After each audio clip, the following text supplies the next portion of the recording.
Hey, welcome to another episode of Commander's Justice. Court is now in session, and let's get this going. Commanders had have been, they balled last week and did well. Was it the bye last week? It was the bye week last week. Okay, so they did ball. I guess they balled out because they went out of town. Balled out. So they had the bye. They got a chance they got a chance to rest, and which is a good thing. And some people think a bye is good because sometimes it gives your body a chance to rest, to recover. Sometimes a bye is bad when you're on a groove and all of a sudden you get out of that groove and now all of a sudden you got to try to pick back up again. But we have nothing to talk about from last week, so let's go ahead and jump right into this thing. On one side, we have Alex, who's been here every week. Alex, introduce yourself. Tell us a little bit about your company. And Alex is also the sponsor, so you can Alex Stowe. I'm a Washington fan from way back, and way back. Yeah, from way back. How far back? Are you a Washington Commanders fan or a Washington Redskins fan? I'm going to say I'm a Redskins fan, and that's how I mostly still call the team that, and I'm just put that out there. My first season watching was Ken Harvey's first season on the team. Ooh, I was 6 years old. And you had to say that part. Had to say that part, just distinguish that I am a little younger than Ken and John. But yeah, a big fan of the team. I watch every week. I'm a proud sponsor of the show. We are in real estate here in the Annapolis, Maryland area, but we help folks all across the country. And obviously we'll get to my sponsorship spot later. But yeah, I'm involved in real estate, but I don't ever miss a Washington game. Awesome. And then we have Sherry Barton on the other side.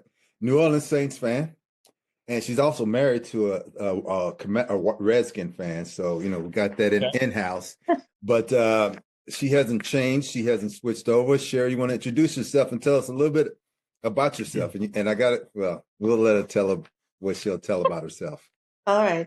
Hi, everybody. My name's Sherry Barton. I'm actually a Virginia native. I grew up on Commanders with my dad. I remember watching all the games with him.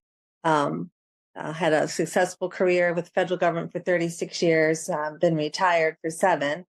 I'm married, as you said, to my great husband, Joe, for 16 years.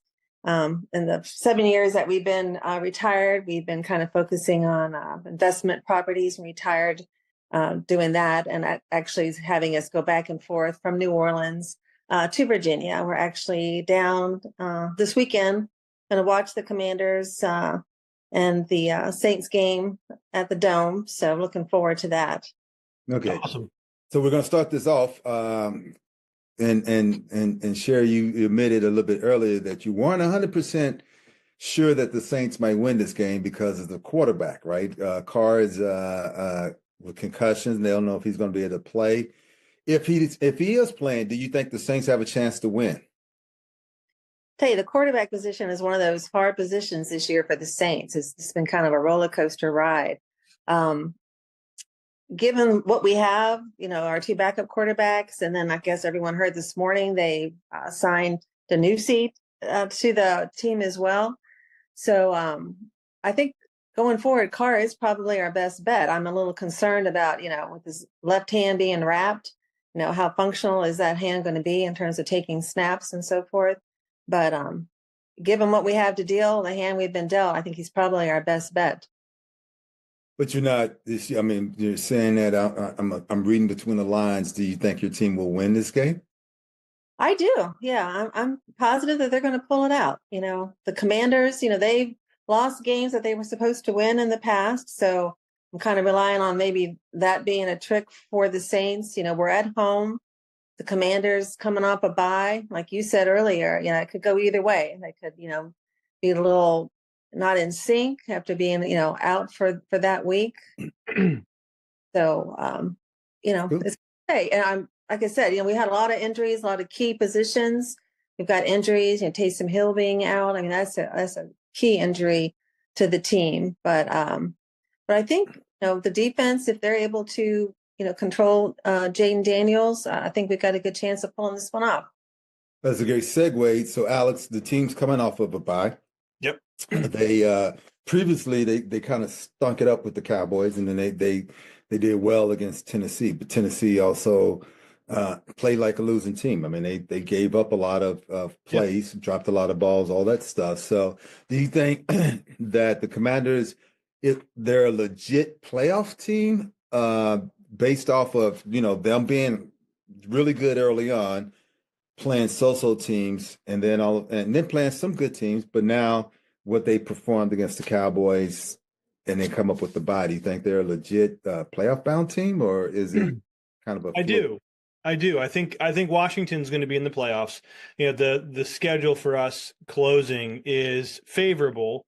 They'll probably be favored in every single game except for the Philadelphia game, which is at home. They played Philadelphia tough earlier in the year, and so you'd like to think that the return game here at Northwest Stadium will be a competitive game as well. But again, Washington's got a couple of weeks to rest.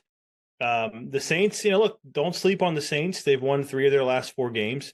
They're fresh off a win against the Giants. But if Derek Carr is down and they have to go with Spencer Rattler at quarterback, I do think Washington has a pretty large advantage there. Sherry, the Saints are ranked 30th in the NFL for total defense. Right. Pretty bad. Yeah. So with that said and done, who do you think is the star player on the defense? Who do you think has to really step up their game on defense to at least give them a chance to win the game? Well, I think with Chase, coming in and playing his old team, I think he might maybe have a stellar game. Waiting for him to, kind of show himself this weekend. And Granderson, of course, I mean, he always comes through in the, in some of the harder plays that we have. So I'm kind of looking at those two. Like I said, I was thinking about Chase with him coming and, hosting his old team, his former team. That might give him some more motivation to step up and, do some good plays. That's where I'm putting I got you. Alex, you're playing in the dome, you're playing on turf. I mean, you played previously, not professional, but you played previously. You think it's harder to play in the dome where you can't hear? Is it harder to play on turf? Do you think those things? I have my own opinion, but do you think those things will be a factor in this game? Sure, of course. I mean, you guys know better than me. I mean, I have played on turf before, but the Superdome is a tough place to play. That surface is a tough playing surface as well. So I think it's going to be equally tough on the players. It's like I said, it's one of the best environments in football, especially when that team is winning. I mean, I know it's been a little bit of a down year, but they're on a winning streak here, winning 3 of their last 4. It's interesting, about Chase Young. It's kind of perplexing. When he came out, I think everybody had all these high expectations for him. He's played 13 games this year and has 3.5 sacks. So, he's I'm sure he's going to want to make his presence felt here. I think he probably has a chip on his shoulder, for against Washington, not picking up his 5th-year option, and then of course trading him away to San Francisco last year. So it's going to be interesting. It's always tough playing in the dome, but yeah, I think Washington is the better team. I think they'd have to go out there and execute, and if they do, I don't see it being super competitive. As a pass rusher, as a former pass rusher, I can tell you what Chase is doing wrong. I've glanced at him a little bit, and Sherry, you can pass along this information to him if you want. Well, part of it is his hustle. I've seen him on plays where if he doesn't get to the quarterback right away or the quarterback rolls out, he doesn't go 100%. He'll done kinda, at that point. Yeah, he takes off. Yeah, he's primarily a one move type of person, which is detrimental. I mean, you may have that one move, but you also have to do sometimes a move to set up the next move. And I think he's kind of one dimensional. So those are some of the things that I think, and also just some of the technique is something. Ken, let me ask you, for people that don't understand that, when you say a one move guy, are you talking about, I mean, and I think I follow you here, most pass rushers have multiple moves. If you don't, it's tough. Are you saying, you maybe on 1 or 2 or 3 plays in a row, you do one particular move to set up another play on the, another move on the 4th play? Explain that a little bit to guys. That's actually a very good question, Alex. So it's 2 ways. One, if you do a primary, say one move, so like, the rip move, like right. You come around the corner and you rip. what offensive linemen are taught is to just push you past and ride you past the quarterback. So the second move off of the rip is that you rip up, you get them where they're leaning against you, then you take your arm down and you'll slap them past you, and then you're able to adjust your body. So it's two moves off of one move. The second thing that I'm talking about is that if I was a speed guy, if you're going and you're a speed guy, so all they see is speed. If they can't handle the speed, then you can fake like you're going inside. They'll over adjust inside to account for the speed, and then you'll have a shorter path to the quarterback. Or the thing is that on 1/3 and whatever, you do whatever's your favorite move so that they get used to that move. And then next time they're getting ready for that move, and you set them up with something else, a spin move or something that they haven't seen before. And a lot of that's based off of film. So good question. And I'm glad you asked that. And you say you basically only see one move from Chase Young. Basically, yes. Yeah. So you said he's a checkers, not a chess type player on the field. That's a good way to put it, Judge Young. So Sherry, what's your favorite memory of a Saint fan? I think what endeared me to the team was back when Breeze won the 2010 Super Bowl. You know, everyone, of course, was following the aftermath of Katrina, and just watching that game and watching what that game and that win did. I mean, sure, it's great that they won the Super Bowl, but it meant so much more to the people of New Orleans that, and for him to bring that trophy home to the city, I think was really a turning point. And it was a turning point for me as a fan. I'd kind of always, watch them and like the team, like the way they played during the Breeze era. But seeing that Super Bowl win just really endeared me to the team. And people who have come to New Orleans and, have gotten to know New Orleans just know that it's really a special place. And part of that, I think, is the New Orleans Saints and just, what the people and how they respond and how they support the team. So that one instance in particular was what really set me off to be a fan. And I always joke here in our household, because as you said, my husband, Joe, he's a diehard Commanders fan. And I have an A and B team. My A team is the Saints. My B team is the Commanders, because I was born and raised in Virginia. So I kind of bounce back and forth depending on, who's playing who. But this is always a challenging game for me when the two play each other. So can I ask a quick question? So you're at the game this weekend on Sunday, and you're in the stands. We're watching the TV. Will we be seeing you in the stands saying, who that? Oh, yes. Oh, yeah. That's actually good, John, because I was gonna say for Sherry, give us a New Orleans Saints accent. Give me something like a sentence like y'all come on, say something New Orleans, since you're from Virginia. Say something New Orleans. Orleans, baby. Okay. Well, hey, look, let me pass the ball to Marnie. I don't have the ball with me, so let me chunk. Hold on, I found it. Throw this pass. Judge Marnie, nice catch. You got to come out. You got to come out of college, man. You got to come out of college. Okay. Judge Ken.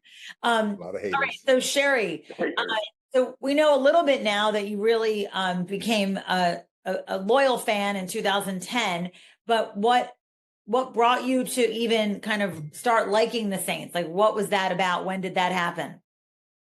I think, like I said earlier, we're just kind of watching Drew Brees and the team during that era. I mean, I forget a couple of years ago, the playoffs where we all milked to my husband to help. Yeah, where we had that bad call, against the Rams. That one still hurts down here. Even if you bring that up to other people.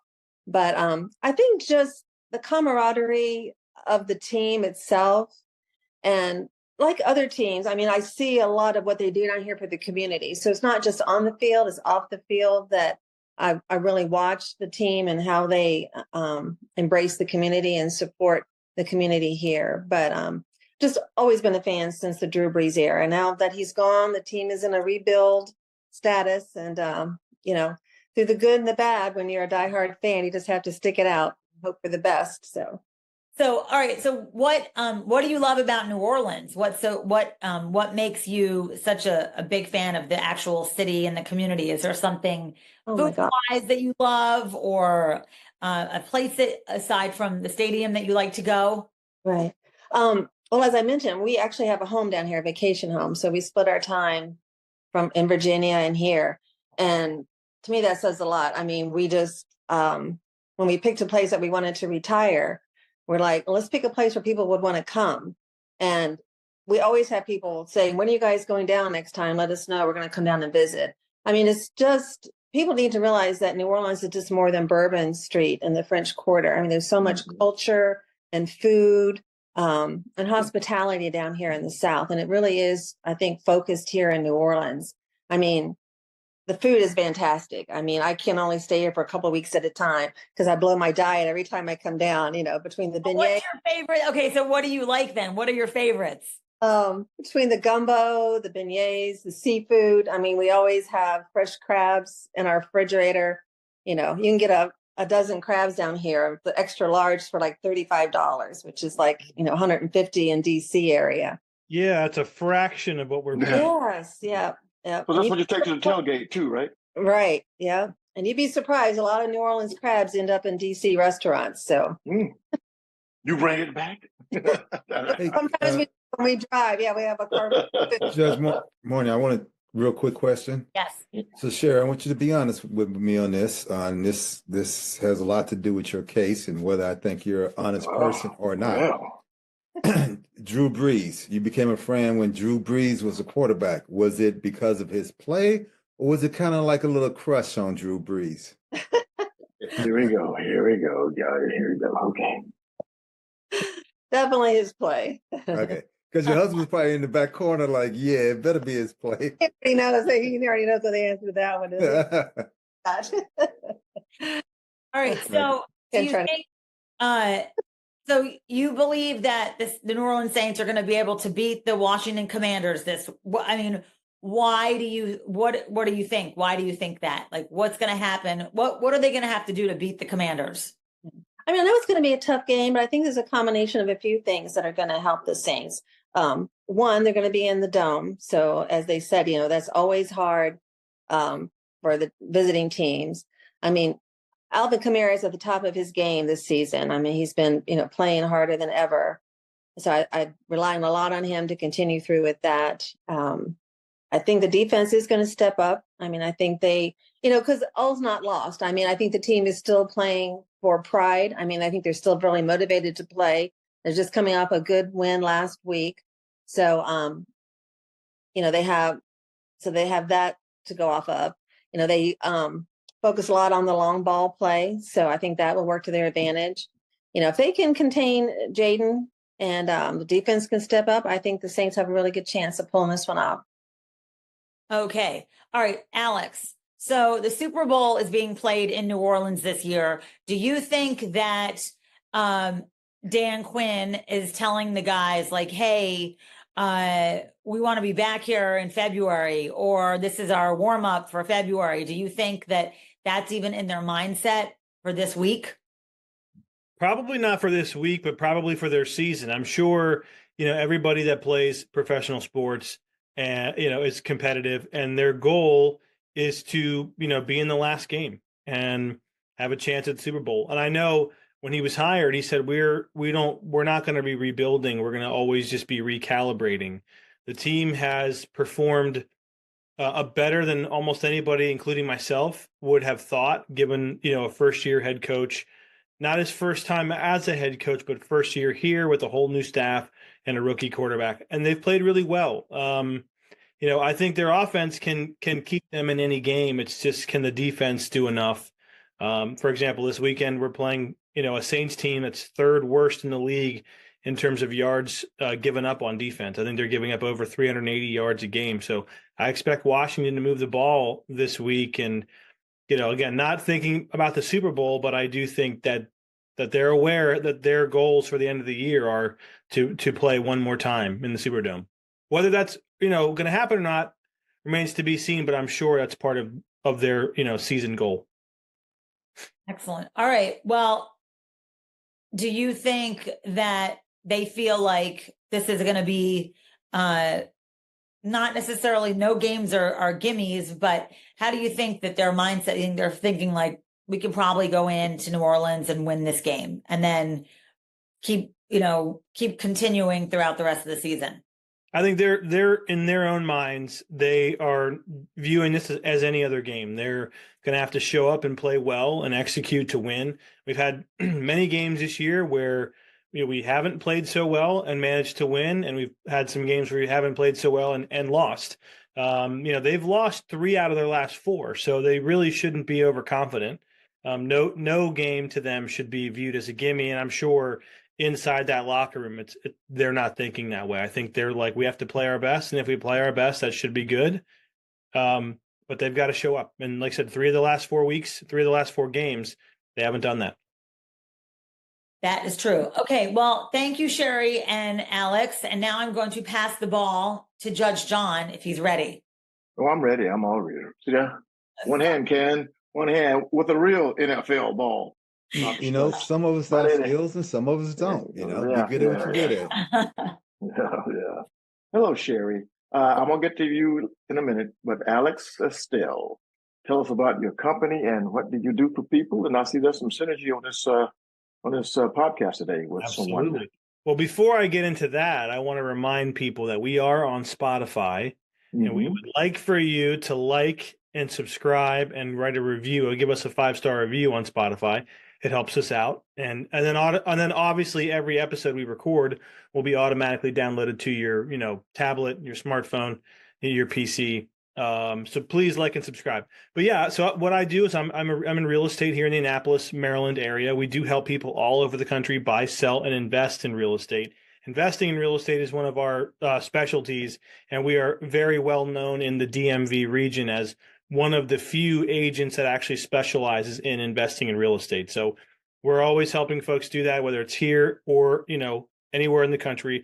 As I mentioned last week, we've helped some folks recently sell a house in California in the San Jose area, and also help them turn that money into a 1031 exchange into an investment property. So you can go to estellerealestate.com. That's ESTILL realestate.com for more about us. And you'll be able to find our contact us page with our cell number, email address, and how to reach out to us generally. Well, thanks, Alex. That's wonderful. And Sherry, I hope you jot that down as well. So you can. She doesn't need me. She doesn't need me. Always there's an open opportunity every time to look at. Look at something. Yeah, so you don't know. We don't know. You could be doing something in the community together. Do some community outreach together. Yeah, so that's true. That's something like that. But I want to go back to last week when I heard, this past Monday, when I heard Dan Quinn saying about the Washington Commanders. He says, it's good to see these guys back in the building. They brought back the energy. The energy is here. These guys are coming back, fired up and ready to play. Now, with that, Sherry, I think the Commanders traded for a player from the New Orleans Saints, was it not? Yep. Right? So I think his name is Lattimore. Is it not? So he claims to be a dog. He's a shutdown player. Is he active? Well, let me ask you that, Alex. Is he active this week? So I think the consensus is that he will play this weekend, barring a setback at practice this week. I haven't seen anything official, like if he's officially going to play, officially going to start, or what he's been listed at. Matter of fact, I probably can check that real quick and see what they don't. So why you check on that last Sherry? Sherry, what were your? He's questionable as of yesterday. He's questionable. Okay. Thank you. So, Sherry, what were your assessment on him as a football player for the New Orleans Saints? Well, I mean, I know he was hurt a lot. He was in IR a lot. So, he's been out of the play for quite a while. So a lot of people are making a big deal out of him, and he's coming back home. He's going to be playing against the Saints, but I think it's going to be a wait and see. With him being IR for so long, I don't know if he's knocked the cobwebs out or not. And like you said, he hasn't been practicing much. So we'll see. I know my husband keeps saying, he's all excited and ramped up about Lattimore coming down and playing against his old team. But but I'm not putting a lot of chips on that player. So we'll see. That's what I love about our guests. They're so knowledgeable. You could be a general manager yourself, Sherry.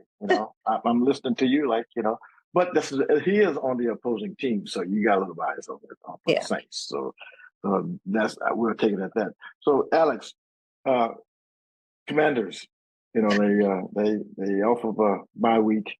They had a good outing against the Tennessee Titans. So they play well on the road, do they not? I mean, generally speaking, they've played well on the road. Yeah. I mean, they lost a close one to Baltimore. They lost a close one to Philadelphia as well. They lost at home to the Cowboys and, but again, they honestly, the home road hasn't been too difficult for them. Too difficult. They played well, other than really their opening game against Tampa Bay. Now, and Sherry, with the Saints playing against the woeful New York Giants last week, and I forget the name. I forget the score of the game. It was not a high scoring game. 11. Yeah, how much? 14-11. Yeah. Oh, wow. So seriously, to stop this rookie quarterback of the Commanders, the defensive front four, they got to throw some schemes at him. Do you think they're able to contain Daniels? I mean, I'm not going to lie. It's definitely going to be a challenge. I mean, they're going to have their work cut out for them. But I mean, just like last week, I mean, the last 15 seconds of the game, it's actually on my way out to dinner, and I saw there was like 20 seconds left. Giants were on the 20-yard line, expecting a field goal being hit and going to overtime. Next time I get a chance to look at the score, the Saints have won. We had Breezy, he blocked the field goal. So I guess I'm saying, miracles can happen. You just don't know. I'm hoping, the Saints are playing on pride right now. I mean, like I said, they're coming off a win. We've got a lot of injuries, but I'm going to believe. I'm going to have the faith and believe that they're going to pull it off. I'm the stickler for next man up. Next man up. That was my motto. That's my mindset when I was a player. That when the starter goes down, it's my opportunity to shine. You only get that limited amount of time or a limited opportunity. So when you go in and you want to don't miss a beat, you got to show up and show out. So hopefully these two teams will get at each other and really have a good outing on Sunday. And that's basically it for me. Thinking Alex. I wanted to ask you both a question as players. Did you find it harder to play in that first game after the bye because you went to the beach or wherever you went on vacation? Or did you find that the rest did help and you guys were more ready to play? Well, for me, because I like to stay in shape, and when I were not on the beach, but when I was in Texas or wherever I was on a week out or a couple of days off, I was still at a health club working out and also get my mindset. For me personally, I felt coming back was I'm going to be ready. Because got to stay ready. You got to stay ready at all times. Yeah. And those are teams I played on. Dan Reeves, when I was with the New York Giants in '94, he said every game we win, the first 3 games of the year, we had the bye week that 4th week. He said every game you win, we get a day off. So we had 3 days off, and we came back and we started losing, and we went 7 in a row.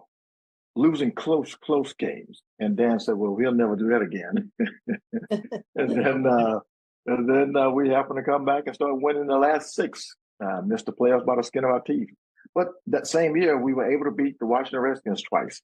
So that's a big plus for me personally. You had to twist the knife, huh? Yeah, I had to twist the knife. And we came close to beating New Orleans. That rookie messed up on our defense. I say, oh, dude, I could have shucked it. But I don't want to digress. I'm not Mark Gastineau. There you go. So let's go. Again. Let me answer it real quick. It's I think it's the mentality of the team. Like the teams that want to win during that time off, they use it as an opportunity to heal. But their main mission is to get back into practice. And so that first practice after the bye is a good practice. Mm-hmm. Teams that are losing teams, people go out partying, they do all the crazy stuff. So when they come back, it's now trying to gear back up to get to the point of this is the way we used to be. And it takes a while before that happens. So for me personally, I would always, like John, work out super hard. It was a chance to heal up. And I couldn't wait to get back to practice, which was necessarily not the game, but the practices were just as hard as the game. And you wanted to do well in practice. Yeah. And what did the coaches say? Any awesome trips on your bye week, though, that you could? They didn't give us anything on it. They gave us a handshake. Enjoy yourself. And I like, Ken, what you said, Ken. On the first day back, they said, we got to get some lather. We got to lather up, guys. We got to get some sweat, to make sure, to see where you are conditioned as your condition is as well. See what you've been doing, because if you take too much time off, it'll tell on that Monday when you come back for practice. And go ahead.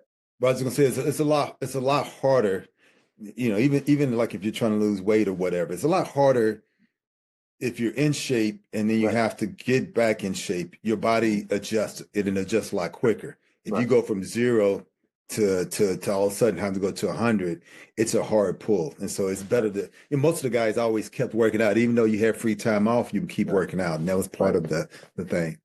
Well, Alex, Sherry, I didn't go around down in the French Quarters or Bourbon Street, but this is T. And we're going to get to the next segment of the show where Ken is going to explain to you. I don't know if he explained to you or about the wheel. This will be a surprise. About the wheel of justice. So take it away, Judge Ken. Yep. So Sherry, what we normally do is that we have this wheel. I'll show it to you in a second. It's a wheel, and we spin it. And if your team, you think your team's going to win, obviously, if your team wins, you may get a prize, or if your team lose, you may have to do something that the wheel says. Although, because your husband is a Redskin fan, Commander fan, the shirt that you have on, I want to see him wear it if the Commanders lose, and then vice versa. You have to put on a Commander shirt if the team wins, if the Commanders win. Okay, all right. So no spinning, just spin for. We'll spin just for the sound effect because make it part of the game. Yeah, right. Yeah. Took a lot of money to buy this wheel. Whoa! Look what it says: and 30 jumping jacks. Gosh, and 30 jumping jacks. And 30 jumping jacks. So if the Saints lose, we'll stop it at 10. But you got to give me 10 jumping jacks with a Commander's jersey on. Okay. And vice versa. Is Joe back there? Is Joe near you? Yeah, he's here. Hey, Joe. Hey, Joe. Okay, look. All right, so represent. So you can be part of this. We're going to save you out of it, Alex. If the Saints beat the Commanders, Joe, you got to wear the Saints shirt and give us 30 jumping jacks. Okay, we'll do. All right. Well, and to bring Alex in, if the Commanders win, Joe, can you let Alex wear your Commander's W shirt? I'm not wearing that. You got to wear only Redskins gear. Oh, my goodness. They go to the Super Bowl. Joe, you hear this? He's a Commanders fan, but he will not wear a W. I don't understand that. I don't like the new logo. I don't like the new name. Well, you're not going to make the Hall of Fame. I can't do it. I'm just going to wear the Redskins stuff. Well, I was born and raised a Redskins fan, so I get it. It's hard. Yeah. Hard mentally to transfer over to the. I don't call them the Commanders. I just say either Washington or I say the Redskins. I don't care. The more they win, it starts rolling off your tongue. Yeah, it's going to happen. Although the diehards are going to be the diehards, right? But you got a new generation. When they win the Super Bowl for the next 2 or 3 years, they'll be back here. Yeah, the logo looks like they thought it up in 5 minutes. So, yeah. Hey, listen. Everything. I see the hat. Yeah, we'll see. Will Alex wear this? I have Redskin stuff I can wear. I just won't wear any Commander stuff. I think what's going to happen when they get the new stadium, and here they kind of close. But when they get the new stadium, they're going to keep the Washington Commanders. I'm just throwing this theory out there. Keep the Washington Commanders, but put that logo on the helmet. Call them the Washington Commanders. I would be fine by that. But still have that emblem on it. Yeah, what do you think? Have the old logo, but the new name, that's fine with me. Yeah, so just keep the name Commanders and put the logo back. Yeah. Are you guys going to the game, Sherry, Joe? You guys going to the game? Yes, we are going this weekend to the game. Are you tailgating? We have friends coming into town, so we're really leaving it up to them to see what they want to do. But what's What's a typical New Orleans tailgate? Gator. Oh my gosh, the big old pots of Gator. I mean, more food than you can imagine. I mean, Champion Square has a big concert, big pep rally right inside Champion Square. So what is Champion Square? Give me what is that? It's as you come through and the security checks you in. It's just a big open area with the stadium. Got you. Concert, cheerleaders come out, and tons of. Forgive me. What's the name of the stadium? I forgot the name of the stadium. Superdome. Yeah, Superdome. No, but that doesn't have a title. Mercedes. There's Mercedes. No, Benz. that's in. I thought they changed the name to the stadium. Yeah, it's now the Caesars Superdome. Oh, Caesars, yes. Okay. Caesars. So and now Caesars has come in and taken over from Mercedes. Yeah. Speaking of like food, there was a player, Xavier, what's it, Ligeti, I think. He plays for the Panthers. For the Panthers, right?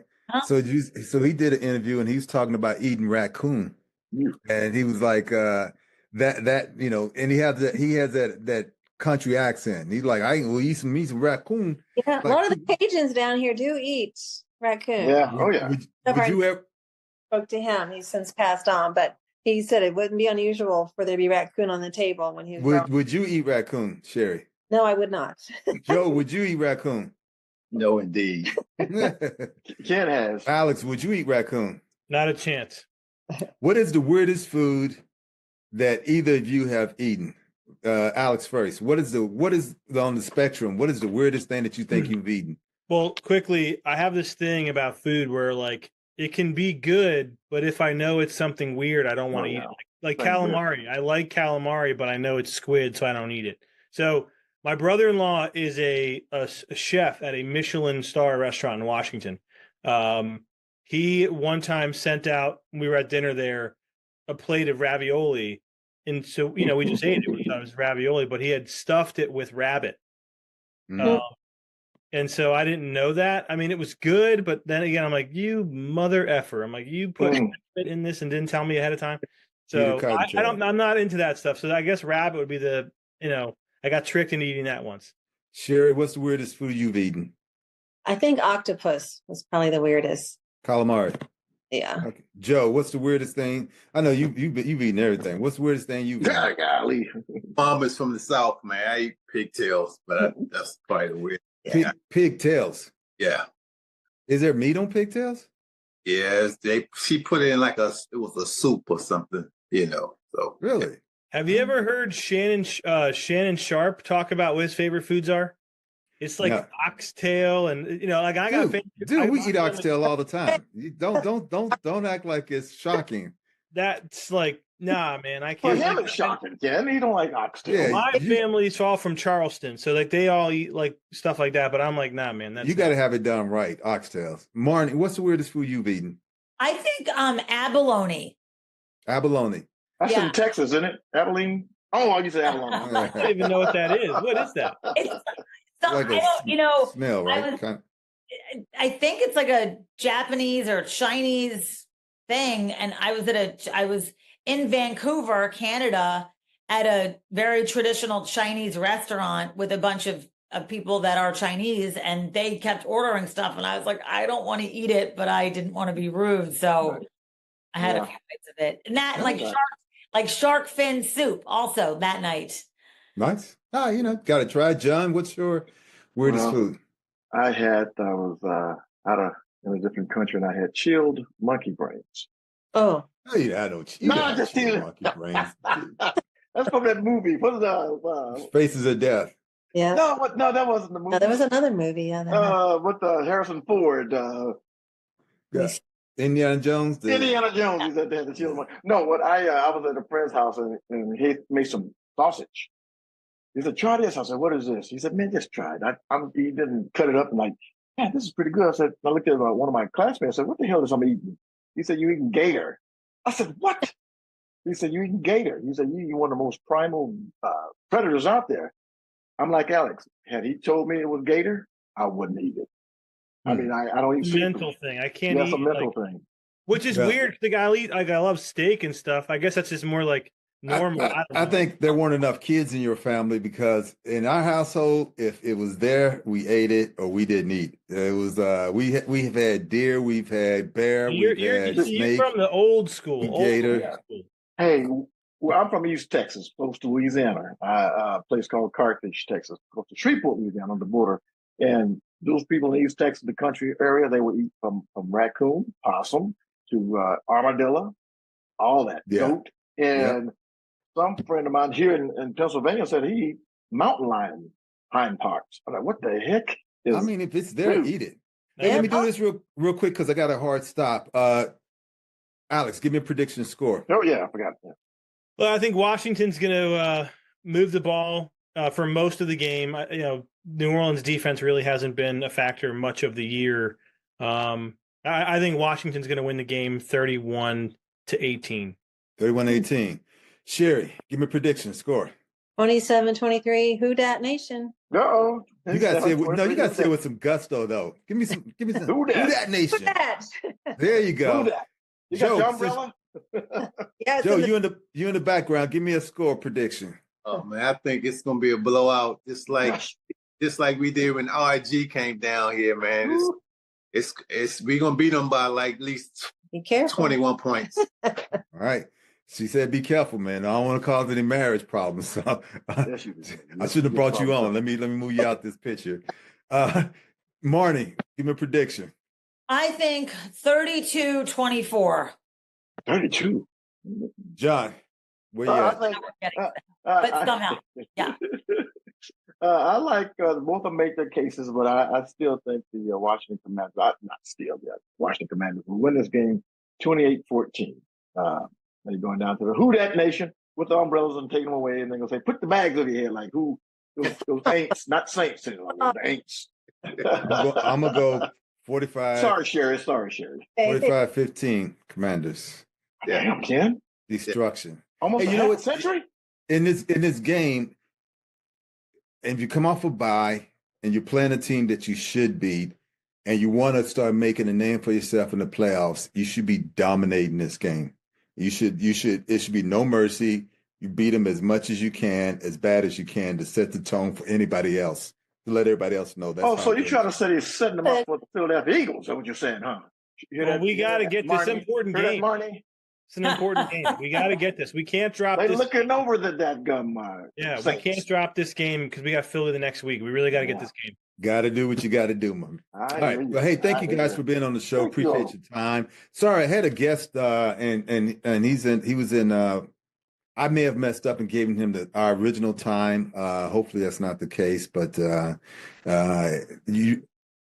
wanted to still be a surprise. If I made to get him on, I'll have him send you guys a video or something. So it'd be kind of cool. He's a good dude. Anyhow, thank you guys. Thank you for being on. Thank you all. Take care. All right, y'all. Welcome to the Green and Gold G Lounge. I'm your host, Ahman Green, along with my good friends and teammates, Mr. Dorsey Levens down in the ATL, and my man Gilbert Brown up in Detroit. How everybody doing today? We can see G, man. What's wrong? You shaking your head already, just coming out the blocks. You ain't happy. You said the magic word. Detroit. Detroit. Is it cold up there? Y'all got snow? What y'all got up there? Yeah, what's the weather doing up there, G?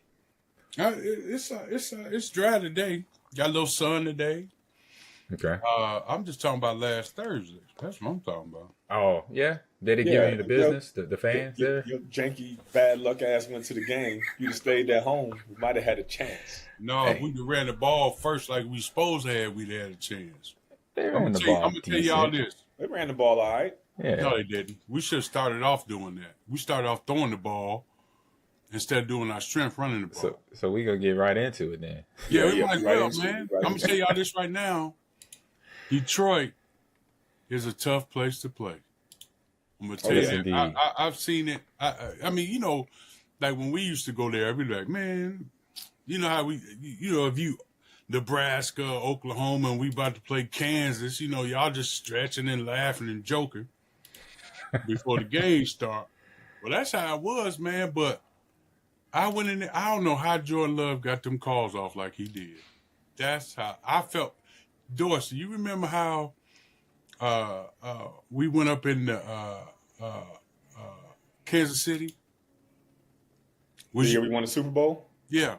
Yeah, we lost. Remember how loud that shit was? Arrowhead is crazy, man. That's probably one of the loudest outdoor stadiums that I played. That's how Detroit sounded. It is loud. Yep. That's how Detroit sounded Thursday night. Oh, it was like that. Ooh, that's crazy. Yeah, I've been at Arrowhead. It's as a Seahawk a couple times, so I know. It was no empty seats. Them people was amped. No, I mean that atmosphere. If I was on the Detroit side, I'd have been agged. You know what I'm saying? Yeah. But I was on the Green Bay side, so I was a little scared and perturbed. Was it one of them games where they probably had to practice with the crowd noise in the indoor facility? Yeah, it was like that. Yes. Yeah, for sure. Yes. You know, I used to hate those practices. Remember how the ones where motherfuckers touching each other just to get the snap? Yep. And all that other shit, man. Like tapping dude on his wrist. That's how loud it was, man. I was like, how in the hell? That's hard to concentrate if you're not prepared for that. Yeah, if you didn't get ready for it, crowd noise is a factor. By now, they should be ready for it. Because you remember, like when we went to Minnesota, we used to practice a silent count.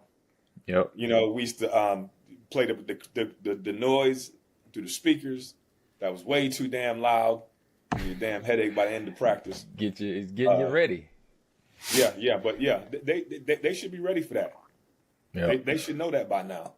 Yeah, they came in there though. The Jordan Love had an okay game. He only had he had no touch. He had one touchdown, no interceptions, sacked one time.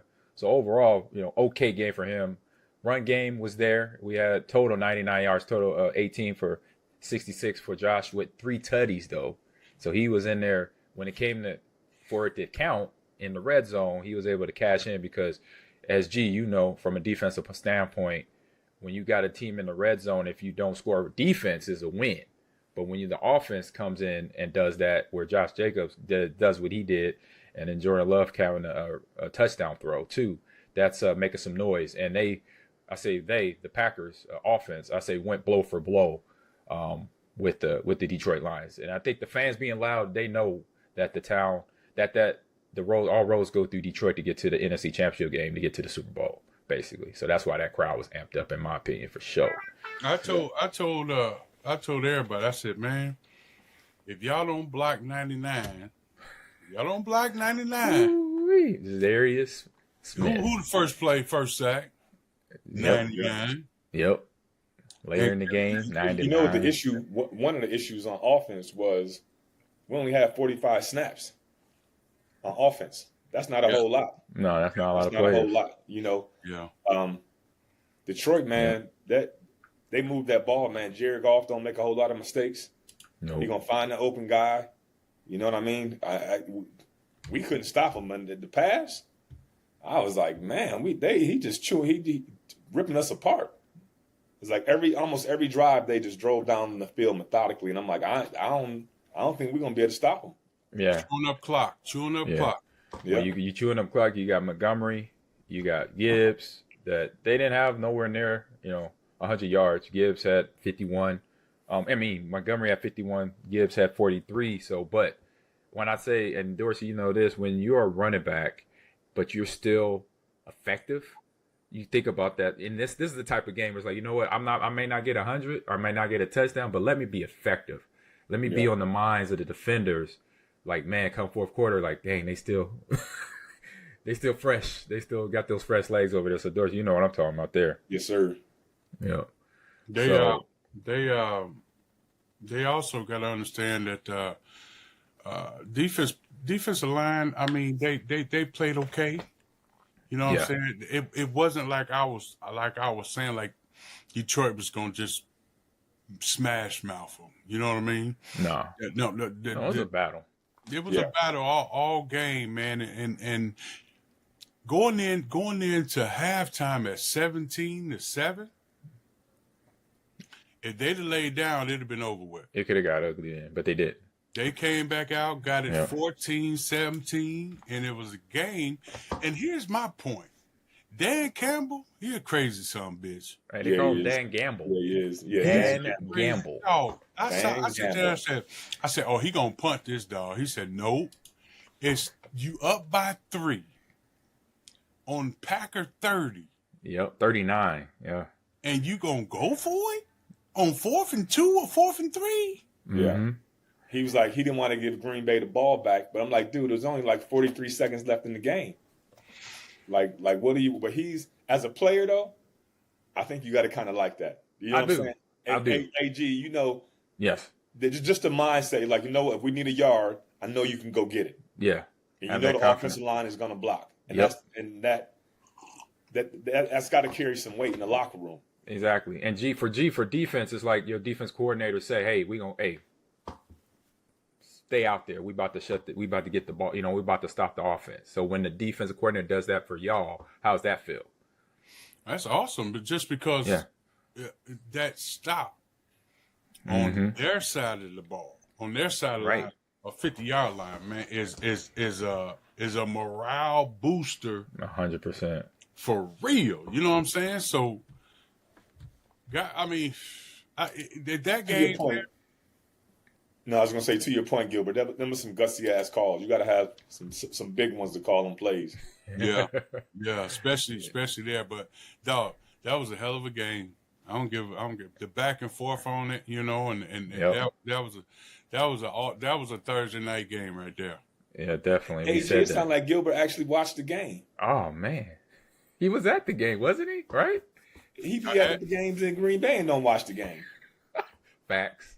But you were but you paid attention to this game, G, right? I had to, man, because I was in Detroit and I was either eating or watching my wallet. So yeah, it's a big city. You gotta watch your wallet. So what what's the missed opportunities here in terms of this game? Because it wasn't really a missed opportunity. They played better than I believe everybody believed they would in terms of the Packers. I believe people thought they were going to get a boat race. They were going to get beat down, but they didn't. Like I mentioned, it's not a missed opportunity because they held up. They only lost by 3 points, and they went blow for blow with the best team, one of the best teams in the NFL for 2024.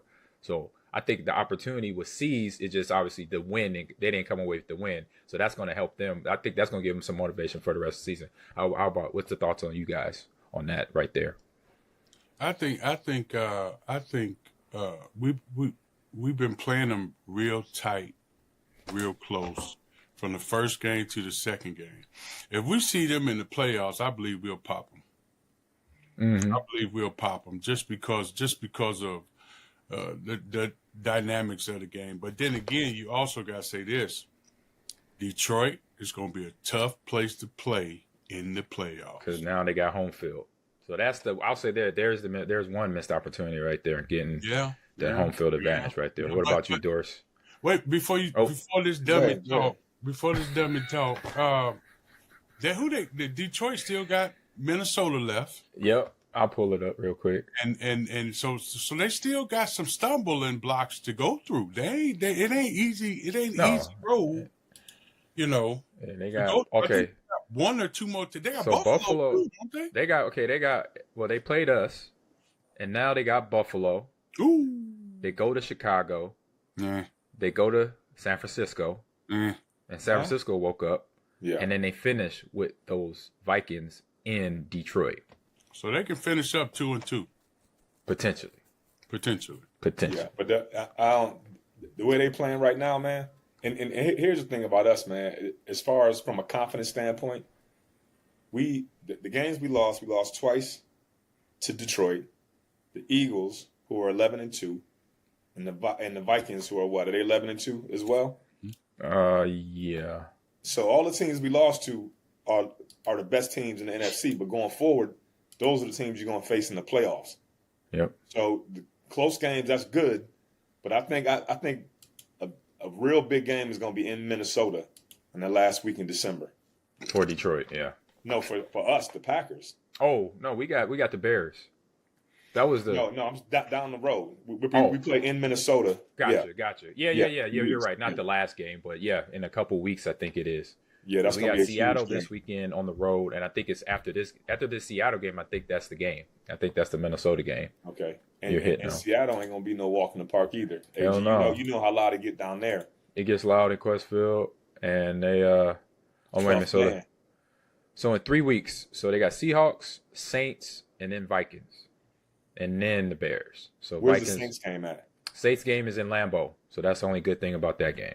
Okay, yeah, I think Derek Carr is out for the season too. So yeah, he's out. Yeah, he's out for the season, and then so Vikings will be in Minneapolis. It'll be in the U.S. Bank Stadium in Minneapolis there, and then Bears game is a Lambeau game in Green Bay. So those are the wrapping up games. So in talking about that, you kind of talked about a little bit, Dorsey, already, is that bouncing back after a tough loss, because we had a tough game there physically and mentally, but then getting ready for this Seattle team on the road. So what's that bounce back look like right now for these guys? Start with you, Doris. It's gonna be tough, man. You know it's hard to win on the road. Seattle's got a good football team. You know, especially on offense. They still got DK Metcalfe. Yeah. Geno Smith has been, he's up and down, but he can catch fire. Tyler Lockett. I want to say Chardonnay. That's not his last name. The running back. That's close. You know what? You close. You close on it. And then and Kenneth Walker too back there if he's healthy. So yeah, if he's healthy, and then Smith Ajigba, wide receiver from Ohio State, he's back there. He's balling for his I'm not sure, rookie or second year, something like that. He's a young receiver. Rookie year. This is rookie year. Balling out. So yeah. What about you, G? What's that bouncing back after a tough loss like? I don't think this was a tough loss for us, man. I really feel the same. I agree. I really don't. I think that they're happy that they playing better against Detroit. You know what I'm saying? And it's a motivator to go into whoever we playing next. You know what I'm saying? Because to be honest, Detroit embarrassed us in Green Bay again. Yeah, this year and last year. Yeah, again. Yep. So going into Detroit, the Lions' den, and playing them better, I think this was a pick-me-up game. You know, I mean, it's a loss, but it's a pick-me-up game. And then now we got to get ready for Seattle, right? Seahawks. Yep, Seahawks. Seahawks, which like Dorsey said, is a tough place to play. You know what I'm saying? I mean, it ain't no Pete Carroll or what's that crazy boy name with all the dreads? Marshawn Lynch. Ain't nothing like that, but still, you don't have beast mode. It'd be a whole other story. You got beast mode on the field running around. Yeah. But you got the Geno and company. So it's gonna be nice, man. But I do feel like the Packers can go in there, get a win, and get ready for next week. Yes, indeed. So speaking of next week, we'll get into that right now. Talking about them Seahawks. So we got Geno Smith, as you said, Geno. He's about 3,400 yards on the season. He's 2-0, or his ratio is 2.0 for a touchdown or interception. He's 14 touchdowns, and he's given up the picks, 12 interceptions. Ooh. So there is that, and you have. We like picks, baby. Exactly. And we got Walker. If he's healthy, he has 500 yards. And Chardonnay has been coming in, backing him up. Getting majority of carries because he's been a little bit more healthier in the running back position there. So you have that. So what are some? So hey, dealing with. What'd you say? Stat guy. How many picks we got this year? How many picks? Well, I know one player has 7 already. Let me get to the rest. We got one to get Thursday. Yep. Let me get to that real quick here. But as I adjust to that for finding the stats here, that's gonna be key for the defense. If Geno's turning it over, they gotta create some turnovers. Yeah, you know, because like we talked about, that's a hard place to play. The more opportunities you get on offense, like I said, we only have 45 snaps. You know, that's like a half a game. Sometimes. We got to get some turnovers. Dorsey, who running the ball? For who?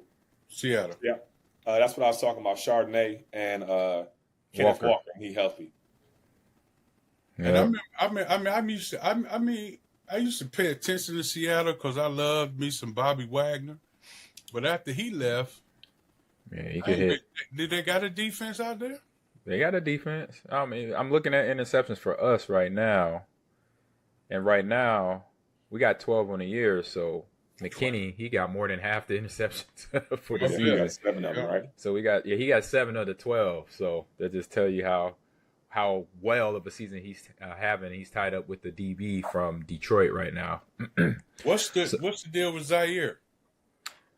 Still got that knee. He's still on the injury report there. So the good thing is this is the time of the season. You know what? It's questionable. It's up from questionable now. A couple of weeks ago it was doubtful. Now it's questionable. So that's a good thing. He's getting better and better. And it'd be for me as a coach, okay, man, no rush because we got more important games coming. If you could have whoever's doing their job like they've been playing, whoever took his place, the backup guys are doing their job. They're coming in and able to handle Detroit receivers. Now they're gonna deal with another set of receivers. And I believe dealing with Detroit is definitely gonna be something to where if we handled that team and only lost by 3, we could definitely handle this team going to their house, regardless of how loud it is. And we just dealt with the same situation, being on the road and being loud as hell and playing against a good team. So we just came out of that. So this should be no problem walking into that stadium too. So, Agreed. So let me check out the depth chart on here. On Zaire, who's backing up Zaire here? It is Valentine. Carrington Valentine is his backup there. Think he's a rookie or a young buck. Gilbert, what you watching on TV over there? We ain't got GMZ in a while. What's going on in the world? What's going on in the world? Stuff going on, man. They got people running from the police. I got the Lone Ranger on right now. Oh wow! I got the old school. I got time. What? That's like you got the old one on, like the 1971. There's a new one. The 1930s, 40s. Oh wow! Oh wow! Okay. I didn't know they had in there. Somewhere in there. Yeah. And then you got the dude. You probably look like I'm gonna interrupt you. I showed my son some video some years ago. He was like, "Why it's all fuzzy like that?" I was like, "What you mean?" Our shit wasn't in high def. Yeah, not back then. Yes, it's all fuzzy, Daddy. Hey, man, I told you what my kids when they walk in and I'm watching something like this, they say, "Oh, Dad, watching Gray Ray again."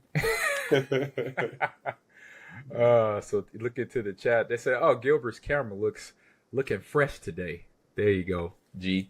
Yeah, I mean, but mine looks clear. Both of y'all's look a little fuzzy. Yeah, that's just the way it looks to us. Yes. Yeah. That's from the average historian here in the house. Fresh, always in the chat. Hey, we need to talk up holidays with the pack and all that stuff, man. Oh, let's talk it up then, real quick. Dorsey, you ain't coming, huh?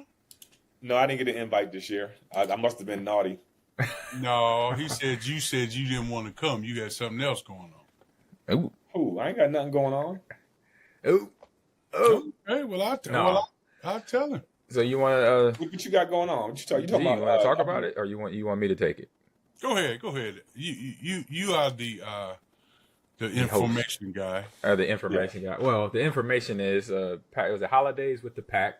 Will be in Wisconsin, in Appleton, at the Fox Valley Mall. It will be Saturday and Sunday. We usually start early. I remember it's like 9 a.m. or something like that. It's 2 sessions. 2 sessions. Yeah, 2 sessions during the day. So 2 days, 2 sessions each day. Correct? Well, he's working on something for Sunday. So gotcha. But for Saturday, for sure, it's a morning session from like 9 to 12 or 9 to 1. Yeah. Then we get our lunch break if we get it. Oh, we're going to get our lunch break. You know how that goes down, Doris. Oh, my God. Yeah. If we get it. But if we going to get it. G's there, we get our lunch break. Yeah, we're going to get our lunch break. Then we'll come back from like 3 to 5 or 3 to 6 for a couple more hours to close out the Saturday. Let me ask y'all, who the Packers playing that week? The Packers are playing at home Monday Night Football Saints. Against the Saints. Saints. Okay, got you. Yeah. So the persons participating that I got so far is myself. Gilbert, why are you rocking like Rain Man? I've been hitting the head a few times, man. We all have. I'll say that for sure. Shut up. Let me tell these people. Very good driver. Very good driver. Me, Ahman, Leroy. Oh, Roy Lee. Santana. What's that boy name? Andre Rison. Dre back. Antonio Freeman. It's gonna be some arguing going on. No, it's just Dre. That's just Dre. And if Dorsey stopped being the little girl that he is and come on and get on the dotted line. Oh man. Because I'm thinking he got something going on for Friday, Saturday. Saturday, Sunday, and going into Monday for the game. So that's 3 days of work. Monday Night Football. That's why. I thought it was just that one day. I might have to look into it. Yeah, you got a couple weeks, Doris. You got a couple weeks. What he got to do, Ahman, is say, Mr. Brown, I'm sorry for being an asshole this whole season on the show. Can I please show up for Saturday, Sunday, Monday? You know that ain't happening. So guess what I'm going to say? A bullshit. Yeah, see? Bullshit. He know how you roll. We all know how you roll on this thing. Loser. What's up? I see through you. This is like the name on the chat. I see through you, G. Who said that? we got his name is I see through you. That's his chat name. Damn. Yeah, so he see through you. He ain't seen through Gilbert, big ass. Oh man, so let's hit up real quick some keys to victory in this Seattle game, because we talked about it already. We said they got Geno Smith having a good year, but he can't give up the turnover. In Jigba, Lockett, Metcalfe, and Walker and Chardonnay, they got some run game, pass game guys. So what are some keys to victory there, starting with you, Mr. Brown? Man, you know what, man? Like I say, Dorsey said it too. Seattle is the 12th man, right? Yep. They have that. So first of all, you got to fight the crowd. It's us against the world, like last week. But I think our mindset is that in order for us to get to the playoffs, we got to stump everybody else out and match up with Detroit. So I think if what's the pretty boy name? LaFleur. Oh, the head coach. If LaFleur can get them in the right frame of mind, I think we should win out, man. I think we can win out, and it starts with Seattle. Yeah. I saw a lady, Dorsey, Green Bay last week. She had a T-shirt on that said, "I got drunk at Lambeau and landed on LaFleur." I seen that shirt. I seen that shirt. That's a good one. They were clever on that one. The question is, what she look like landing on LaFleur? I knew that was coming. She look like me. LaFleur ain't gonna be LaFleur no more. Oh, he gonna be LaSplat. That's what happened. He be LaSplat on the floor. Oh man. So, as Gilbert always talks about, I gotta find that politician dude that you like. If I had my eyes closed, he was talking on TV and he laughed just like you. What's his name? A politician? It's a politician, Chinese dude, Korean, Asian dude, whatever. There you go. Get PC. He's a politician. He was doing for president. Was he running for president? Okay. But if you hear him laugh, you swear Dorsey in the room. Because he got that stupid laugh. See? Hey, man, when I feel joy, this is the way it comes out, man. I can't hide it. You can't hide. I can't control how I laugh. Yeah. It can't be as bad as Kawhi Leonard's. I hope not. Oh, yeah, I've heard that. I've heard his. Yep. So, Doris, what's your thoughts there? Keys to victory for our Packers up in Westfield in Seattle. The usual suspects, the big guys in the middle. You know, offensively, I think we gotta punch them in the mouth. You know, we have to get more physical, offensive line and defensive line. You know, it's got to be one in the trenches. You got to give Jordan some time, throw the ball. You got to give Josh some holes. You know what I mean? It's you got to play. It's that time of year, man. You got to hit people in the mouth. It's locked in time, yeah. You got and the team who can do that the best, which is Detroit right now, is going to win. Yeah. And on that note, for me, is basically taking that game, because we just saw what happened in Detroit. And Gilbert, you said it. It's more of a it wasn't a loss. It was like, oh man, look where we are. And if we could handle these dudes, next game is going to be different.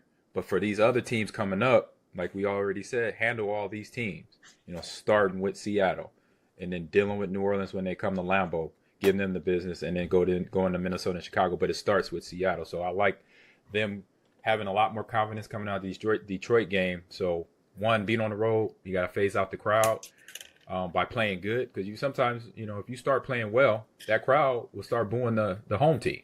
I would want that, but I don't know how that's going to go. But, get control of the ball with the run game, what they've done with Josh and the young Bucks back there, Lloyd and Wilson. And then with the passing game, man, Christian Watson, he's been showing up. He's been he had some big catches this last game. In the previous games, he's been able to get himself open, and then all the other guys will get open. I know Dobbs is going to get open, Wicks will get open. So all them guys show up and have that same mentality they had against Detroit. And then the Seahawks game is going to come away with a victory there. So, and then obviously turnovers. Big guys up front protecting quarterback so you don't get no sack fumble and not throwing the ball to the other team. And then Josh Jacobs, I think he's only had 1 or 2 fumbles this year already. Keep holding on to the ball. Then you keep the ball away from Seattle. And then I think that's a defender as well. When you keep the ball away, then the other team has less opportunities. Then that's when you say somebody like Geno who wants to give up the ball will give the ball because he's trying to make something happen because he doesn't have the ball a whole lot. So those are my keys to victory in that standpoint there. So got them. Quest Field, it is a loud stadium. It is sort of built like, Arrowhead. So we're talking, we all three have been in Arrowhead Stadium. We're talking at the start of the show how it can be loud. Quest Field, I think, was actually designated. They researched Arrowhead Stadium to find out the acoustics on why it's so loud because of the one stand goes straight up. So that means the sound has nowhere to go but up. And so that's the reason. So that stadium will get loud, can get loud. And so, like I said, already did that. We were in Detroit last week. So there ain't nothing going to change for them boys. Environments are key. It's huge. The environment is key. It's huge. AG, is it real rainy up there this time of year? It rains a lot in Seattle in the wintertime, right? Yeah, this is it. So their winter is rain. That's basically it. Their winter, it may drop and we might get a dusting, but nothing till like January, February. So right now it's going to be wet. It could potentially be wet and somewhere in the 50s, 40s, 50s. And so that damp cold too. Yeah, exactly. A damp cold. We've been in that. And so being from the Midwest, I'm like, this ain't that bad, But when I got out there the first couple of years, it was a good time out there. But so now let's get on to those picks. Nobody likes doing this. I know one person definitely don't like doing this. I like doing it. I know. Look, I can't help it. Lost puppy. Oh my God. They looking so sad, big fella. Hey, we had good records this week. Again, we all had about the same record. You look like the bald head genie over there. Let me see here. If it wasn't for the fact, like I said, this between the Vikings and us, the other team, I think the Bears, right? You would have a decent record. We all went. Let me see. We went 1, 2, 3, 4, 5. You went 8 and 1, 2, 5. 8 and 5 for the week for yourself. Me and Dorsey, we had the same identical record. So what's that? 4, 6, and 9. So we went 6. We went 9 and 4. So you went 8 and 5. Me and Dorsey went 9 and 4 for the week. See, overall, you got to let the Vikings go, big fella. Yeah, they're killing you. Hurting the record. So that means 9. That's 60 something. So for me, I'm 167. Dorsey, you're 148, and then Gilbert, you're 132. So there you go on wins. Did a quick add in right there. So let's get to that's 11 wins, Gilbert. You'll be right there with us. If you let go. You gotta let go, bro. You gotta forgive. Man, they second in the division right now. They're 11 and 2. What you think is gonna happen now? You only 12 games behind me. You big dummy. All right, man. Let's get to these picks here, y'all. Week 15, excuse me. School of the Blind would get their first win if they played Minnesota. I'm picking them. All right, well, we're not there yet, but we about to. But we got Thursday Night Football, NFC West matchup. We got the Rams going up the coast to play the 49ers. There you go. The 49ers are 2.5-point favorites, Mr. Brown. Who's your pick? I'm on the Rams kick. Yeah, they kind of hot now. I'm on the Rams kick. All right. Storm is getting more rock time. I'm on the Rams kick. Gotcha. All right, Mr. Levins, who's your pick? I think I'm gonna go with the Rams too, man. What they did against Buffalo was impressive. Kyron Williams he's. I know you like your boy Blake because he's from Michigan, but Kyron is a beast. Yeah. Cup, Nakua, hell of a catch, amazing catch.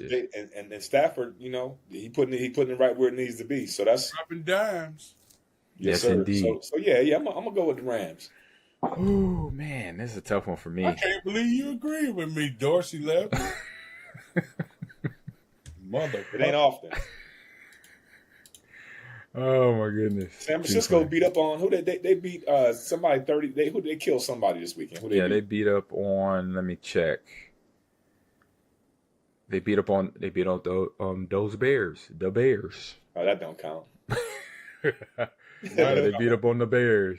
Bears just got their coach just got fired. They figuring themselves out. So, oh man, I don't know who I'm gonna go with. I want to go 49ers at home. I like 49ers at home. I'm going to go 49ers at home. All right, next game up. We got that team that's just, I say, getting everybody pissed off because the way they win. We got the Chief, as Mr. Brown would say, the Chiefies, going to Cleveland to face the Brownies. Damn. So, Mr. Levins, Brownies are 3-10, by the way, and the Chiefs are 12-1. KC is 4.5-point favorites, Mr. Levin. So who is your pick? If I don't know anything about the Kansas City Chiefs in this season, I know they're gonna find a way to win the damn football game. 100%. It's gonna be ugly, but they're gonna find a damn way. Yeah, they do. Yeah, if winning football. Cleveland at home, depending on which Jameis Winston shows up. True. Because he'll throw for 500 yards and 6 picks, which he did. You just gotta, you know what I'm saying? Right. Which he did. What's your pick? You going Kansas City? Yeah, Kansas City. Oh, okay. My bad. I didn't hear it. My bad. All right. Mr. Brown. Chiefs. Who's your pick? We got Kansas City. Oh, Chiefs. Okay. All right. Yep. I'm right there with you. All right. Coming down next game. Clean sweep. The Bengals, who beat up on the Cowboys last night. And the Cowboys. What was the score? Oh, you see that last play? The onside kick? Oh. No, not the last play. The punt that got blocked, and then the dude from Dallas tried to pick it up and fumbled. He muffed it, and then Cincinnati got the ball back. Right, I saw that. The special teams on the sideline. What was the word? Peter. It's Peter. Poison. It's poison or Peter. Yeah, whatever it was, he didn't get the call. Yeah, he's supposed to leave the ball alone. Yeah. What was the final score? 27-20. There you go, 27-20. So Dallas was about to they would have got the ball back with the score tied at 20. It was a punt. Right, it was a punt. Yeah. And he went for the ball. And it's like, dude, that's one thing you don't know. You don't do. He just messed up the whole block. Just get away from it. What did you say, G? Today? He may be. I don't know. If it was Jimmy Johnson, he would be cut. I know that. I'm on the road, man. Belichick. Yeah, Jimmy Johnson's a Belichick. And we could talk about it after we get these picks. Belichick's about to go to college. Just so y'all know. Tar Heel. That's crazy. No. So who's your pick? And who are we really at? Mr. Brown? We got the Bengals and the Titans. In Tennessee. Bengals. Oh, all right. 5.5-point favorites there. I like it. Quick decision. Yeah. Same. Mr. Levins. Same. Bengals. Jamar Chase is a beast. He making $1 million this year. It's awesome.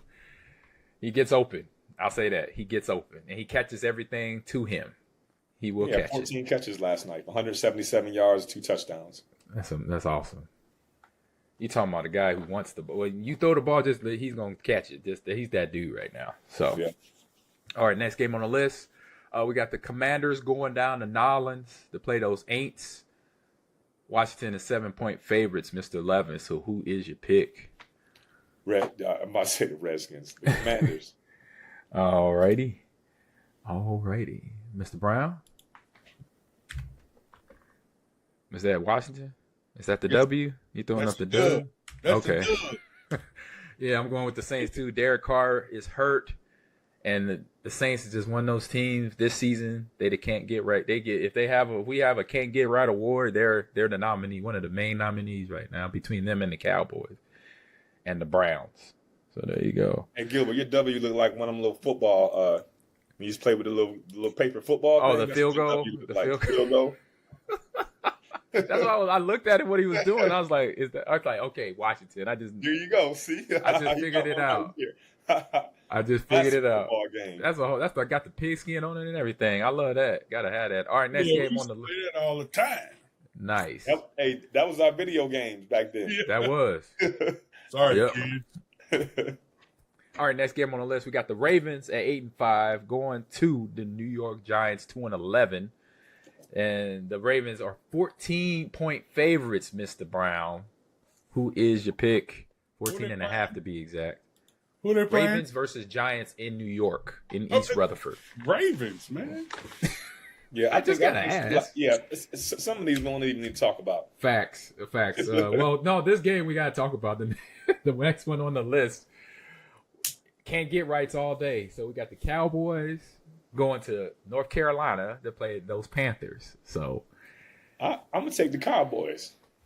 I'll say, they probably got it together a little bit better. Although Carolina has been playing better, Bryce Young, I'm happy for him. Me too. I'm happy to see. He's playing better because I know last year, him having the kind of year he had going number one, and then having C.J. Stroud light up the NFL as a rookie. Mm-hmm. That couldn't feel good. No. But yeah, we got. So who's your pick? Cowboys, Panthers. Cowboys, Mr. Levins, Mr. Brown. Cowboys are officially the NFL warm-up team. So I'm going with the Panthers. All right. Cowboys should have won that game last night. They should have, but they shot themselves. They literally shoulda, coulda, woulda. Shot themselves in the foot. That's literally what happened. Man, where am I gonna go? This could go either way. I'm gonna go. It's in Carolina. You know, you know what I'm gonna do? I'm gonna pick the home team on these close games. I'm gonna go Carolina. All right. Next game, another one. Can't get rights or sea biscuits. We got New York Jets at 3-10 going down the coast to Jacksonville to play the Jaguars at 3-10, and so the Jets is the favorite with 3.5. Yeah, we gotta pick a team, bro. And the Jets are 3.5-point favorites, Mr. Brown. And yes, you have to pick a squad. You gotta pick a squad. Who you say, Jets or Jaguars? Jets or Jaguars in Jacksonville. This one for you, Dougie Fresh. All right, so you got Jaguars, Mr. Levins. I'm gonna go with the Jets. Okay. I ain't sure about Mac Brown at quarterback. Yeah, that's right, because Trevor's out with the concussion. Yeah, that's true. I could go either way on this one too. Like I said, I'm gonna go home team again, so I'm gonna go home team here. Yes, I'm one up there. I'm gonna win this one. There we go. I feel good about this one.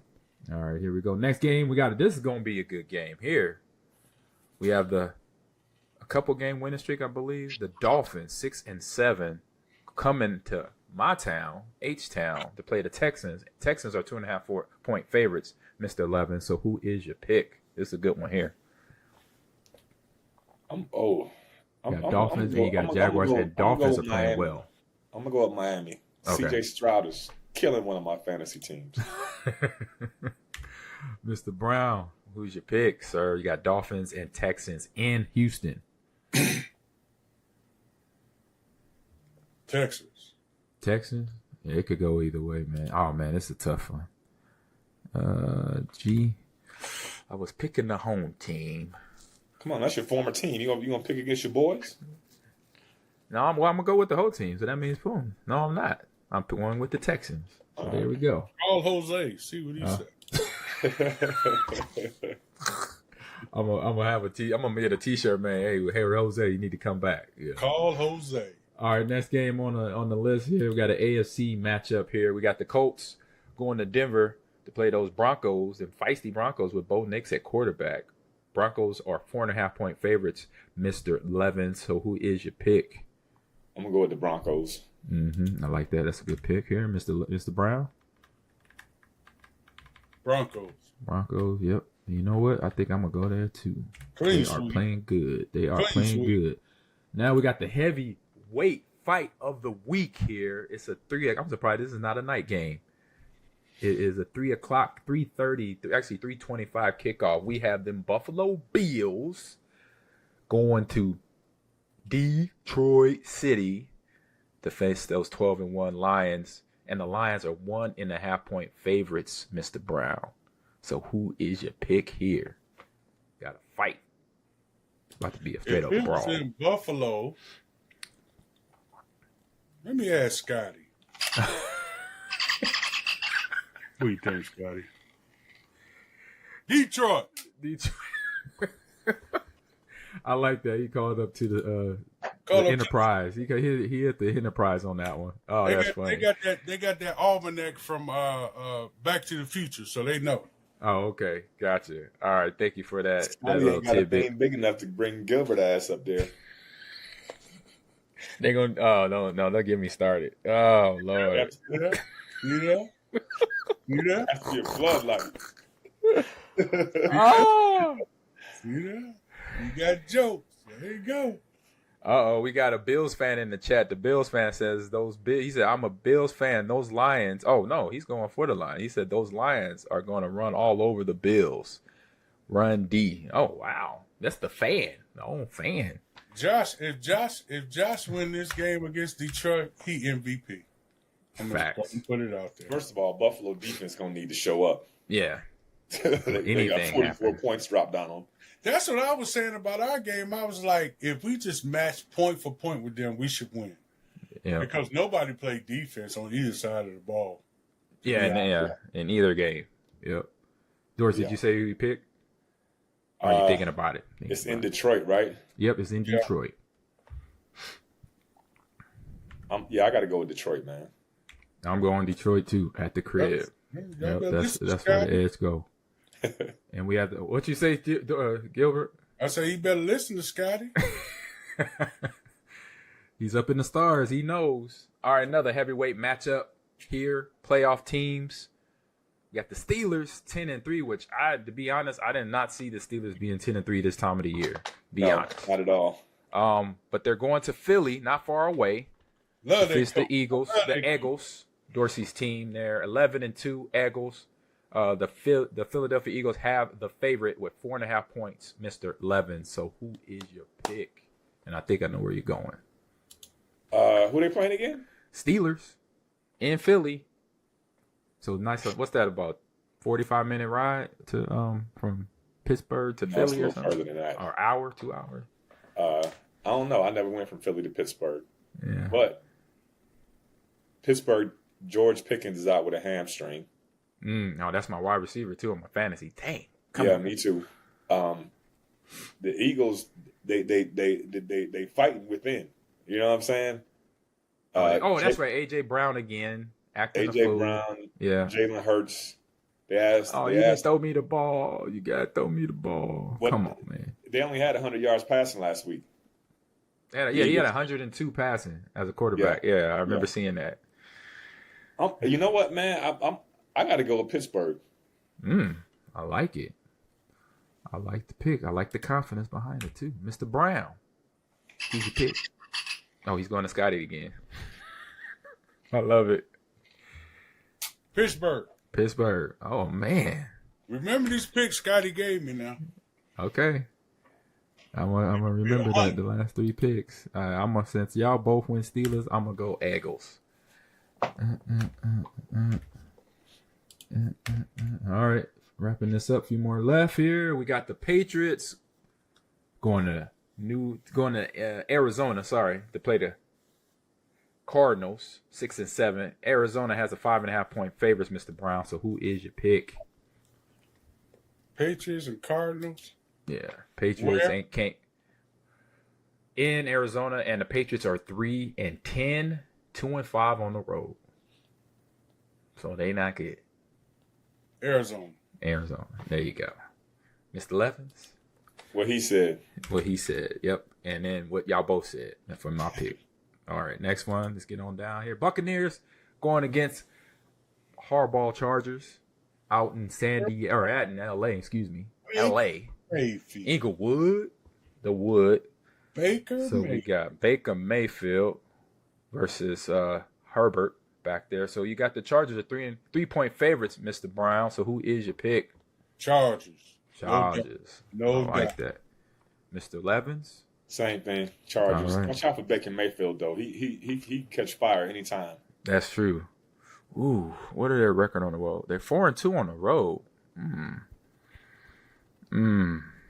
Harbaugh will not lose this game.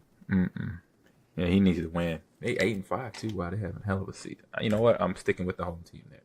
All right, and then here's our game of the week for us. Those Packers 9-4. What's the word I'm looking for? Battle ready, roll weary. Battle test. That's the word. That's what I was looking for. Battle tested. Thank you, Mr. Brown. So the Packers are 3-point favorites, Mr. Levins. Packers. So who's your pick? Or who? I'll say I know your pick. What's the score? I'm gonna go 24-20. 24-20. Tight game. I was pretty close last week. We all were close. Like I think when I saved it, we all were either because it was a 3-point loss, and mine was 21-17, and I think Dorsey, you might have been 28-27, and then Gilbert might have been 24-22. So we're all within that 3-point range right there. So yeah. Hey, like I said, y'all, if y'all looking for picks and some wins, y'all make sure y'all watch us, pay attention. We doing it right. All right, Mr. Brown, who's your pick? What's your pick what's the score going to be? You ain't going to like this number. 24-3. Ooh. Oh, I like it. Firepower over there. I like it. I like it. Bold. That's a bold statement. Right. I like it. That means them boys learn from that Detroit game. You ain't giving up nothing but field goals. I like it. Hey, to come in that house and only keep them to 3 points, I appreciate that. That means they get confidence. That's all confidence. Let me see. My score is going to be where we at here. 3 point. I think I'm gonna go 20-17 for my pick for our Packers to win in Quest Field in Seattle. Or Lumen Field, I'm sorry, but it's Lumen Field Quest Stadium or something like that. They got two names. It's confusing. Because on some of the stuff it says Quest, some of the stuff says Lumen. So sounds stupid. They're confusing. All right, last two games on the list here, and we got one can't get right, and we got one that is right. We got the Bears going to Minneapolis to face those Vikings, and you can't get no. Come on. Regardless of the spread, I'm not even gonna say the spread. Okay. He likes being at the bottom of the barrel. That's just, what? Whatever Scotty tell me. All right, Scotty, don't make me look like a fool, man. Scotty gonna get you a win. Bears. Oh shit! My God, but Scotty, he must got like some air sickness, some flight sickness or something. He didn't give you the right one. But okay. Scotty getting some gas station chicken and didn't hear him right. Right, he got the right. Actually, it was kind of outdated gas station chicken. Scotty got caught looking at Lieutenant Uhura. And got his ass whooped by Spock. And Spock put them hands on him without putting hands on him. You know how Spock can fight. He could fight with your mind. Matter of fact, I put my hands on a kid in 3rd grade for calling me Dr. Spock. You see my ears all pointy and shit. Oh, for real? Ooh. Oh man, they used to call me. Really? That was the one that they would say to me to get me mad. Really? That's why you got Dr. Spock ears. Dang, that's cold blooded. Yeah, the kids ain't nice. I remember back in the day, kids, man, they little jerks, man. When you from preschool to about 4th grade, kids are jerks, for sure. Yeah, they jerks. I know. G, what did you get bullied, or were you the bullier? He was the bully. No, man, they try you. The little son bitches try you. You know what I'm saying? Yeah, they do. Because they think they can get away. Right. But when they run down that hallway and there's no doors open, your ass is mine. Hey, it was this one kid. He started messing with me. He like hit me and he ran. And when you talk about them doors, he ran into a door that was locked. He hit that door so hard, bam! And I just laughed and I was like, "Come here, see? Now, you trying to run from me? Your ass went right now." You just had to hit him. He knocked himself out. He did. He about knocked. I was like, "Dang!" I was like, "You okay?" Man, I promise y'all. Have y'all been seeing those memes where the dude, like, if you slip and fall, he'll say, Jadanian Slip Lee of Wichita State. Go Wildcats. Y'all ain't never seen those memes? Yeah, I know you're talking about. I haven't seen it yet. It's so funny, man. Oh, man. They got so many memes out here that are hilarious. People got nothing. I say these people out here on social media, I hope they're getting paid because they are comedy geniuses in the memes I see on social media. Giving away edited videos. Hilarious. All right, here we go. Last pick. We got 2 can't get rights. One, they kind of figuring themselves out, but the other, they still lost in the desert. So we got the Falcons going out to Las Vegas to play against the Raiders, 2-11. The Falcons are 4.5-point favorites, Mr. Levin. So who is your pick here? Man. I want to go with the Falcons. I really do. But Kirk Cousins, they've lost the last 4 games. He's got 8 picks and no touchdowns. Oh my God, I didn't know that. I knew he wasn't having a good. They got a lot of money. Yeah, he is on they on a 4-game losing streak. Good gracious. Yeah. And there's whispers about what's the guy they drafted? Michael Penix. Yeah, Penix. Yeah. Penix. Yeah. Penix Jr. Michael Penix Jr. Yes. There whispers about him coming into the game if this don't turn around too soon. With that being said, who's the quarterback for the Raiders? Minshew. No, he been hurt a long time. No, did he get hurt? Aiden O'Connell. Oh, no, O'Connell. Yeah, Aiden O'Connell from Purdue. He hurt. I think it's Desmond Ridder who used to play for the Falcons. No, hold up. Let me see. No, it's Minshew. Oh no, Minshew's on IR. Yeah, you're right there. Aiden O'Connell got hurt yesterday. And then Sunday. Shucky Ducky, quack. I want to say it's Desmond Ridder who was a quarterback for the Falcons before last year. It's gonna okay, Aiden O'Connell is questionable, but he's the starter. And then it's Desmond Ridder. So that's the pick. No, so we don't know who's out. That's official. So I was just going off what I saw here. So he's completely out. So yeah, if he's out, then it's Desmond Ridder from what's that, Cincinnati? No, Atlanta. He was in Atlanta last year. No, he wasn't. I'm saying he got drafted out of Cincinnati, right? Oh, okay. Yeah. But he was in Atlanta for 2 years. He was in Atlanta 2 years. It felt like forever. Oh, I hear you. Hey, when it's going rough, it's going rough. All right. Like I said, but Atlanta has the 4.5-point spread there, Mr. Levin. I'm going to go with the Falcons. All right. Go with them. Let's see what we got. All right, Mr. Brown, you calling Scotty or this is on you? No, this on me. This is a self-explanatory. I don't know why y'all did all that back and forth right there. It's the Falcons going to win this game because the other ones suck. Raiders. Yeah, I'm with you there. That's the only home team I'm not picking. I love me some Antonio Pierce. I do. I do. His job. I appreciate him, but yeah, Antonio ain't got no quarterback, and his number one receiver is Jacoby Myers. Yeah. Although the tight end Brock Bowers is balling, he's leading the league in receptions. He has 87 rookie year, 87 receptions, 933 yards, and 4 tutties, and so that means he's gonna have a G receiving this year. He could get 70 yards in this game coming up by himself. He'd be like, hey, I'll just take the ball He's and run. leading the league in receptions. That is crazy. Rookie year. Balling. Right in. That's a grown-ass man, as we say. That's a grown-ass man. On that note, we are done with our picks. That means wrapping with the show, fellas. So good job today, man. What is your weekend? What's your week look like for the rest of the week for you? Mr. Levins? I teach spin 2 more times. Actually, tonight, Wednesday, Thursday. I got to give a shout out to my son. He's on the principal's list, not in a bad way, straight A student. And this weekend he had a soccer tournament. They had 3 games. He had 9 goals. He had 6 goals in the first game. Nice. 1 the second game, and then 2 in the last game. Awesomeness. This weekend I'm sitting around, just watch some football, man. Well, yeah, that's all. I ain't got nothing else to do. I hear him. Mr. Brown? Congrats to the junior. Yeah, congratulations. What I got? I'm on the road tomorrow. I'm in Wisconsin all week. I got some peddling that beer like Master P out the trunk. And I got Shields on Saturday up in La Crosse. And Sunday, so I won't be back till Monday, so I'm gone. Nice road trip. So I'm gonna truck driver.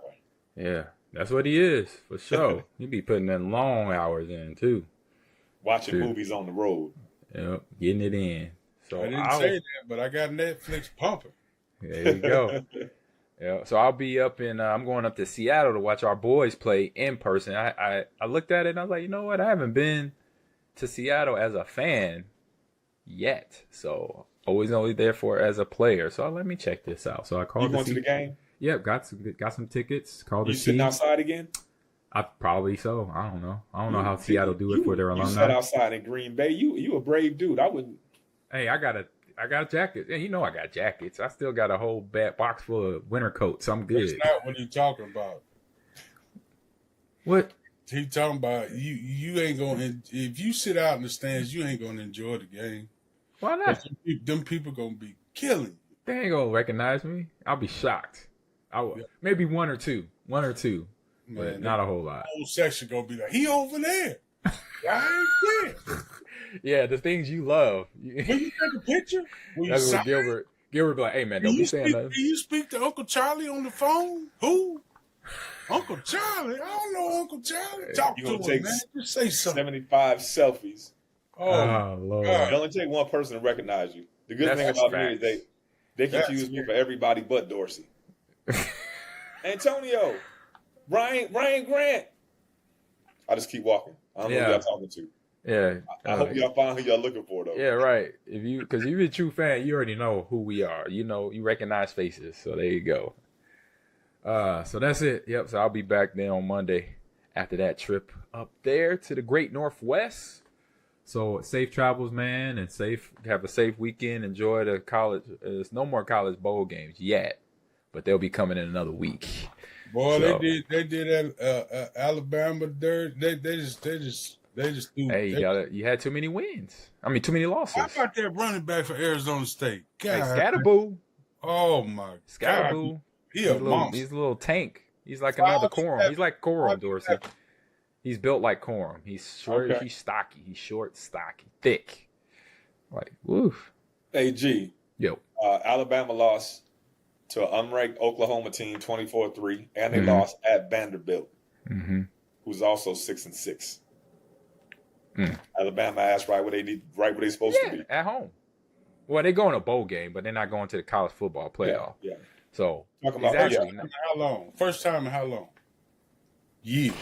It's the first time in how long Nick Saban ain't been the coach. Exactly. He was there for almost 20 years or something like that. So, been 20 years without. The new guy ain't quite cutting it yet. A national championship season or a playoff season. Because you know they got talent. NIL deals.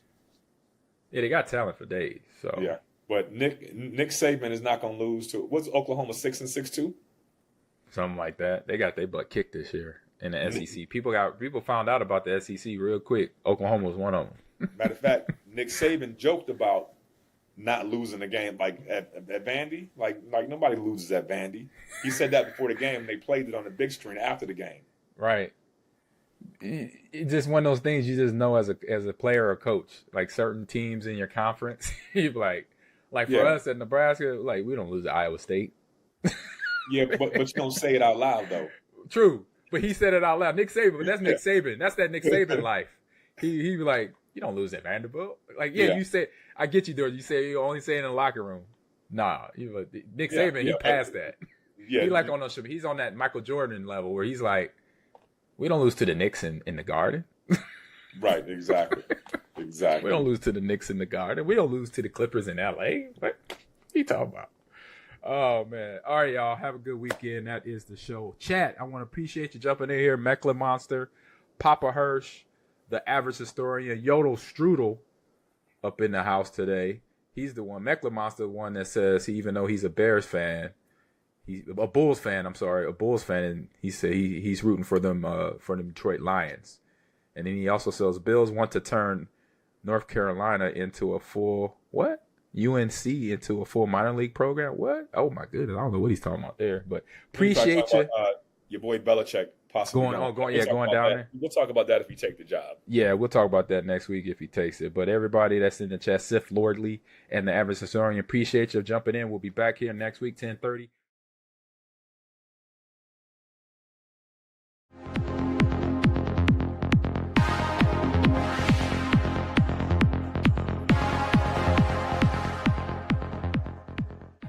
All right, baby. Yeah, we're recording. Here we go. All right. How do you feel? Feel good? You sound good? Good. Yeah, good, man. A little tired, but good. Okay, good. We got like so much stuff that happened today that we can break down. Belichick, the fact that, this Ohio law, we got to get into that. Right. That, Ohio State, I mean, how soft can you be? This law has been passed. Let me just read it verbatim so we can get it out into the open here so we understand. Ohio State Representative Josh Williams introduced a bill Tuesday that would classify flag planting at Ohio Stadium around Buckeyes football games as a felony. Okay? A felony. The Ohio Sportsmanship Act, authored by Williams, comes in response to Michigan's attempt to plant its flag after the November 30th win at Ohio State, which set off a brawl between both teams. Police employed pepper spray to separate players and team personnel. Ohio State University police are investigating the incident. What's to investigate? And also, his bill says no person shall plant a flagpole with a flag attached to it in the center of the football field at Ohio Stadium of the Ohio State University on the day of the college football competition, whether it's before, during, or after the game. And it carries a felony of the 5th degree, which you could do. Of course, it's the least severe in Ohio, but you can get 6 to 12 months in the clink and up to $2,500 fine. And a felony on your record. On your record. So tell me, how soft is this team? Not only do they get run the rock down their throat all the time in big games, how soft is this? I mean, you see why we get nothing done in this country. I mean, our legislators are more concerned about flag planting than they are about legislating. I don't know how you feel about flag planting. I really don't care one way or the other about it, but you really can't plant the flag anyway because everybody's playing on synthetic turf, so you can't really plant a flag. That's a good point. Yeah. But my thing is, if you don't want the flag to get planted on your field, win the football game. Win the damn game. The same energy that you had after the game, should have that energy in the 60 minutes that you guys were playing the game. Correct. And then you don't have to worry about the flag being planted. But I don't, again, like I said, I don't know how you feel about it, but I mean, if you lose, be a good sport about it. But as far as the flag planting, they can stop this. They can easily stop it. It doesn't need to go to the legislator to stop the flag planting. It just has some class. When you win a football game, have some class. Shake hands with the guys, go across the field, shake hands. Go ahead, go in the locker room, get on the bus, get on the plane, and get back home and be with that W. You have already made your point. You've done what you needed to do in that 60-minute time span. You've gone out there and you've whooped their tail. Now you just need to get on back to the house, man. Get on back to the crib. Come on. There's no way you can do that. This is Michigan and Ohio State. This is one of the biggest rivalries in sports, let alone college football. This is the game. And if you look forward to that game all year, and generally, it is the last game of the season, And beforehand of, now the new playoff, which I think is a joke, let's just let's just let 25 other teams get into the playoff. Let's just make it like the basketball tournament. Let's get 64 teams in here. We'll make all the money and all that. But be that as it may, when before it was 4 teams, or even before the playoff, when you had, if you had one loss, you were screwed. Okay. Right. If you won a national title, you had to go in there undefeated. So you had to win that game. You're looking for that all year. And on top of it, it's all these guys that hate each other because they were recruited against each other. This is the biggest rivalry in sport, in college football and some in sports. Plant the flag, baby. I don't care if you take a deuce in the middle of Ohio Stadium or in the big house in Michigan. You win a game, you deserve to do whatever you want to do as long as it's lawful. Now, here's the thing. They're trying to make it unlawful. And that, to me, is so ridiculous. Like you said, we have so many other things in this country that we got to take care of, and yet we're going to worry about this. I think it just goes to prove how soft Ohio State is, and the fact that, guess what? And we're going to get into this in a second, but if you're Ryan Day, if you're the Buckeyes, the Fuckeyes, I call them, if you're going to get all bent out of shape about this, win the damn game. That's it.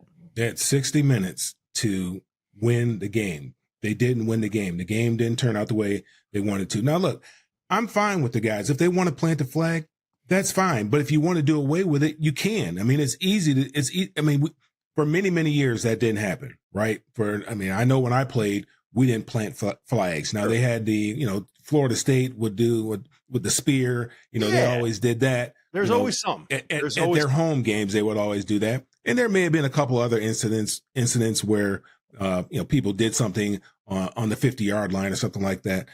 Flag planting just came along as of late. And a lot of these guys do it just for the clicks. Let's be real.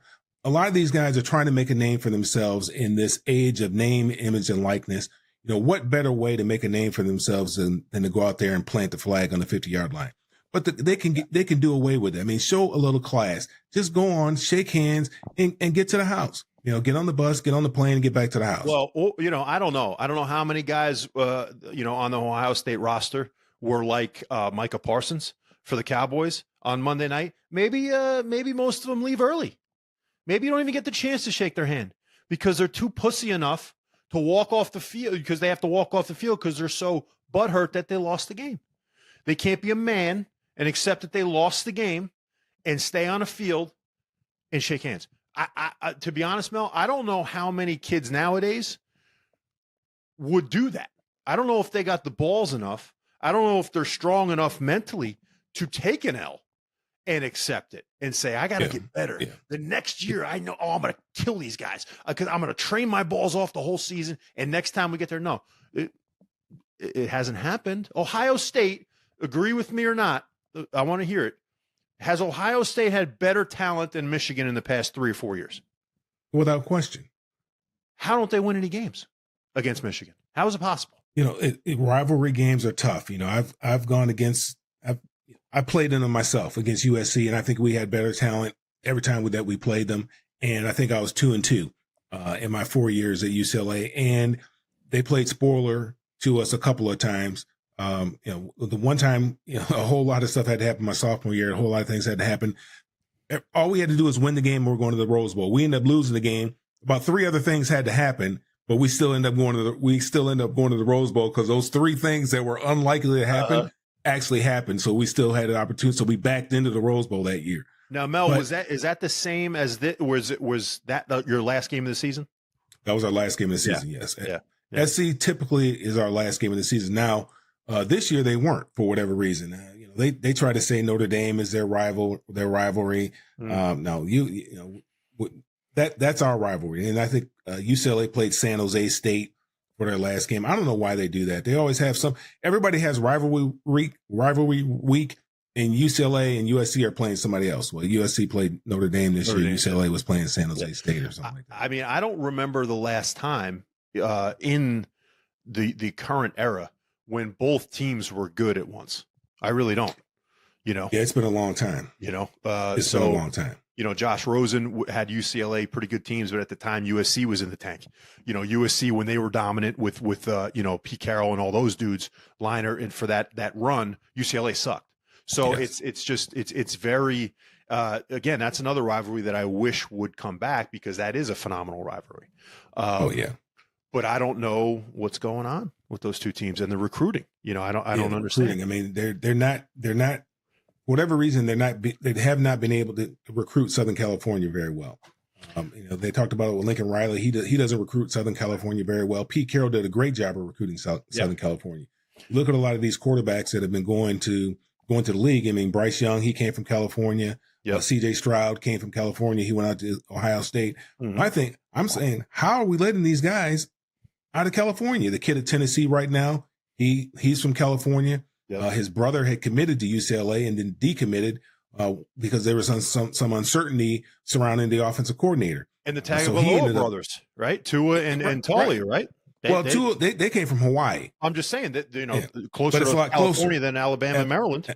Absolutely. Yeah. Absolutely. But there's a lot of good talent that comes out of the state of California that, they're not getting. Back in the day, UCLA recruited very well in California, and they recruited very well nationally too. I think that's one thing that they did very well back then, and that I can say that Coach Donahue did extremely well, is they recruited very well in the state of California, and they recruited very well nationally. They kind of had a plan of what they wanted to do nationally. They would go to certain states, and they would try to pluck the top players in that state, and they did a very good job. I mean, the year I came out, they got the number 1 running back and the number 2 running back. Eric Ball, he was the number 1 running back. I was the number 2 running back. He was the number 1. He was the number 1 player in the state. I was the number 8 player in the state. And the next year they came back again, went to the same high school, and got my brother and got this guy named Mike Lodish, who ended up playing for the Buffalo Bills and the Denver Broncos. Yep. He was the first guy to go to 6 Super Bowls. So, they did a great job of recruiting talent. Yeah. Well, speaking of recruiting, and again, I told you, I wish that rivalry can come back. But speaking of recruiting, you got to imagine that there is no better recruiter right now in the game overall in college football than Ryan Day, right? Ohio State generally has the number 1, most dominant, whether it's D-line, running backs, wide receivers, especially the past 10 years. They've had dudes all over the place. Ryan Day his record is absurd. But Ryan Day can't beat Michigan, and he can't win the big one. Well, so think about it. The question to you is does he deserve to be the coach still? Think about it. Jim Harbaugh had a tough time when he first came over, transitioning from the coaches that were there before. I think it was Brady Hoke who was there before him. And he tried to, go through with the spread offense, and, he tried to do that, and that didn't work. He just had to go back to doing what he knew how to do and do well, which is running the football. I think Ryan, look, all he's giving you is 11, 12 wins a year. And I understand he's not winning the one game that everybody wants him to win. But on the flip side, would you rather have him lose 11, 12 games a year and only win that one game? He's not going to keep his job that way either. I think he just has to, he has to figure out a way. And if there was any time to beat Michigan, they were vulnerable this year. There's no question about it. I mean, this was the year to beat Michigan without question. Their quarterback situation is not very good. They had a lot of players that were hurt. Their number 1 defensive back was out and has been out for a long time. If there was any time to beat Michigan, it would have been this particular year. But Chip Kelly came over there, from UCLA, stepped down from the head coaching job and went over there and became the offensive coordinator. And they didn't run the football very well in that game. And I think they had to figure it out. They got to figure out what it's going to take to beat the University of Michigan. They're going to have to figure that out. But I mean, they're taking care of everybody else, but they had to figure out what it's going to take to beat the University of Michigan. I wouldn't move on from Ryan Day because you know what you got with Ryan Day. You got 11 wins. You got 11, 12 wins. Now somehow or another we got to get over the hump and we got to get that other win and beat those guys up north. But I wouldn't move on from it. Well, you got to beat Michigan, and then you got to win the national championship, right? So that's something he hasn't done. And if I had to say how I can make an analogy of it, I think Ryan Day to Ohio State is like an old man who's got a hot ass woman in his bed. Mm-hmm. He forgot his Viagra, though. So no matter what, when it comes down to it, when it comes down to nut cutting time, it ain't going to happen. And that's what Ryan Day is to Ohio State. You know why? Not because he can't recruit, not because he can't coach per se, because he was the X's and O's guys, the offensive coordinator won the natty with Urban Meyer, okay? Right. Why can't they beat Michigan? And then why can't they, when they step up to competition in the playoff, why can't they do it? One word, culture. You're getting your ass beat in the trenches. You don't have the tough mentality. Look at the bill that they just passed. They are the softest team in college football. They walk in and they're like, we're Ohio State. Bow down. It's not going to happen against a team like Michigan, who's been well coached for years. They probably had Harbaugh coaching from FaceTime. Okay. They probably had him all week at practice on, I guarantee it, But with Ohio State, why can't they do it? It's because they don't have the Alabama culture. They don't have the current Michigan culture. They don't have the smash mouth Georgia culture. It's not going to happen. So Ryan Day can win you 14 games if they make a 15-game play schedule soon. He can go and get you to the playoff every single year. He could be a top 5 seed. I don't care. He's never going to win the big one. And he can't even beat Michigan. This Michigan team, Mel, was so brutal this year. They lost so many pieces. They didn't have, not only, like you said, Will Johnson, who's a friggin' stud. He's going to be probably a top 3 pick. Right. On the defensive side of it. They injured their most dynamic player on offense, Donovan Edwards, in the first half. Right. Okay. They had an ex linebacker, Khalil Mullings, run for like 400 yards on them in a game. Okay. So I don't understand how difficult that is. You have all the talent. You got all the expectation. You're at home. And now we're worried about flag planting. That game should have been 3 touchdowns minimum. Yeah.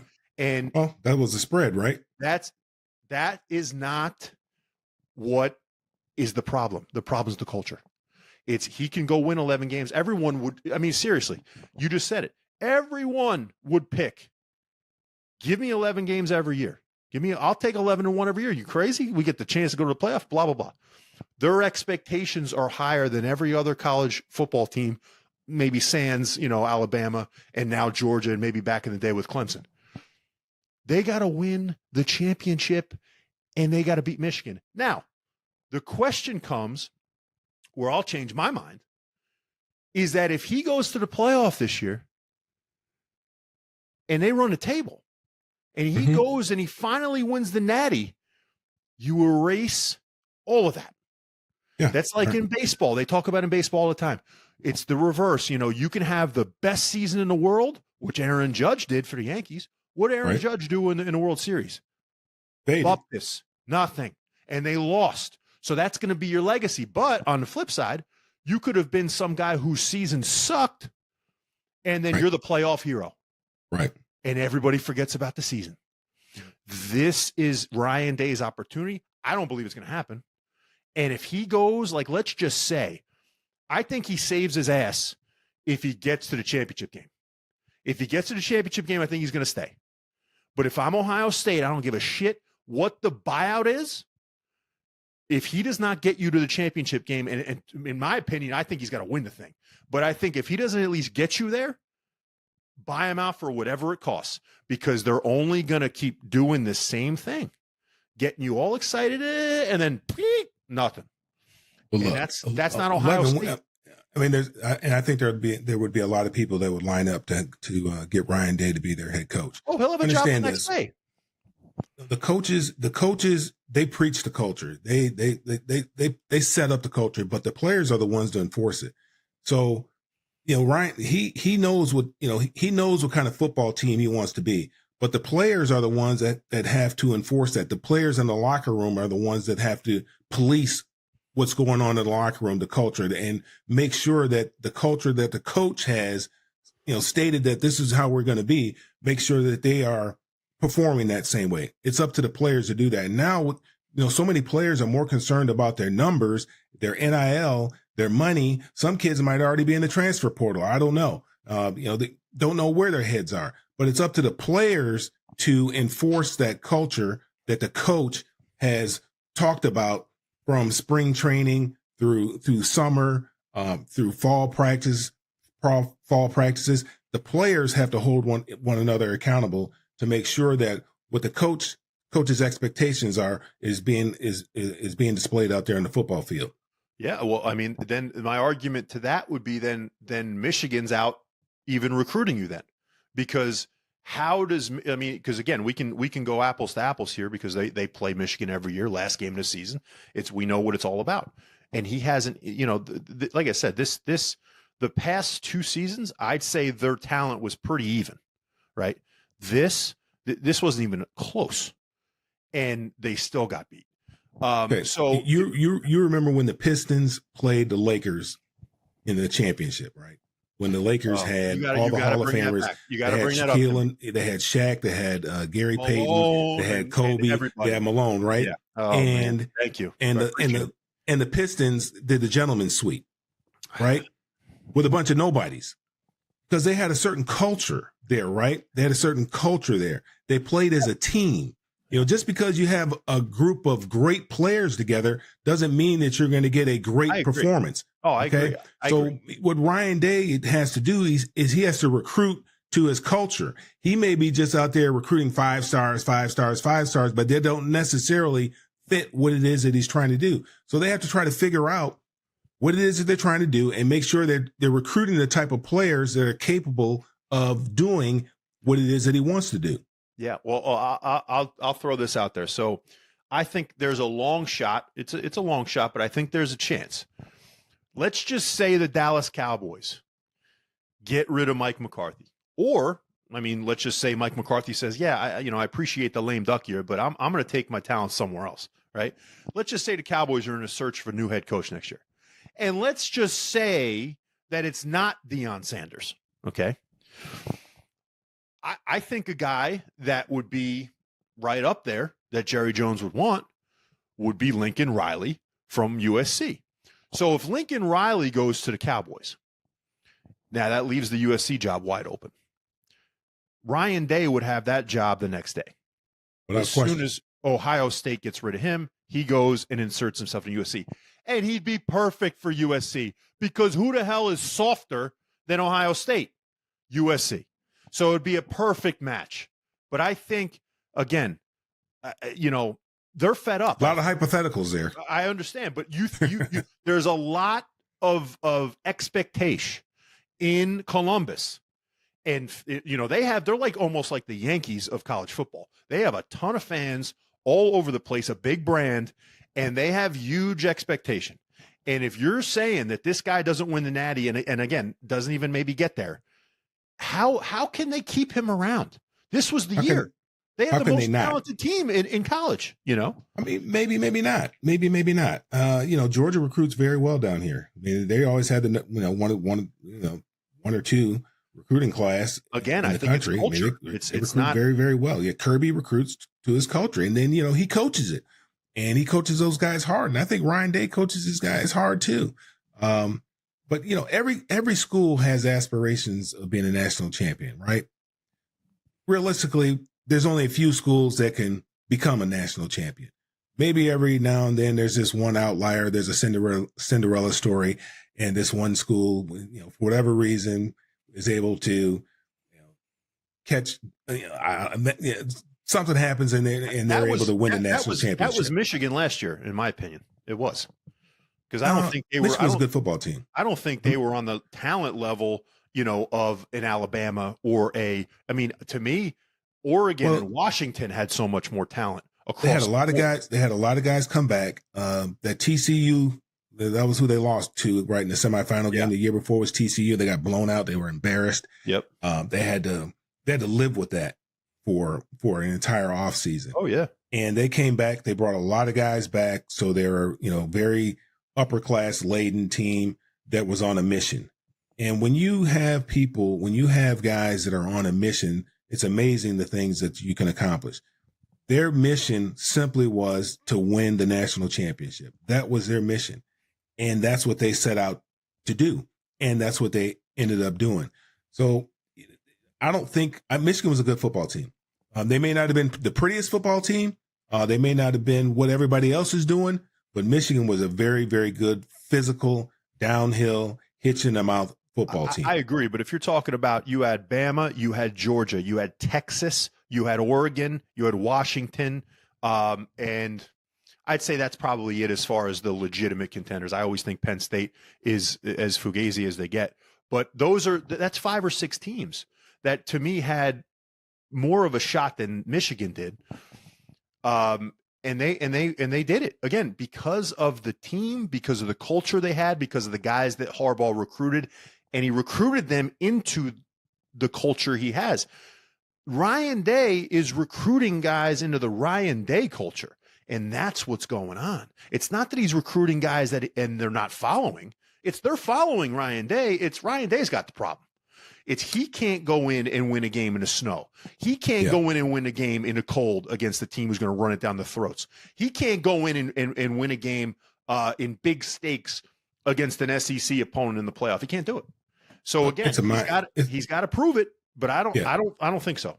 It's a mindset, and everybody's got to buy into it. We had we always had slogans when we were in high school, and one of the slogans that we had, and I think it was Vince Lombardi said, I don't remember who said it, but life's battles don't always go to the stronger or faster man, but to the man who thinks he can. So last year, Michigan believed that they could. They truly believed it. We won the state championship my senior year right after the game, our final game, my junior year, that we ended up losing. We said, hey, we ain't losing next year. We're winning the whole thing. And everything that we did was about winning the state championship. And we did everything together as a team. We did everything together. We went to camps together. We worked out together. We lifted together. Everything that we did it as a team.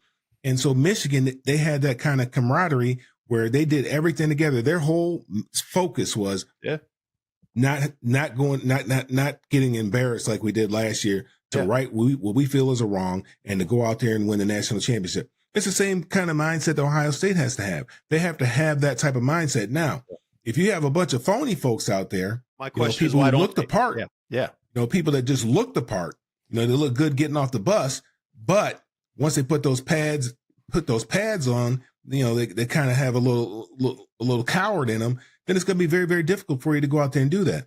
So I don't know what these guys are made out of. We're going to find out here very, very shortly exactly what they're made out of. We kind of got an idea, obviously, what they're made out of based on what happened against the University of Michigan, and then how they've responded with the legislature,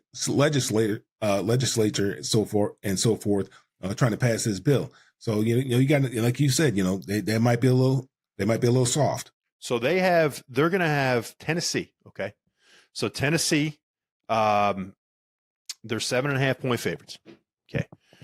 Tennessee, I don't like their quarterback. I don't think their quarterback is. He's a freshman. Yeah, I get it, but I'm just saying, if I'm going to take a team there, I'm taking Ohio State. Okay, I think he is a freshman. Well, Tennessee is tough. I mean, their coach is, he's a tough guy. Very, very smart. Defensively, they're going to have their challenges. If this was in Neyland Stadium, whole nother ballgame. Yeah, but right. Ohio State gets the home game. And again, we saw how that worked out for Michigan, but for everybody else, for the most part, it's a big, and maybe Oregon too, but it's a big advantage. They just got embarrassed by Michigan. You got to think, like I said, from what I've seen from Tennessee this year, and kind of how they've been the past couple of years is they're underachieving to me. So I think Miami's a better team. Miami got screwed. I think Miami should be in this playoff. I think they're a better team than Tennessee. But speaking of college, and this is very college heavy today to start off, but big news, huge news. Yeah, surprised me. Billy Belichick is going to go to the Tar Heels. He's going to be the coach of North Carolina instead of going back to the NFL. There's a couple different angles we can go here, but I'd like to get your opinion first on why you think he took this job. I mean, I have no idea, other than the fact that he wants to coach and he wants to teach. When I say teach, teach the players. Maybe he's seeing that there's no market in the NFL for his program. From my understanding, he has a certain program that he wants to bring to a team, and nobody was buying it. He wanted to, bring all his people, and owners weren't willing to give him that type of latitude to bring in whoever it is that he wants. North Carolina, this guy, they sought him out, and they wanted Bill Belichick. They wanted that name, Bill Belichick. Now, the interesting thing is that Bill Belichick was never very, very, very successful without Tom Brady. He wasn't extremely successful without Tom Brady. Now, that's not to take anything away from him as a defensive coordinator or a coach or a strategist or anything of that nature. Obviously, he's extremely good at what he does, because he wouldn't have been doing it for as long as he's been doing it, and wouldn't have won all those Super Bowls if he wasn't good at what he's doing. But it's very, very interesting to me how he's going to be able to deal with 18, 19, 20, 21-year-olds who are going to be constantly, in this NIL era. Now, if it was before the NIL era, I'd say, okay, yeah, it makes sense. But now, they're saying, well, it's just like the NFL, because with the NIL is basically a salary cap, and you have to manage the salary cap, and you have to fit players within that. But you still have to deal with a lot of other things that you don't necessarily have to deal with when you're talking about adults. Now he's got to go out and recruit. I think the college game has gotten much more difficult. The college coaching job has become a lot more difficult than it's ever been in the past, because not only you have to recruit high school, you got to recruit your team every year. I mean, there's like 3,600 guys in the portal right now, and we ain't even got to the bowl games yet. Yeah. Which is just doesn't make any sense to me that you would have free agency going on right now, and you got bowl games coming up. I don't understand it whatsoever. Yeah. So will that frustrate him? Will he get frustrated with players that, when in the NFL, you could always say, well, I'm going to cut you if you don't do this or that. And, that's going to, significantly impact that player, and that's going to motivate that player. Here, you decide, hey, you're going to bench a couple players, something like that. He just say, hey, forget it, man. I'm going to leave. I'm going to go in the portal. How is he going to deal with these young players with the egos that they have, and they really haven't done anything yet? Commonsensically, this thing makes no sense. So makes zero sense. There's no rationalization on, okay, well, like you just said, as far as the coaching parameters now are so different. Gus Malzahn, the head coach for Central Florida, just said, screw it. I'm going to Florida State just to be the offensive coordinator, because I want to coach. I don't want to do all this bullshit with the GMing and all that stuff that goes into it now with the agents and all that. So, okay, you got that. Bill Belichick, what was his, you put it greatly when, we're talking about, he didn't win without Tom Brady. Okay. Everyone talked about, Brady needed Belichick and blah, blah, blah. No, Belichick needed Brady, I think, in my opinion. And he proved it with Tampa Bay. What was Belichick's downfall with the Patriots? What did he do the worst? He couldn't fucking draft anybody.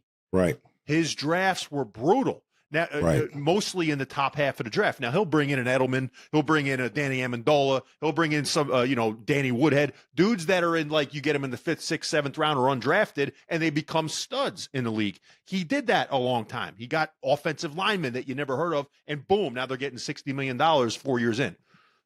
He did that, but he busted so many guys, especially on the offensive side of the ball, with the Patriots. What is college football? It's all recruiting. It's all drafting. It's all talent evaluation. Free agents. It's all free agents. He was awful with that. Awful. Right. So here's my angle then. So if that shit makes no sense, which it doesn't, and it seems like, well, hold on a second. They just fired a 72-year-old guy in Mac Brown. You're going to bring a 73-year-old guy in who wants to do it. I mean, who's never done college. It's unreal. Doesn't make any sense. Doesn't make zero. And I think it's like $10 million a year. I think he's getting. No, I mean, he's going to get his money. And it's like 3 years and $10 million a year. And people will say, oh, well, he took the job because he's going to set his son up. Steve's going to be the head coach when he leaves. Well, no shit. I mean, that's generally how it happens. But I think the angle of this thing is, When I was looking at it the past week or so that, this whole thing had popped up, him and UNC. Well, I said, well, of course, it's leverage to the NFL. Oh, Jets, Giants, Cowboys, if Jaguars open up. Oh, well, if you want me, I got some other people courting me over here. Like, I get it. But now he actually took the job. Right. So to me, he's going to coach because he wants to coach. He doesn't want to be on the sidelines anymore. I was actually shocked he stayed on the sidelines this year.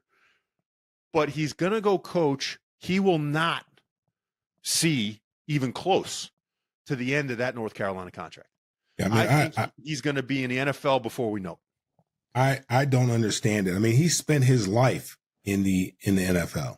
He's been in the NFL since 1975. He's got a lot of relationships with coaches, obviously, because he's had to go out and evaluate talent. Obviously, he's had some people that were on his staff before who are now coaching in the college ranks. So he has some relationships there.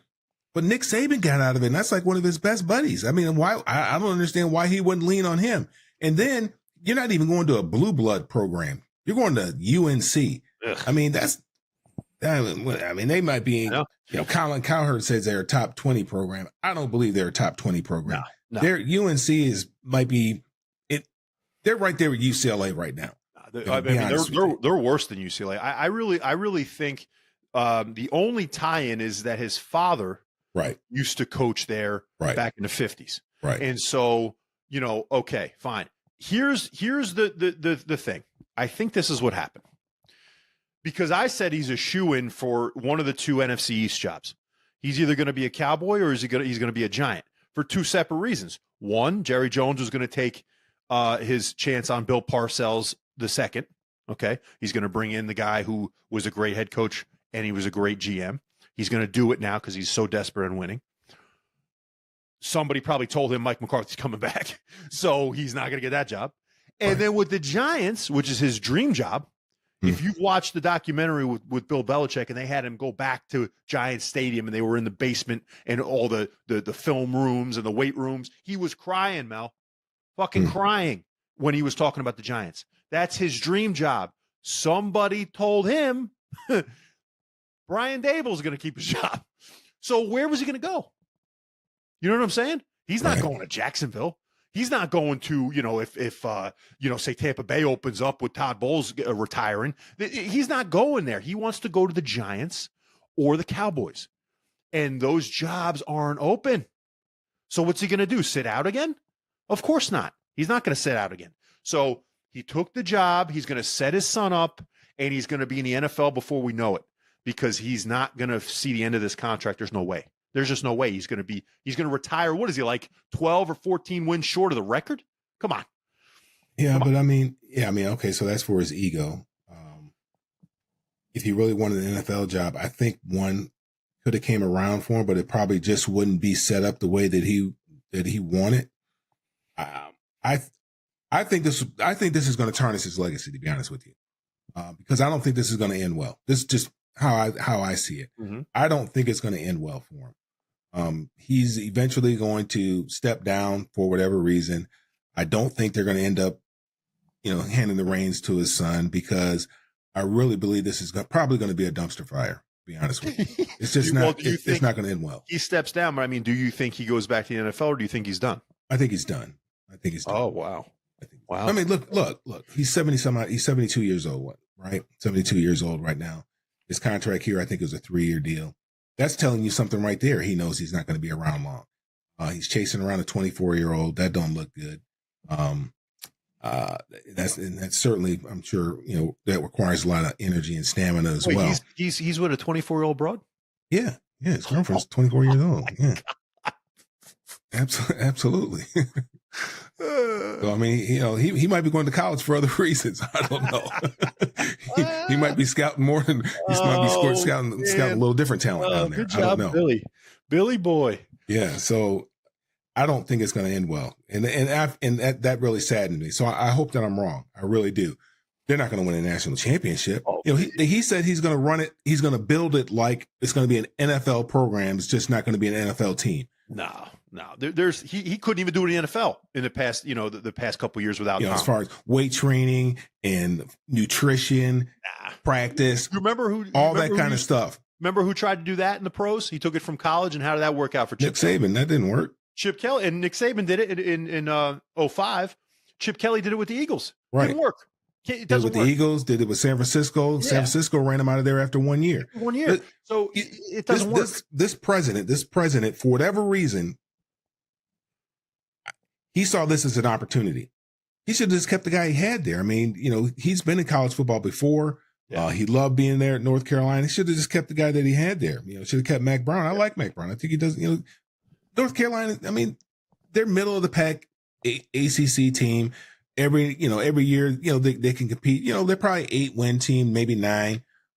Every now and then, Lightning might catch lightning in a bottle, and they might win 10, 11 games, something like that. That's North Carolina. Mac Brown was perfect for Texas because Mac Brown is a guy who's going to kind of wrangle you in. He's going to get all the talent. He's going to let you do your thing. He knows where to put you. He's not going to ruffle any feathers, and he doesn't want to deal with any of that money. The boosters take care of that shit. Well, there's not many boosters in North Carolina for football. It's not going to happen. So with Bill Belichick, you're bringing in a guy again. It's the same thing. You're getting rid of an old guy. You're bringing in another old guy. Right. And now this old guy doesn't have any college experience. 0. And this old guy is, like I said, I got to look at the exact number, but it's I think it's like a season, maybe season and a half worth of wins that he's away from being the winningest head coach in the NFL of all time. You don't think he's going to try to do that again?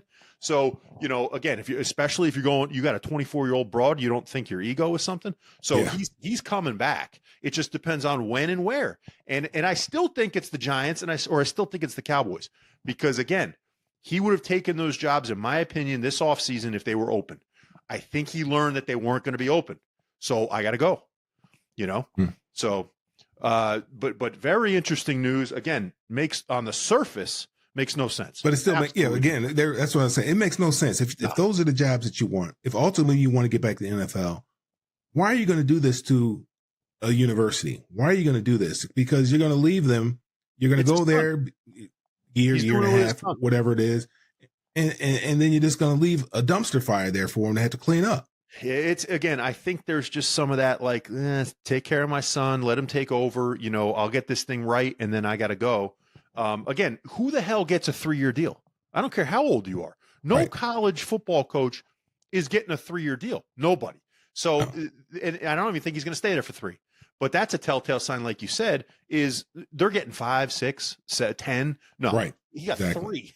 Right. So it's not because he can't coach, 75. There's dudes that coach till they're 80. Joe Paterno and Bear Bryant. Absolutely.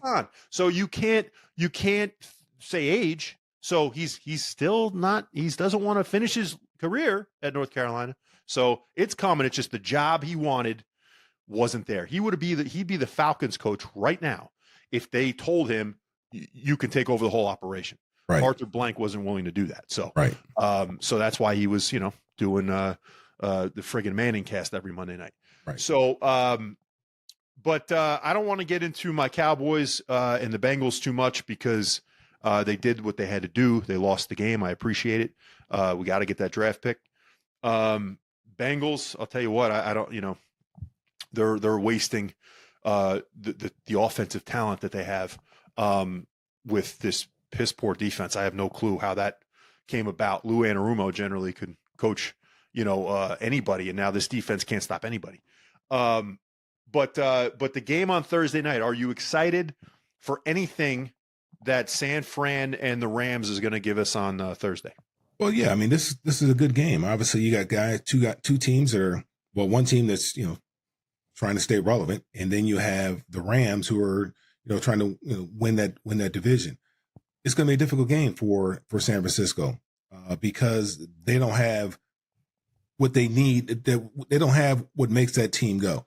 Now, now they're becoming more reliant on Brock Purdy, and that's not Brock Purdy. Brock Purdy is a distributor. He's a point guard. That's what he's great at. But he doesn't have, McCaffrey. Debo has been kind of, he hasn't been Debo-like. Ayuk is gone for the season. Obviously, Kittle's getting a little long in the tooth now as well. I'm not sure if the left tackle is going to be playing this game or not. So you're becoming more Brock Purdy dependent, and that's not good for the San Francisco 49ers. And then the Rams are coming off putting up 44 points against Buffalo. So they're riding a high right now. And, that offense is clicking. The running game is going. Cup is looking good. Nakua is looking good. They got some other guys that have stepped up. I think it's going to be a very interesting game, but I don't think San Francisco will prevail. I don't know if Bosa is playing. I don't know if he's back yet. The defense hasn't been playing very well for San Francisco. So San Francisco has problems because they can't do what they want to do offensively. If you're asking Brock Purdy to drop back 35 times a game, 35 times a game, then you're asking him to do something he's not capable of doing. He's not Superman. He's not Josh Allen. And even when Josh Allen put on the cape, they still didn't win. It wasn't enough. He needed help. So, and Josh Allen has a lot more talent around him than Brock Purdy does. So Brock Purdy doesn't have near the talent. He's not nearly the quarterback as Josh Allen, but he needs to have one of those type of performances in order for San Francisco to win, and he's just not capable of doing that.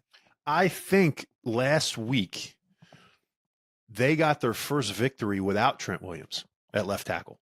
So, that's something that they don't do, and they did it. They got a division game here to go 500 against the Rams, who just friggin' put up 44 points against the Bills. Josh Allen's 6 TDs got wasted because that defense couldn't stop a friggin' nosebleed.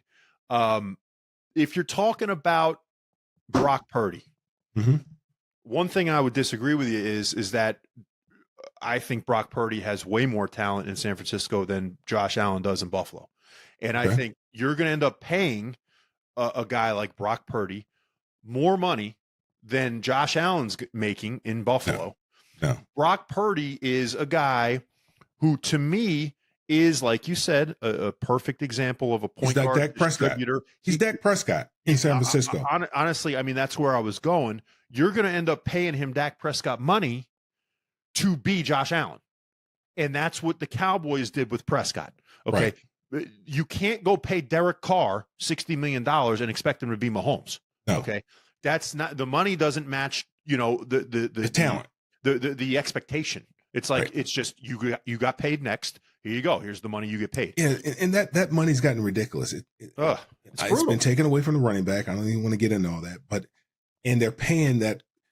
When Dak Prescott had his best years, it was his rookie year and probably his second year were his best years. And why did he have those great years? Because Ezekiel Elliott was running the football. Yeah, they had the best offensive line. They had rookie and second year Zeke, and they had and they didn't have tape on this guy. They did not know what he didn't like to do and all of that shit. And then what happened in the third year? He started, and I can go off and off on Dak, but in the third year, they figured him out. To do too much. And they had to go trade for Amari Cooper because he couldn't do it himself. And now you're going to give that guy $60 million. Brock Purdy's now due for $60 million. Yeah, to me, they give him $60 million, man, that's a waste of money. Someone has to be at blame here, at fault. Who is it? In my opinion, I think it's Shanahan, because Lynch gives you the tools, so he's not to blame. Brock Purdy is the last pick in a fucking draft. You can't blame him, even though I don't think he's a $60 million quarterback. He sure isn't. Why are the 49ers 6-7? Why? Because Christian McCaffrey hasn't played this year. They're hurt every year. Every year, Debo's hurt. Kittle's hurt. This guy on defense Bosa's hurt. This guy, Trent Williams, is without question. Every year they have the injuries. They were in a fucking Super Bowl last year. So who is to blame? To me, it's Shanahan. Because you won't get any pushback from me. I'm not a Shanahan guy. Me neither. But at the same time, they're going to end up really screwing themselves, because you have the roster, you have the talent, but the window's closing because Brock Purdy's got to get paid. Yes. And Brock Purdy's not a $60 million quarterback, and he's going to get $60 million. So the fact is that not only is that window closing, the window's shut now. Right. It's shut now. I don't even think they're going to make the playoffs. I don't think they will either. I mean, they're last right now in the division. So, now can they go on a run? Yeah, but 10-7. I don't think 10-7 wins that division. No, I don't think so either. So Seattle. And the only way they'll get in is if they win that division, because the wild cards are probably going to come out of the north. Well, you got two teams in the East.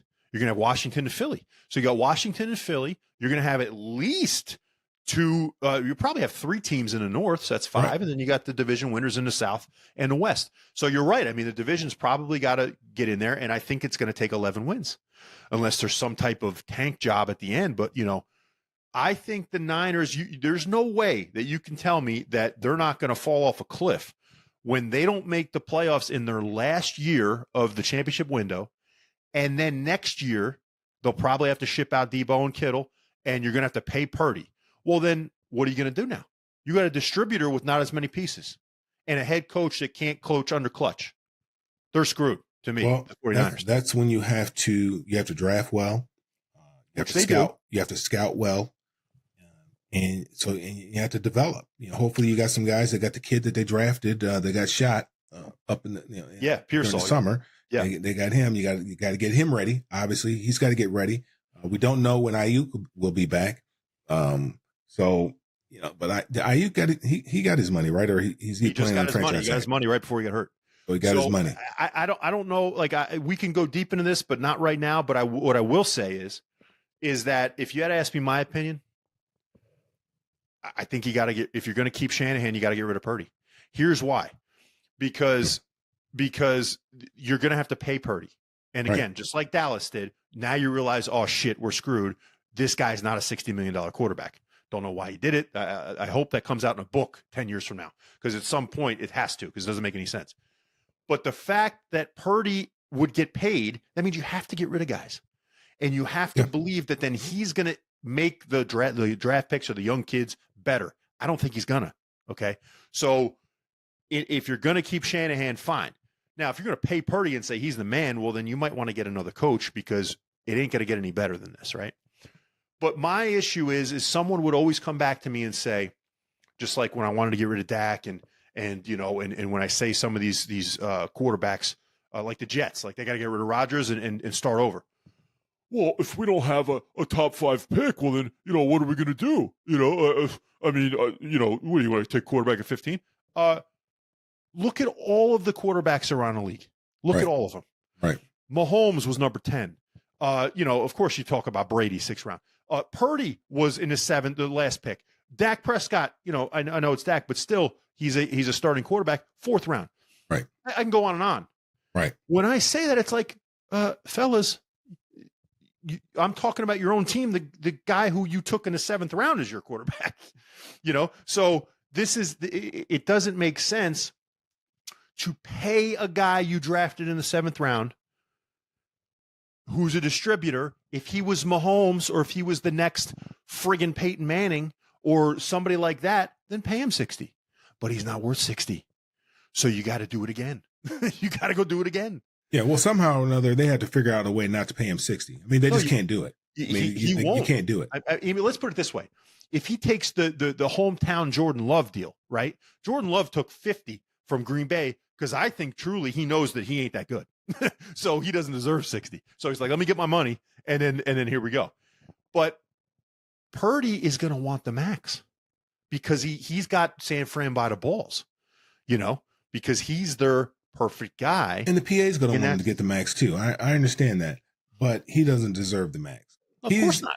I don't even think he's I don't think he's a $40 million quarterback.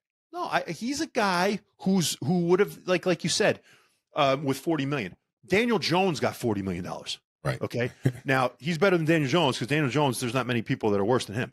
Yes. But I'm telling you, that's the contract though. In the current scheme of things, the bottom tier of the starting quarterback contract should be a guy like that.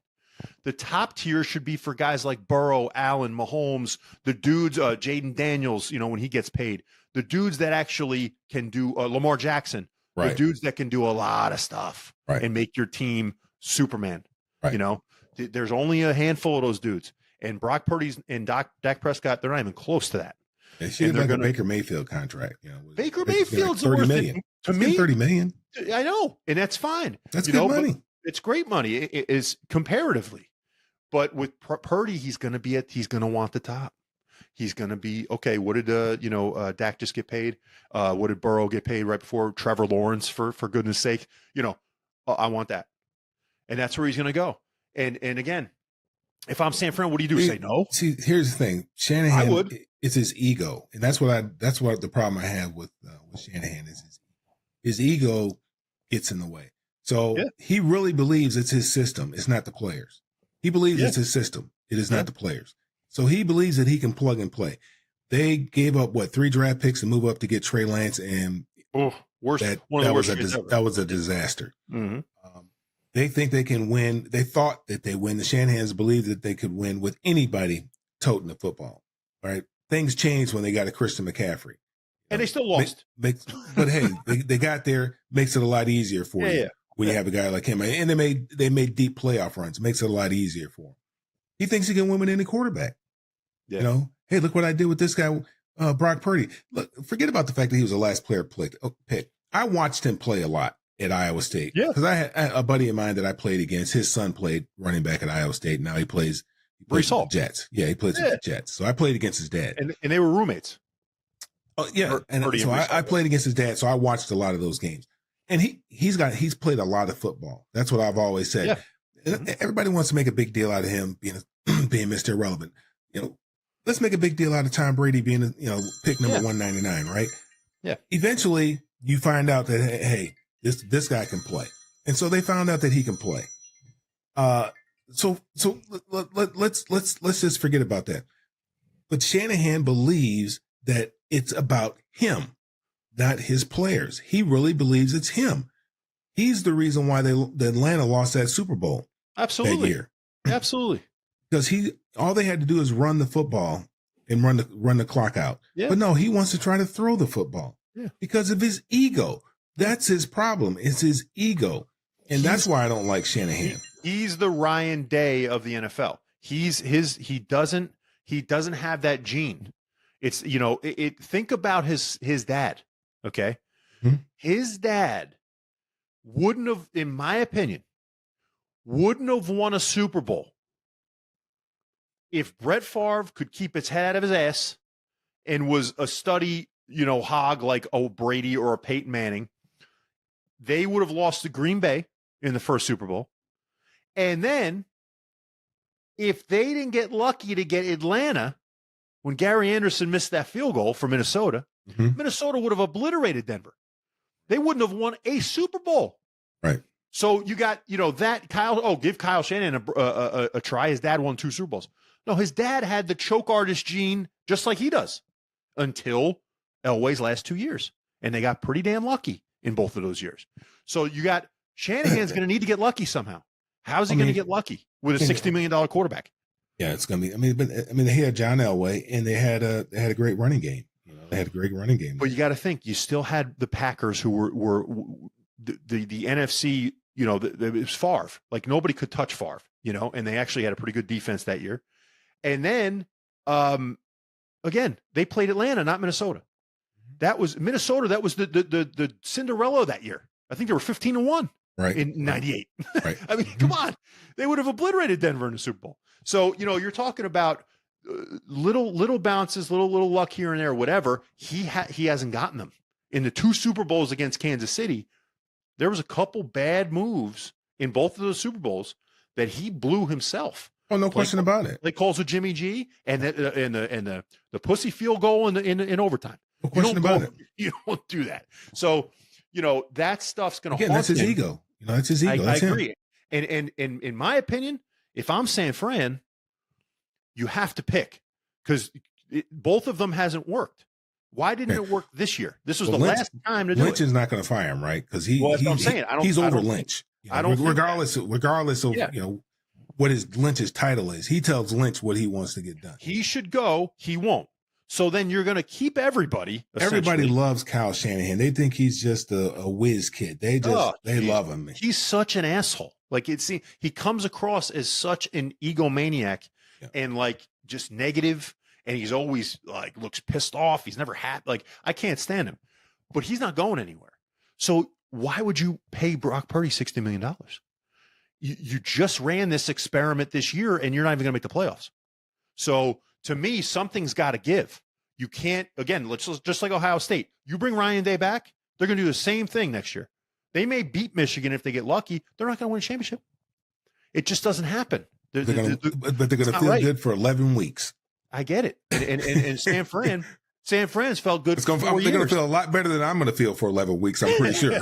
Well, for 4 years, think about it. Since they had the Jimmy G deal, and then of course the same draft you get friggin' Trey Lance and Brock Purdy in the same draft, and and then of course Purdy taking over. They go to the NFC Championship. They lose against Philly because he blows his elbow out.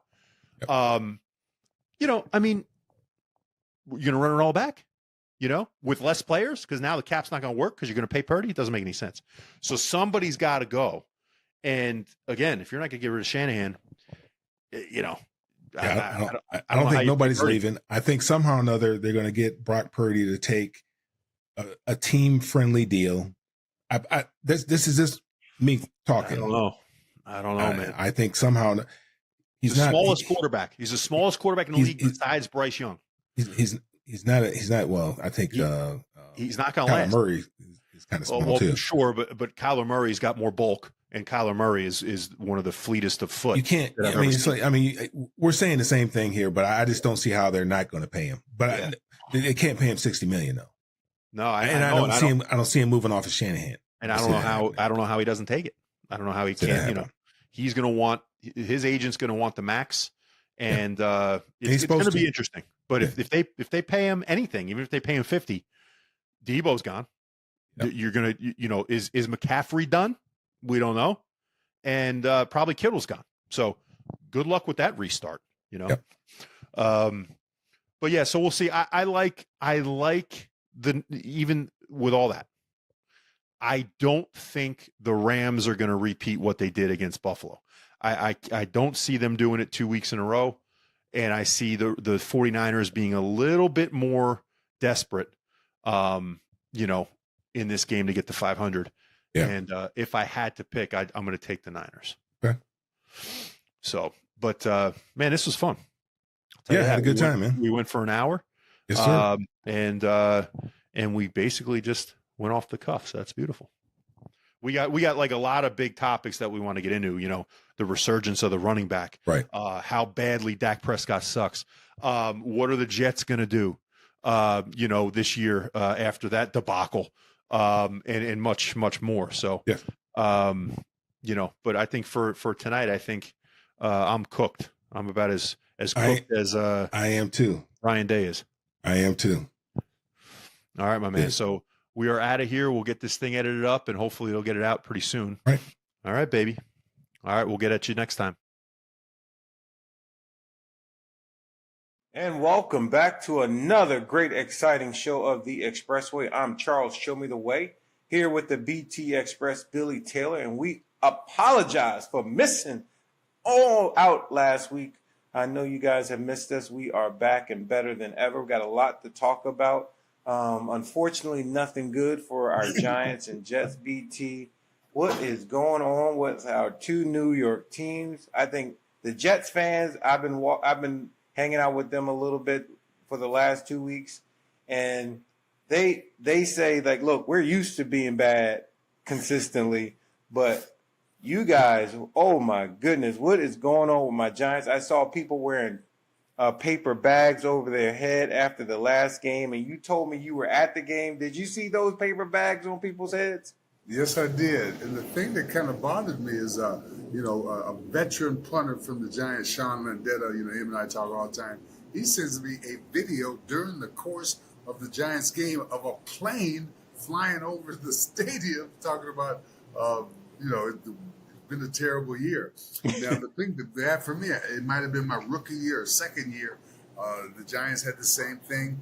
They lost so many in a row, and the big fans sent a plane and said, "We've had enough." And the fans went in unison. "We've had enough." And so the coaching staff got fired at the end of the year. I feel bad for the Giant fans because they are very loyal people. I mean, they bleed big blue, as you know, and I just want good things for them because I think this is something like 9 out of 10 years. Not season ticket holders, so I know. And golly, Charles, they were talking about they wanted to buy my tickets for $4, and this is before the game started. I said, "You need 400 or 40? 4. 1, 2, 3, 4. And so I said, this is terrible. And so I always try to look with the owner of the Giants, John Mara, because he's always good to me. I was wondering what he's thinking, because, I know he hates to lose. So I was trying to figure, should he hang in there with Brian Daboll and let him get his own quarterback? And we're going to talk about that later also. Or should he fire him at the end of the year? There's been different thoughts on that. Your thoughts, Charles? Yeah, we got a lot going on. I think the Giants have a lot going on. I think where the Giants are right now, I think they should stay the course. Obviously, you can make the argument that Joe Shane and Daboll never picked their guy at the most important position on a football team, which is the quarterback. Next year, given they continue to lose the way they are losing, they will have a chance to pick their guy. They just need to pick the right guy, because that'll be the future. It's like Ernie Accorsi and Jerry Reese. They had to pick the right guy. They picked Eli Manning, and he was a franchise guy, won 2 Super Bowls.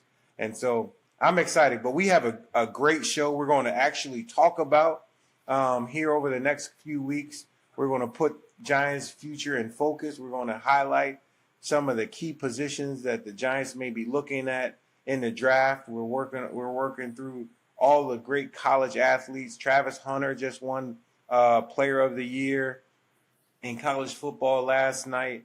Got a lot of stuff to talk about. We're going to look at the playoff picture. We're going to actually do our picks. We're going to look at the terrible Jets game against the Miami Dolphins, which I thought they had won. It was probably one of their better games, but they ended up like the Jets, and they found a way to lose. So we're going to talk about that as well. But we got a big show. But let's turn our attention back to the Giants and that Saints game. You were there. What did you see? Did they play hard or what? Well, see, the thing I have to give them credit for, and that's what I look for all the time, Charles, do you play hard for the coach? At the end of the season when there's nothing to play for, do you go out there and give it all? I felt they did. I really did.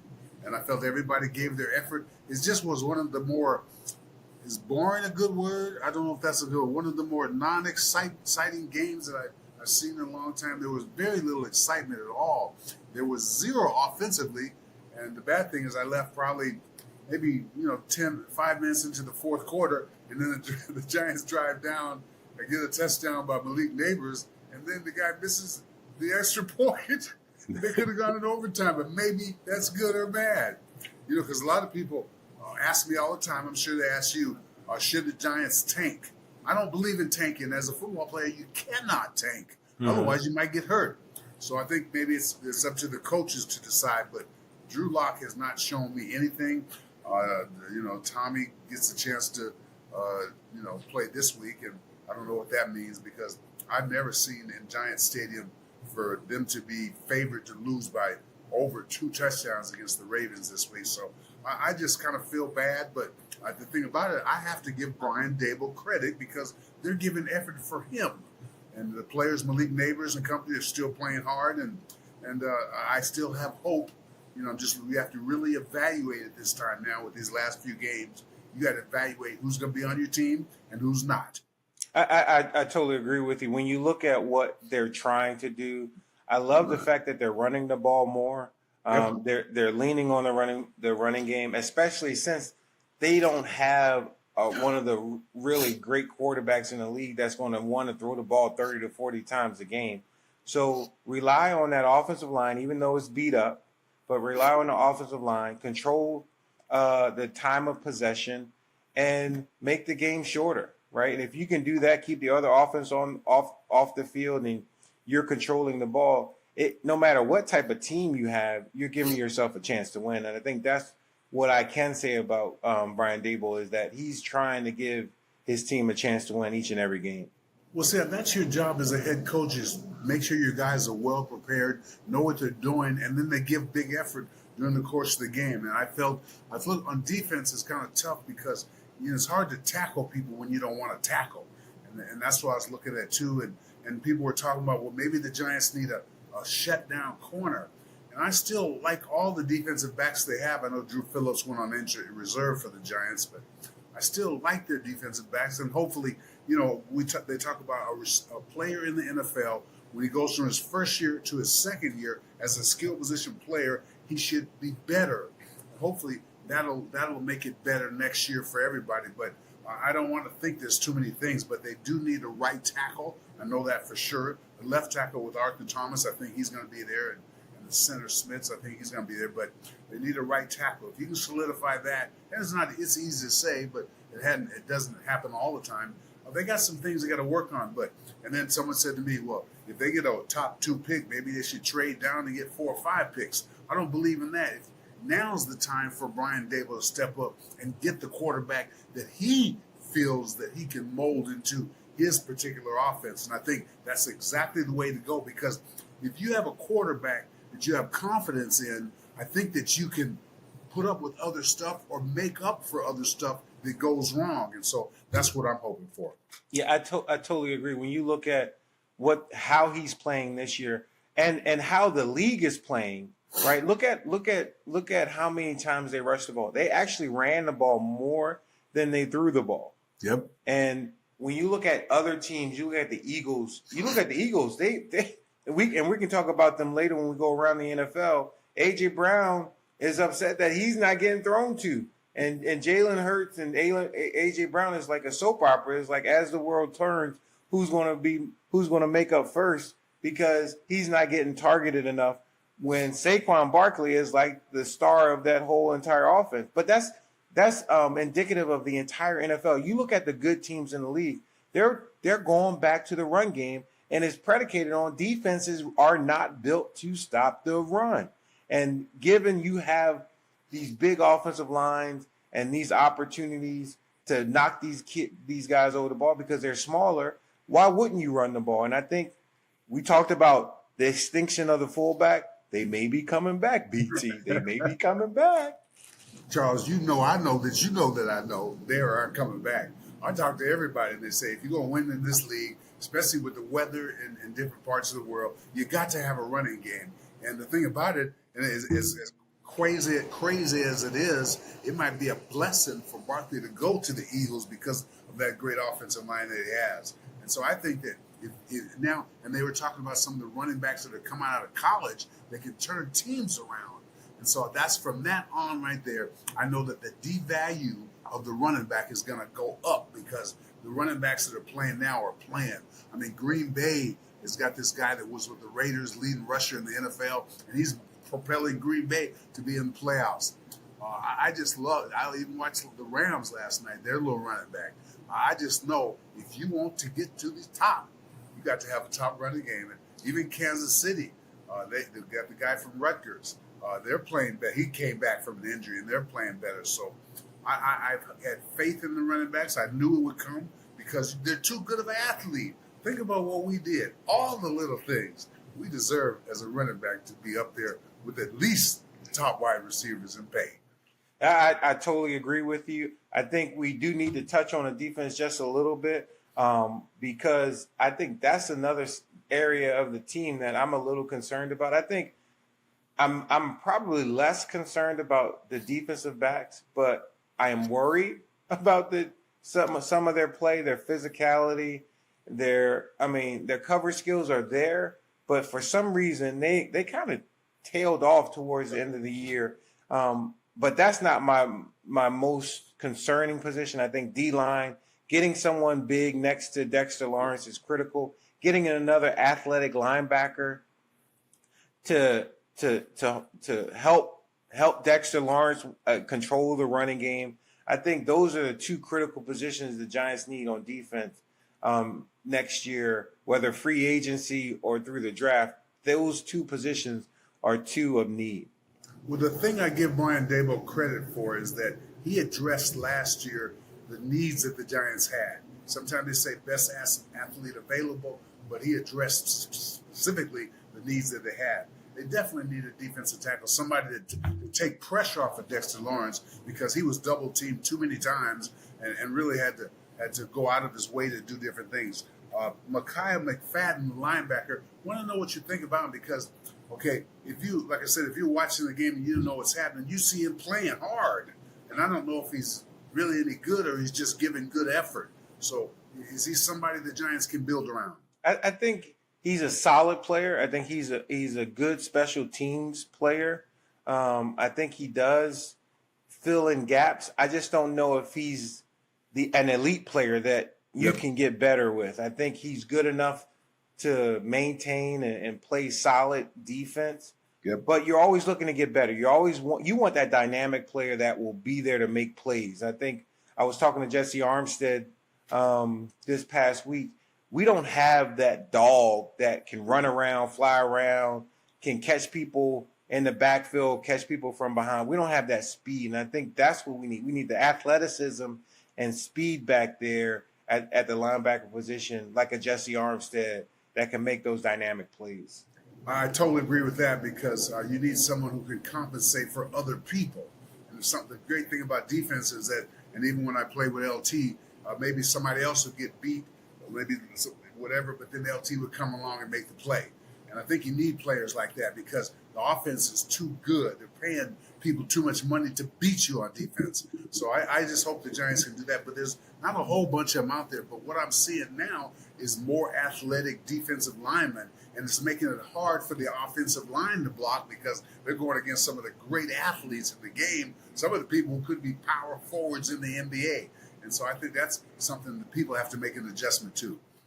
Absolutely. And so we're going to shift our focus now from this year's team to potential prospects next year in the draft. Obviously, the number one need, everybody is like clear as day, is the quarterback position. So we're going to put the future in focus. When we come right back, we're going to take a look at one of the quarterback candidates that we both think should be high on the quarterback prospect list. We'll be right back in a moment.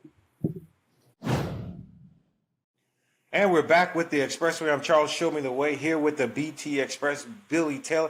BT, you know my guy. I was telling you this is my number one quarterback since he started the season, and it's Shedeur Sanders. I don't think anybody has the poise, the athletic ability, and the courage in the pocket to be at least a good, if not great, NFL quarterback. I think his pedigree, having a dad as a coach, has helped him a great deal. And I'm just thinking that I don't think they could lose with going by choosing Shedeur Sanders. Let's take a look at his video. You tell me what you think. Well, what I like about him is that he has pocket presence, and he's his dad has that pedigree. So I think that he kind of has an insight on a lot of things. What I like about him is that he loves the game. He plays hard every single game, and even when he scrambles, he's looking downfield, and I love that on a quarterback because just because you scramble doesn't mean you need to run the ball. He scrambles and looks for the receiver downfield, and I think that he's played a lot of games. This is his fourth year starting as a college quarterback, and that's what you and I have both seen. The more starts that you get, the better you have a chance in the NFL. Eli Manning and Peyton Manning played 5 years in order to come out good. But I think Shedeur, he's shown me something. He's gotten better each time. But does he come to the Giants possibly, Charles, and stay on the bench for a little while? But who does he learn from?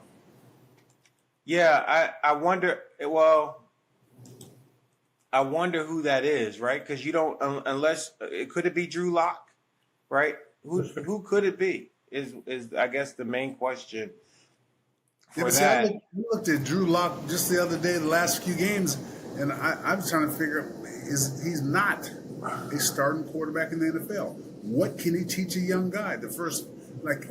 When Eli Manning came, he sat under Kurt Warner for probably the first 8 games or something like that, because the Giants were like 5-4 when Eli took over. They still had a chance. How many games does it take Shedeur? But I believe he should sit on the bench in the beginning, and will that take the Giants back another step? No, I don't. You know what? I don't know. You can look at two great examples of your point. The case of starting right away and the case of not starting right away. Look at Bryce Young. Bryce Young sat down, got benched, sat down, and look at how. He almost beat the Eagles last week. Transformation. And so when you see maybe sitting back and relaxing and seeing the game, but then you look at C.J. Stroud, who started last year from the very beginning and had this type of success and took his team to the playoffs. So those are two examples of totally two different ways of trying to get the best out of a quarterback that when coming out, everybody thought they were going to be good talents. But see, I think that's individually based, so it's going to be up to Brian Daboll to decide that. But if he starts in the very first game, this is a hard place to play New York Giants football, and everybody's looking at you. So you got to come out doing it. If you don't do well, they're going to critique you like you stole something. So I just think that they got to make that decision early. If they select him early and get him into camp to mini camp and learn the offense quickly, they can make that determination. But I just don't know the answer to that because there's so many who don't make it, and that's the scary part of it. You got a 50% chance of making it. Yeah, I agree. I mean, when you look at quarterbacks in the NFL, especially young quarterbacks, and let's look at Eli Manning, a Giants great. I don't know how integral Kurt Warner actually was to Eli's development because Kurt was trying to be the man. This was going to probably be his last year with the Giants. He wanted to try to win one more time. So I don't know how much help. I think Eli's pedigree helped him more than actually having a veteran quarterback. And that can go the same for Shedeur Sanders. He had Deion Sanders, his father, as his coach his entire football career from Little League all the way through college. And so I think that may be more of a factor than anything else. And that's why I give him a significant chance to be a really good quarterback in the NFL. And the reason I agree with you, too, because from the jump street when he played in Little League football, he was giving him an example from a defensive standpoint. And if you could understand the defenses quickly, now I played with Phil Simms. Phil Simms, when he came in, he sat on the bench the first 5 games, and both him and I started the 6th game of the season. And I could see that, he was a little bit tight. It took him a little while to get going. But once he got going, he was good. And I think that, time away from the game because he had got injured before he came back in there. And I think when the injury kind of, if you think about it, may have helped him to understand the game better. So hopefully the Giants will make a good decision. I agree with you, Sanders, but that means the Giants have to lose a great percentage, 3 out of 4 games at least, to have a chance on Sanders being their quarterback. Well, it looks like if you look at the next 3 games, it looks like they may not have too many chances because they are playing a bunch of teams fighting for playoff position. So it may be tough these last 3 games coming down the stretch. So let's turn our attention to the Jets. And obviously, if you're a Jets fan, it's business as usual, right? It's like you can look to see Jets not, Jets aren't going to be in a playoff this year. I thought they actually played a good game last week against the Dolphins. What do you think? As a matter of fact, okay, I taped the game, so I watched the Giant game, went home, watched the whole Jet game. I was entertained. Mm-hmm. I was entertained. It was a game going back and forth. Tua and Rodgers. Rodgers looked great. Tua looked great. And I just think that at this time of the year is when the cream comes to the crop. People talk about maybe Rodgers shouldn't come back. He should come back. He still has it. And the main thing about it is to be able to wear. My thing is on a quick hitter when, say, the cornerback is blitzing. Does the quarterback see it and get rid of the ball? He did that. Tua did that. And I think that it was Jets still. I mean, and you sound just like the Jet fans. Here we go again.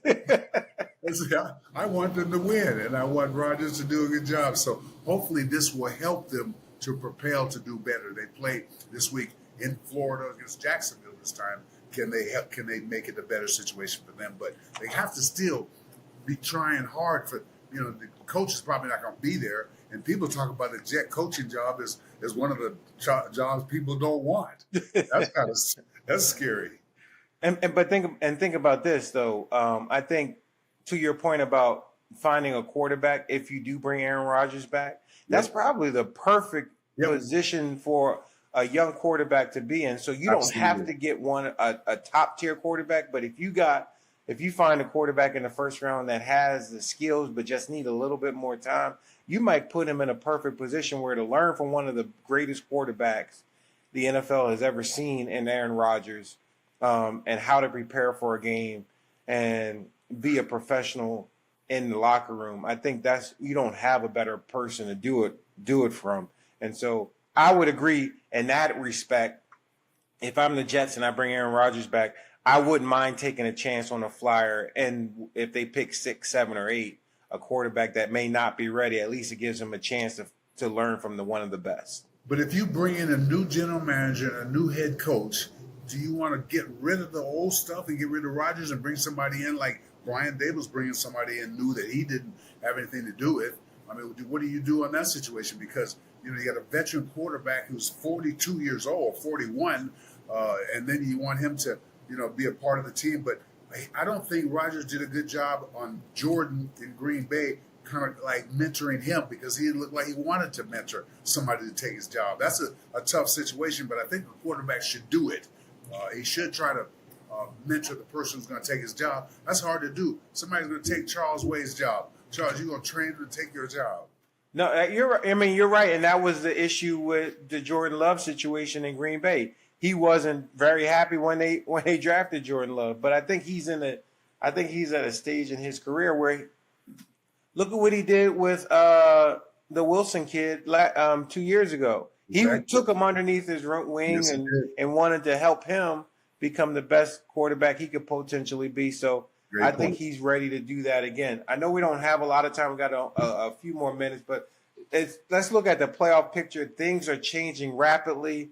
I think the AFC playoff picture is a little bit more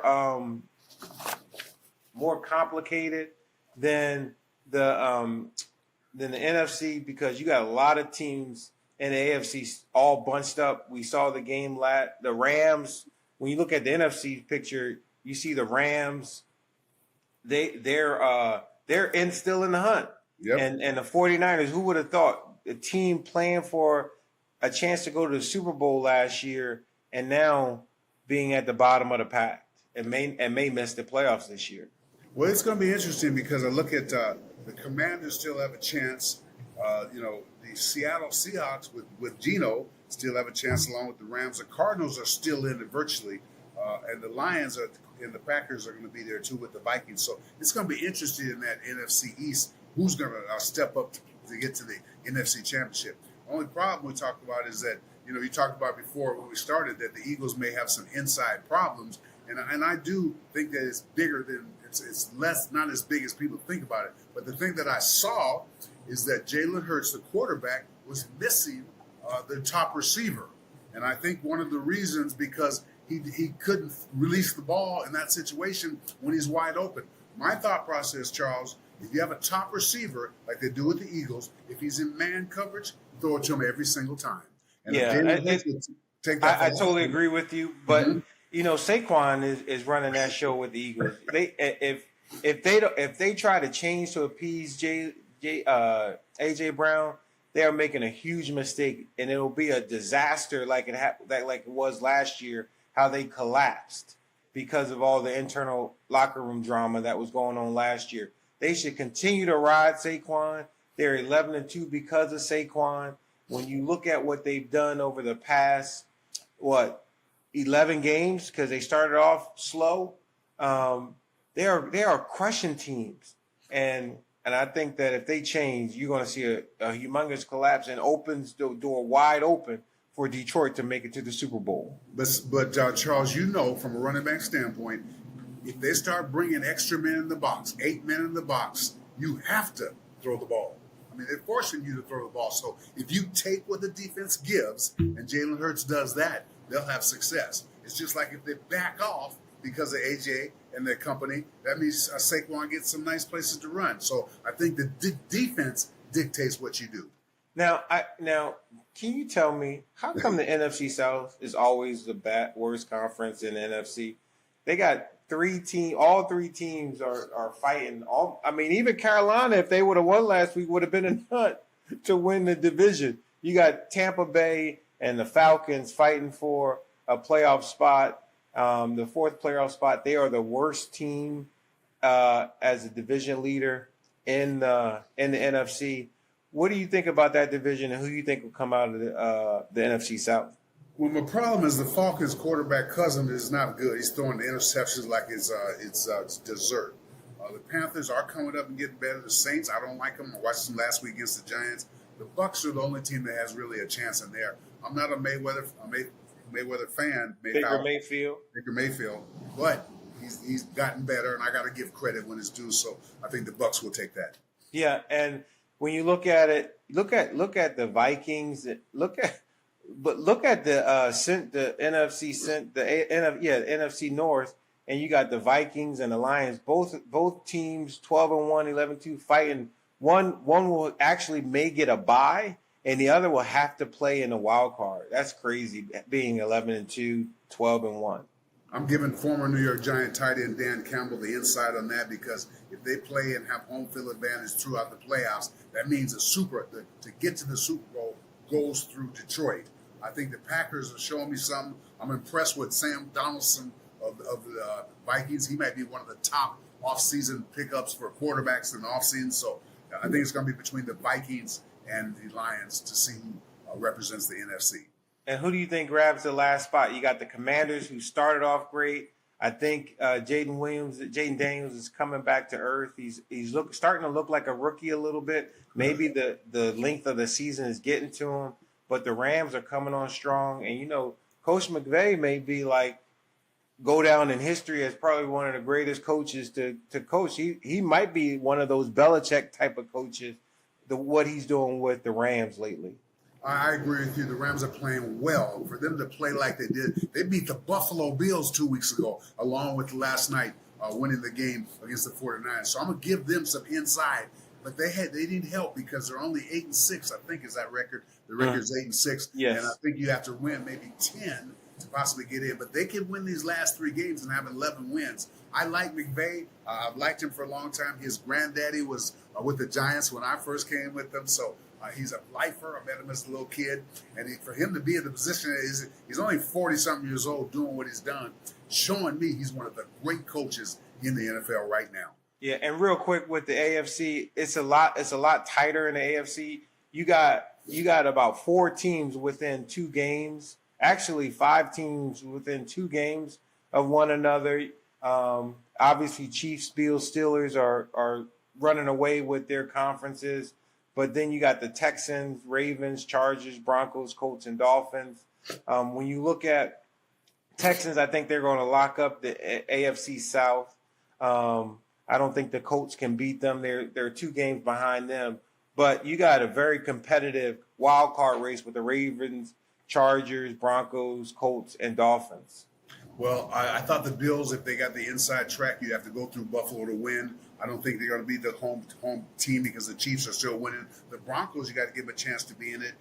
The Ravens and Steelers, they play this weekend. That's going to be a good one, which decides some different things. I'm kind of going toward what you say about Lamar Jackson. He's not as great as I think he should be, and maybe he might be the detriment for the Ravens going down. And you know what? And you know what? I think what people think Lamar Jackson should be is what Shedeur Sanders could be. Yeah.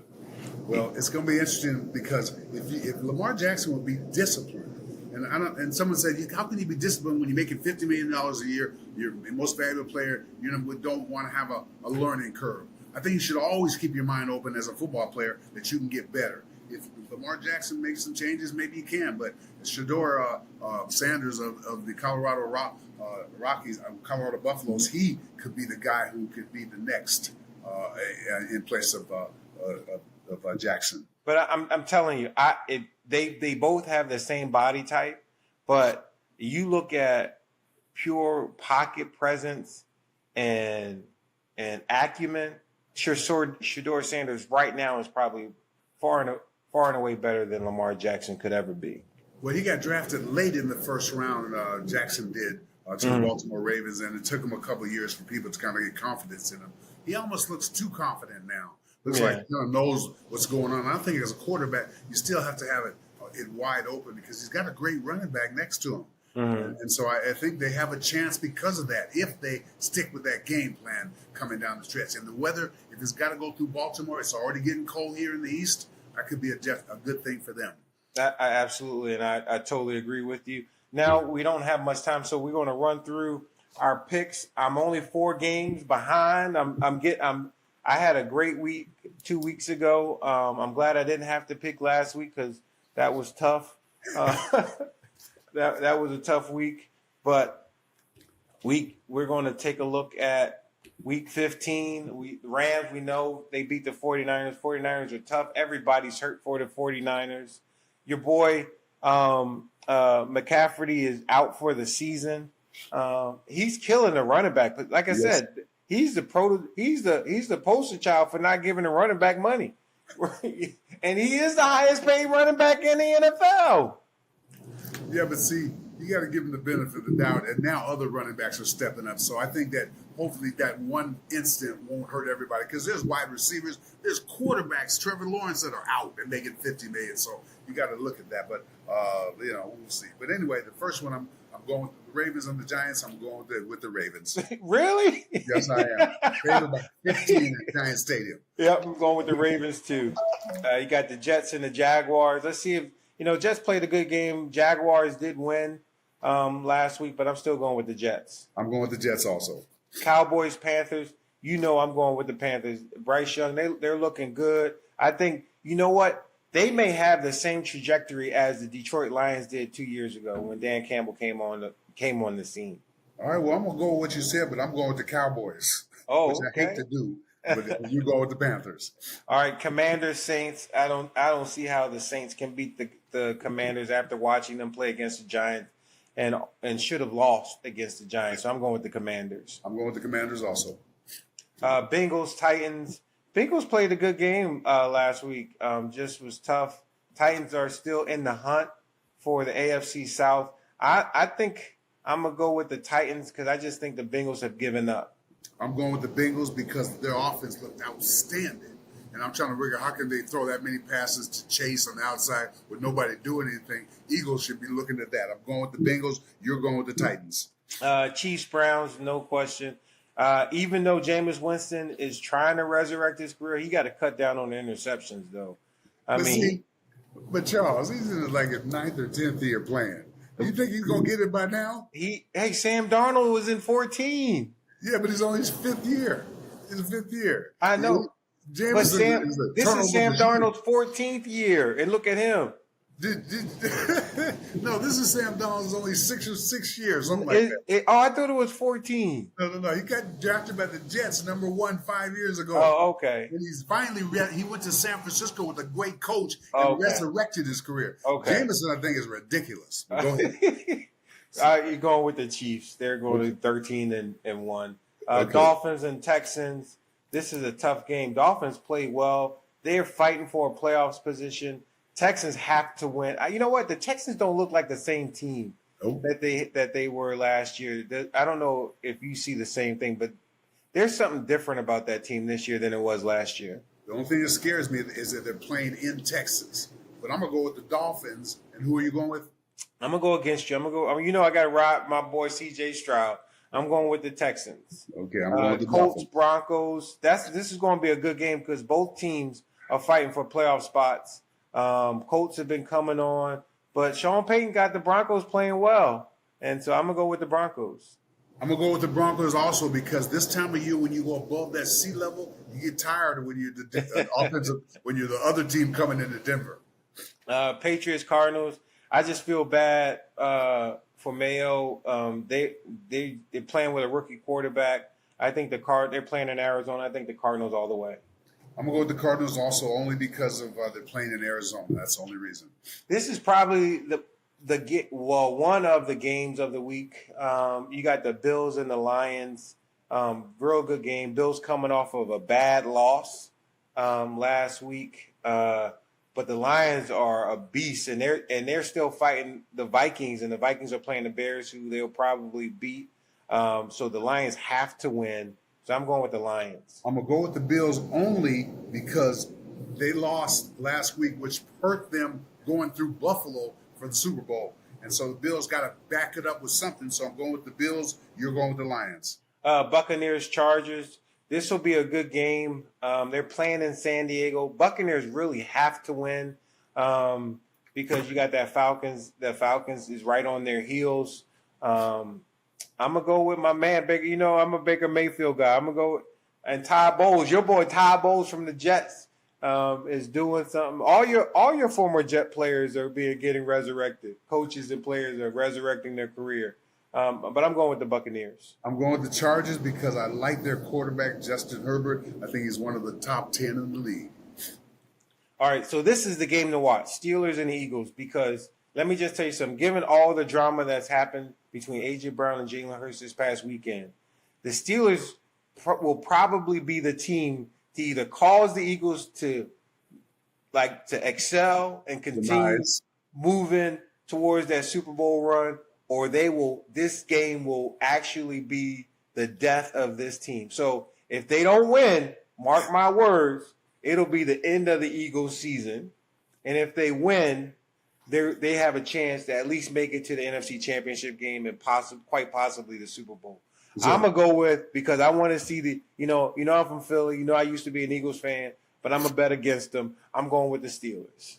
I'm going to go with the Eagles because everybody's been talking about them. BT Eagles, Charles Steelers. And the thing about it is Mike Tomlin talked about when he played the Giants before, they tried to stop Saquon Barkley, and now they got too much to stop. So I know he knows what he's doing. He's one of the great coaches in the NFL. I'm going with the Eagles. Packers, Seahawks. I'm going with the Packers. I'm going with the Seahawks because they're playing at home. Well, this is a lot of games, Charles. And you're going with the Packers. Everybody's playing. No more bye weeks. Everybody's playing.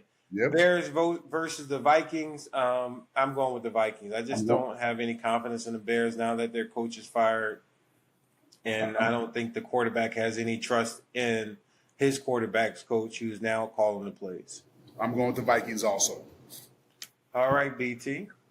Or what about the Falcons and the Raiders? That's the Monday night game. Oh, Monday night game, Falcons and the Raiders.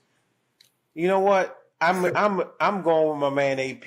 I know Falcons are playing for a playoff spot, but AP needs a win. They've been close. They've been playing hard for Antonio now. You can't. It's talent. They have been playing hard for Antonio, so I'm gonna go with AP and I'm going with the Raiders. Yeah, but what I understand, it don't matter about that. If you don't win, you don't win. You don't lose your job. But anyway, just to go over the games real quick, I'm going with the Bengals. You're going with the Titans. I'm going with the Dolphins. You're going with the Texans.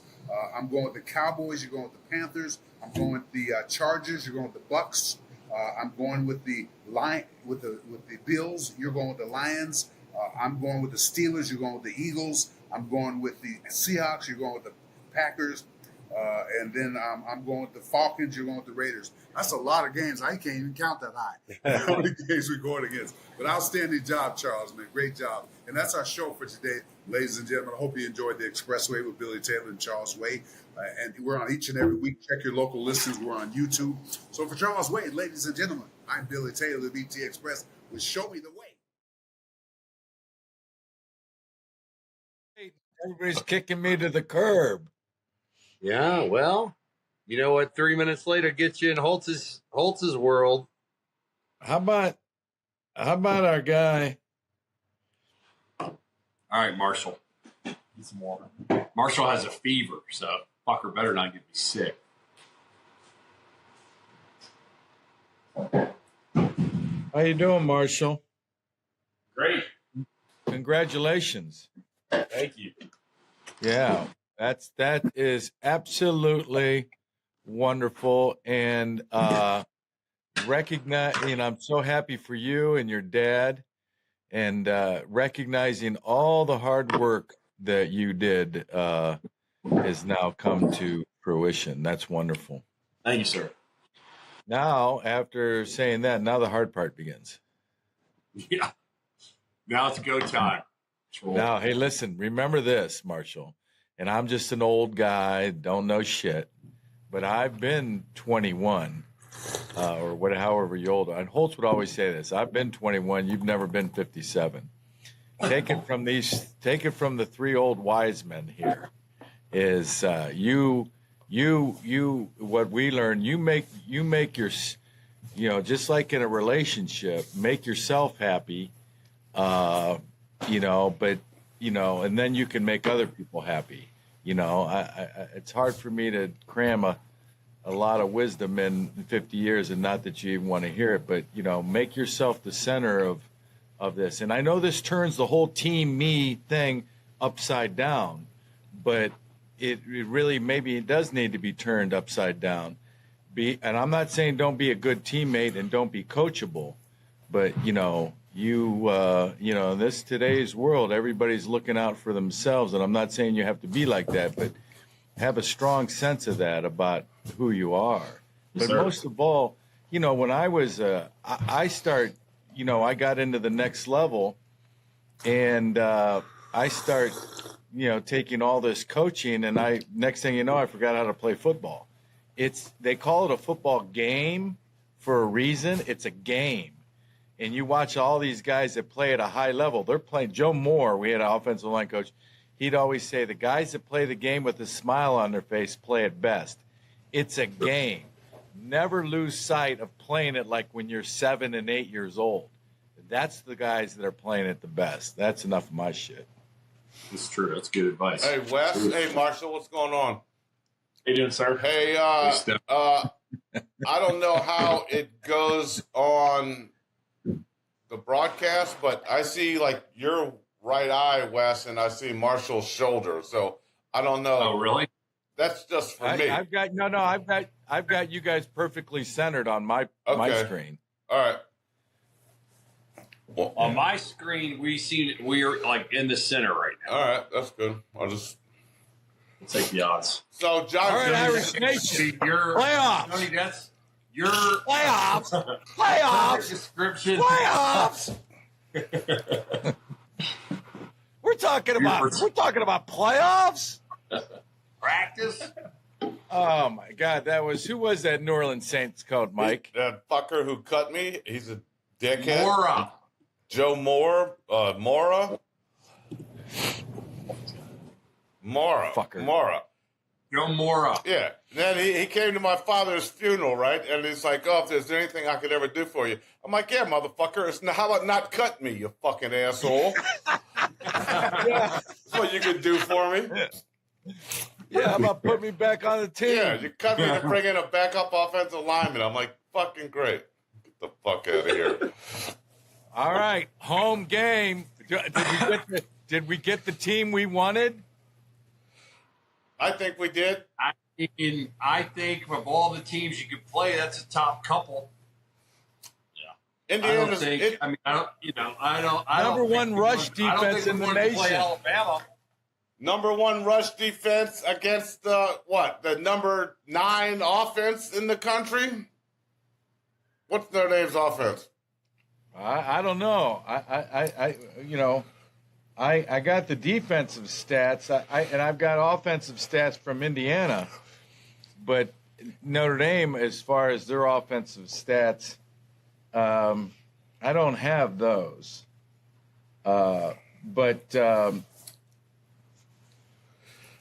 We can get them. What's the line of that game? 7.5. Notre Dame's favorite 7.5. All right. I've got that info. Yeah. So Indiana, 7.5 point favorites. Listen, what scares me about Indiana is they're averaging about 50 points a game. They can score. They got a good coach, the guy that's been there before. I know, albeit at a lower level, but he's got playoff. The thing I like about that guy, he's got swag and he's got confidence. I mean, and that becomes, maybe it's a little bit too much, but all the things he said, I mean, if you look at his record, he's right. He could back it, but he kept saying, "You don't know about me? Google me." Now he's saying Notre Dame lost to Northern Illinois. Why shouldn't we be the home team? Did you see that he said that now? Did he really? Yeah. Wow.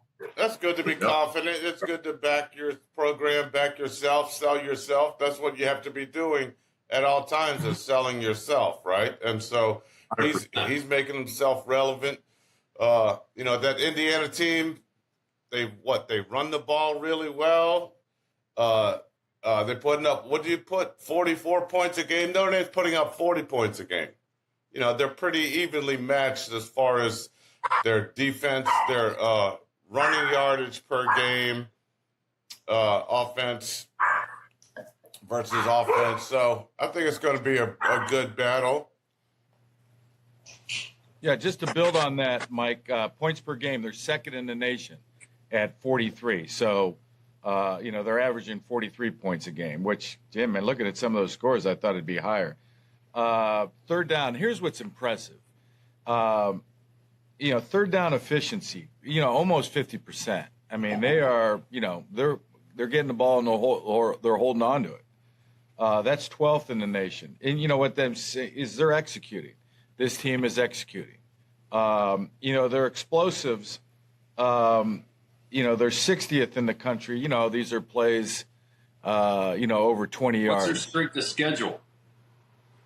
Well, I mean, I bet their strength of schedule is about as equal to Notre Dame's. I mean, they play Ohio State. Notre Dame played Texas A&M. Yeah. They beat. Nebraska. Who else is? Southern Cal. Nebraska and Southern Cal go neck and neck down the stretch. So I think this they played Ohio State, right? They got beat by Ohio State, right? Right. Yeah. Smack. Yeah. So Smack. And who was the other team? Penn State, maybe? No. They've only lost one game. They got one loss. Oh, so the only game they've lost. Beat Michigan. Killed Michigan. Not well, they didn't beat. They beat Michigan 20-15. So that was in 2 weeks later. Michigan beats Ohio State. Yeah, Michigan might be a better team than they were at the beginning of the year. But I'm saying they played Michigan actually later in the year. They played them, week 7, 8. Yeah, around that. So, yeah, I mean, what's the old saying? There are lies, damn lies, and statistics. I mean, we could sit here all day long and look at the statistics, but Notre Dame's got the home game. The weather. Everybody's making a big deal about the weather. It'd be a big deal if they were playing Alabama or a team from the South. I don't think it's a big deal playing Indiana. No. I'm not so sure about that. I mean, Alabama. These teams that are in the playoff. I mean, Tennessee. Maybe a little bit, but. I think you're gonna. I mean, unless you're gonna get a blizzard. Yeah. I don't see the weather favoring either team because, everybody has indoor facilities now. Most colleges aren't out there practicing in 30-degree weather. The kids aren't. No one's used to being at a 8 o'clock game. On a Friday night, the temperature is going to be 29 degrees. Like no one's used to being in that environment, playing in that environment. That's why it's big that you have two the state of Indiana schools playing in the first college football championship. You've got two Indiana teams representing Indiana. This could double as the state championship. Right. Yeah. Could get a shillelagh you or think something. About the guy, you think about the coach. When is the last time anybody's talked about Indiana football? I mean, it's been 50 in my lifetime. Never one time have I talked about Wes, it. I Googled something earlier, Indiana's points per game, and the basketball team showed up. Yeah, exactly. Exactly. That's good. Which hasn't been good since Bobby Knight left either. But anyway. I mean, it's a big deal to have come. Was this guy? Is that the head coach's first or second year? First year. This is his first year. Wow, that's impressive. Yeah, last year you got the transfer portal and you have the ability to turn your roster over a lot, which obviously he did. But still, to create the environment and the belief that you can win in 1 year is very Get impressive. them on that same page in 1 year is really 100%. big. Yeah, this is Marcus Freeman's third year, right? And who has Notre Dame really played? This is Marcus Freeman's biggest game to date. They played Ohio State the first year, and they should have won that game, but they lost. But since that game, they haven't really played a top-ranked team in the 3 years. So this is his biggest game. It's very interesting to take a step back as a Notre Dame guy and now have a son that plays at Georgia Tech and another son that's going to play in the SEC at Alabama to kind of see their perspective. I mean, you can't – Georgia – think about all the Georgia has played a massive schedule. Yes, they almost lost to Tech. Yes, they beat Texas in overtime. But, I mean, Tennessee has played 3 or 4 big games. Alabama's beat 3 teams in the top 25. Indiana hasn't beat anybody in the top And by the way, Notre Dame's only beat one, and that was Army in the current top 25. So I don't know. I mean, I think it doesn't necessarily mean these aren't good teams. It's just I think it gives an advantage to the teams that have been in more dogfights over the course of the year. All right, well, let's talk. Let's talk about that. Let's zero down in. We're given the 30,000-foot view here. We got to start zeroing in on. You talk about, so now we're talking about playoff experience. And listening to Marcus Freeman's presser, going into this game, he talks about the lessons that he learns, the lesson that he learned out of coming out of Northern Illinois, the lesson he learned from Ohio State last year. And this is what I was getting at as far as Cignetti, and it's Kurt Cignetti, the head coach of Indiana, is, he's a little bit more seasoned, and he's got the playoff experience, and that's what scares me. And they're scoring a lot of points, and they're executing at a high level. Was the Ohio State game, was that an anomaly where they dropped, the punter dropped the ball? Was the stage, and this is it, he's going to be prepared. He's going to come in with a great game plan. I believe that. He's going to have his team paired. Go listen to his press conference. I did. He had every day, lined up what they're going to do, how they're going to do it. He prepared for not only for Notre Dame, but for Michigan. I mean, not Michigan, but Georgia. I thought, and the only reason he prepared for Georgia is that he didn't know who he was going to play the first game. So why lose a day? The guy is very efficient. He's scoring a lot of points. But the question is for these Indiana players, is the stage going to be too big for them on Friday night under the lights, national spotlight, like it was in Ohio State?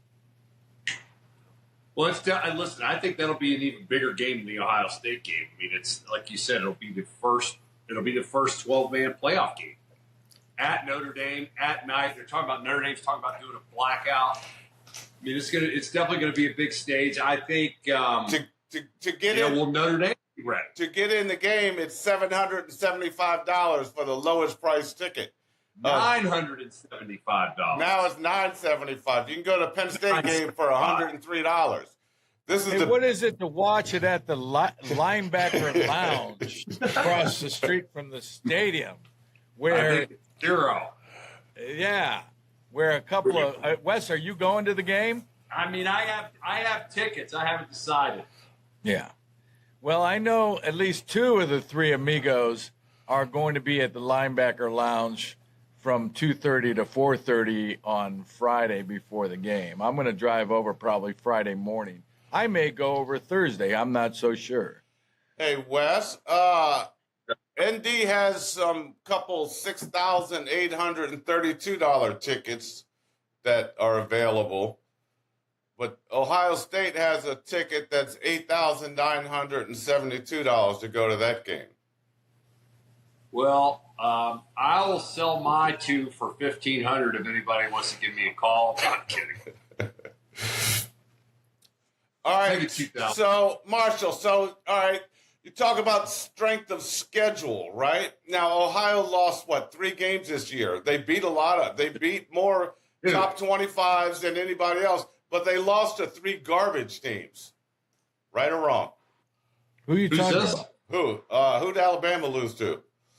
Alabama. Yeah, no. They lost to Vanderbilt, Oklahoma, Tennessee. Right. Tennessee. So yeah, they beat. They're great. They're great. But you can't lose. You can't lose to those teams, man. All right. I don't disagree with that. But they also beat Georgia, Missouri, South Carolina, and LSU.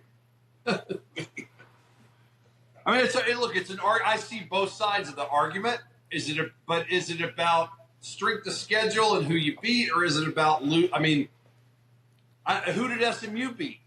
Nobody. Exactly. Who did Notre Dame beat? Their biggest win was against Louisville, who's 8-4. That was their biggest win. They didn't beat anybody. Duke. They beat Duke by 1, 28-27. Those are their 2 biggest wins. So I don't know. What was that? What was that? Alabama would be favored against SMU? 100%. What was that top bracket on that thing, Wes? It was like SMU and then Penn State and Penn State winner against Boise State. I read something yesterday that said between those three teams, none of them have won a ranked game. No, I think Penn State has one. Yeah. So you got Boise State. One combined between the three. So Penn State. Well, here's where they screwed up, in my opinion. All right, I understand if you win your conference, you get in, just like in basketball, right? But think about what they do in hoops. If you're in the tournament, then they take all the teams and they look at everything: strength of schedule, wins, losses, who they beat, who they lost to, and they rank everybody. But they should have taken the 12 teams that were in and then ranked them, and then put the top 4 teams should have byes. Boise State and Arizona State don't deserve a bye. That's not right. And now you got a team like, look at Oregon, who's 13-0. They won the Big Ten championship.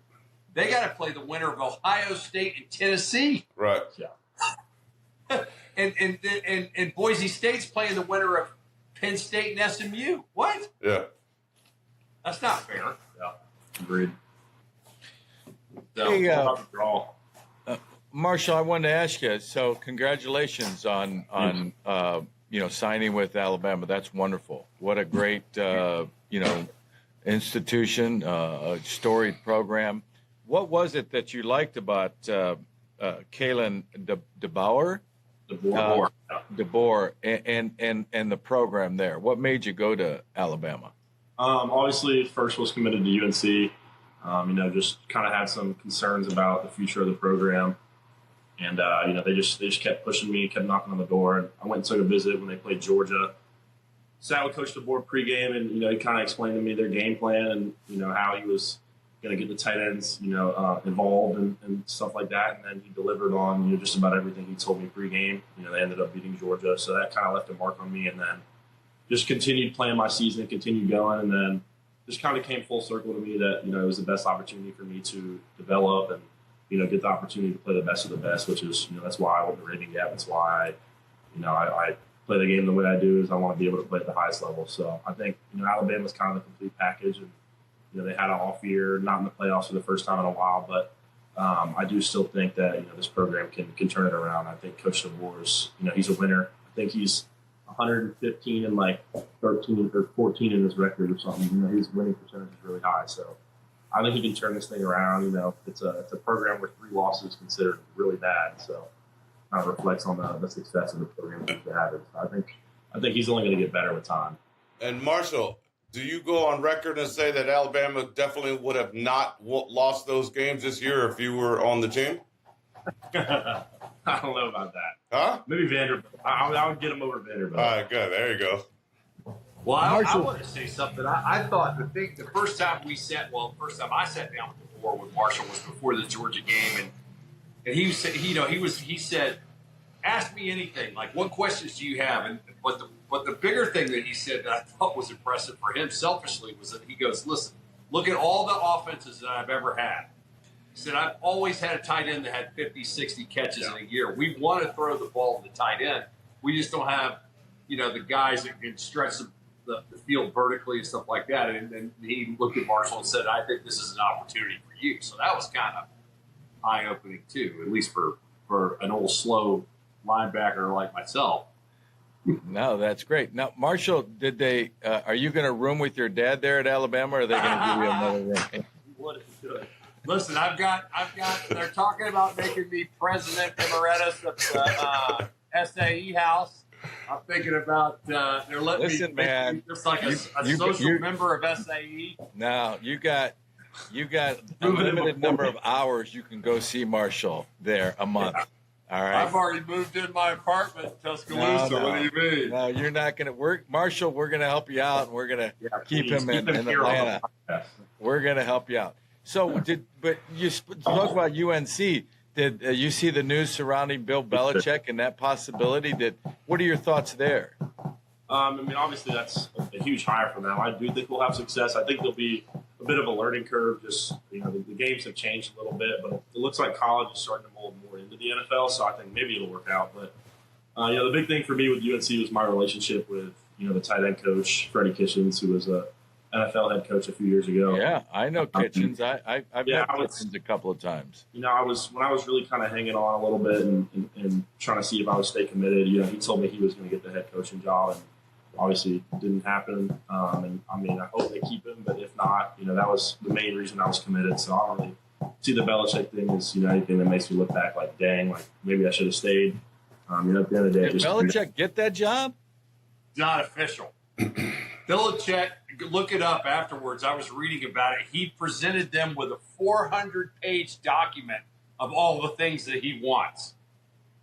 He has a staff for coaching, a staff for recruiting, everybody's salaries, the amount of money that needs to be committed by the school. It's literally he gave. They're calling it the Belichick Bible. Wow. All right, Marcel, I got another question for you. Yes, sir. When are you reporting to campus?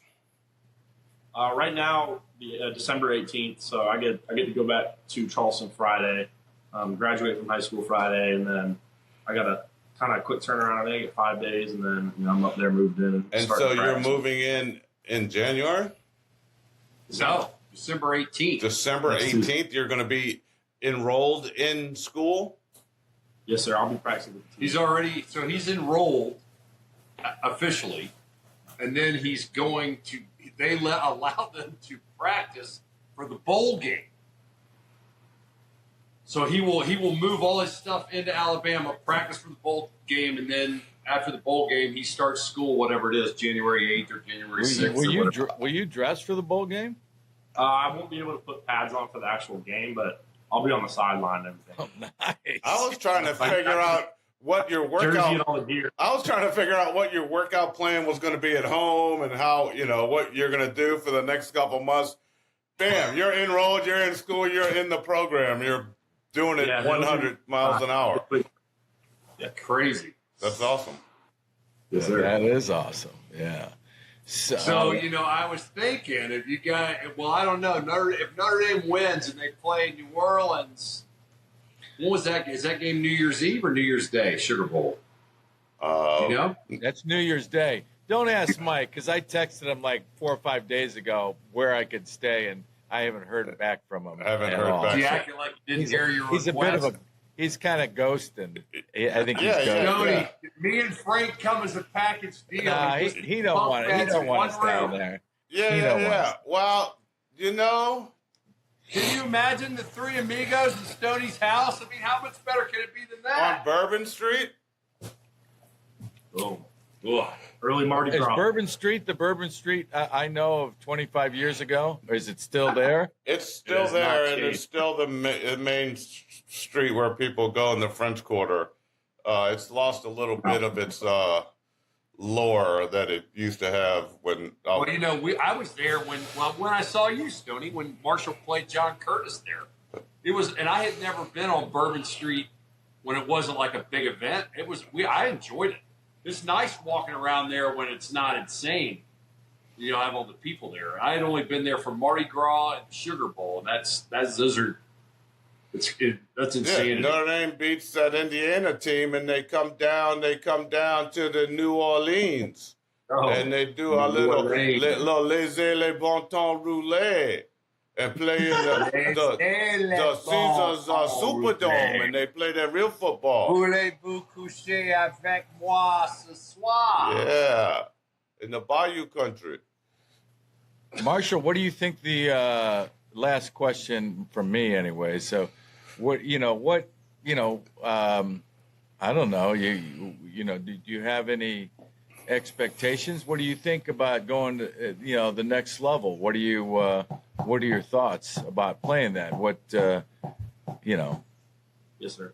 Coming in, I think I do kind of have an upper edge on some of these, the incoming freshmen, just with the life I lived at Raven Gap, boarding school, kind of in that college environment, away from home, kind of got to learn time management and all that. And then, I just got to come in. I know obviously he played, and my brother, I kind of know a little bit of the insider info of college football. And, I'm going in, I'm just going to work my ass off and, stay patient. I understand it's not, most kids aren't going in and starting year one at a top 20 program. So, I'm going to just keep my head down and just climb up. And, you know, they're going to bring in transfer, it looks like, this year. So just try and learn from the guys ahead of me and just keep ranking up till I'm at the top.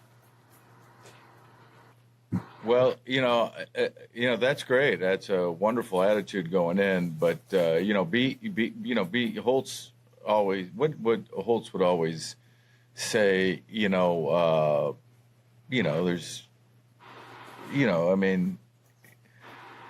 I love the fact that you're saying you're going to work your ass up. That's great, because that's the formula for success, is outwork your opponent. But, a lot of it, they're going to be looking at, or what I want to say is production. And, and what I'm getting at is when I start looking at it as a game and beating a guy across from me and playing it like when I was 7 years old and I'm beating everybody, rather than just trying to step with the right foot and do everything that I'm told and trying to process all that shit in my head while I'm playing. I just said, I'm just going to line up and go get the quarterback the best way I can. And my senior year, I decided to go do that. And I had some success, and I had production. And I had so much production, they couldn't take me off the field, because I'll be honest with you, everybody was fair game, under Lou, those first couple 3 years. I mean, there was no guarantee that any of us were going to get started. Now, I think Mike had a guarantee, but Wes Marshall, and I, what I'm going to tell you is Frank had the luxury of doing that crazy shit that he did, because he knew that Wes and I were behind him, making up for all of his mistakes. So it didn't matter what you guys did. We were going to make the tackle inside 5 yards anyway. Yeah. So be smarter than your competition, and be smarter than the guy you're going up, and know you're down in distance.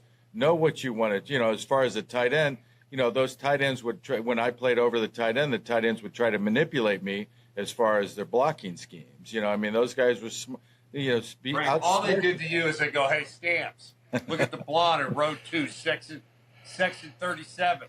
You look over, bam. Right. Now, yeah, I can't say that. I can't say that's entirely not true. So, anyways, well, best of luck to you, Marshall. We'll all be rooting for you. Work hard, man. I know it's a scary situation going in. You get nervous that first couple of days.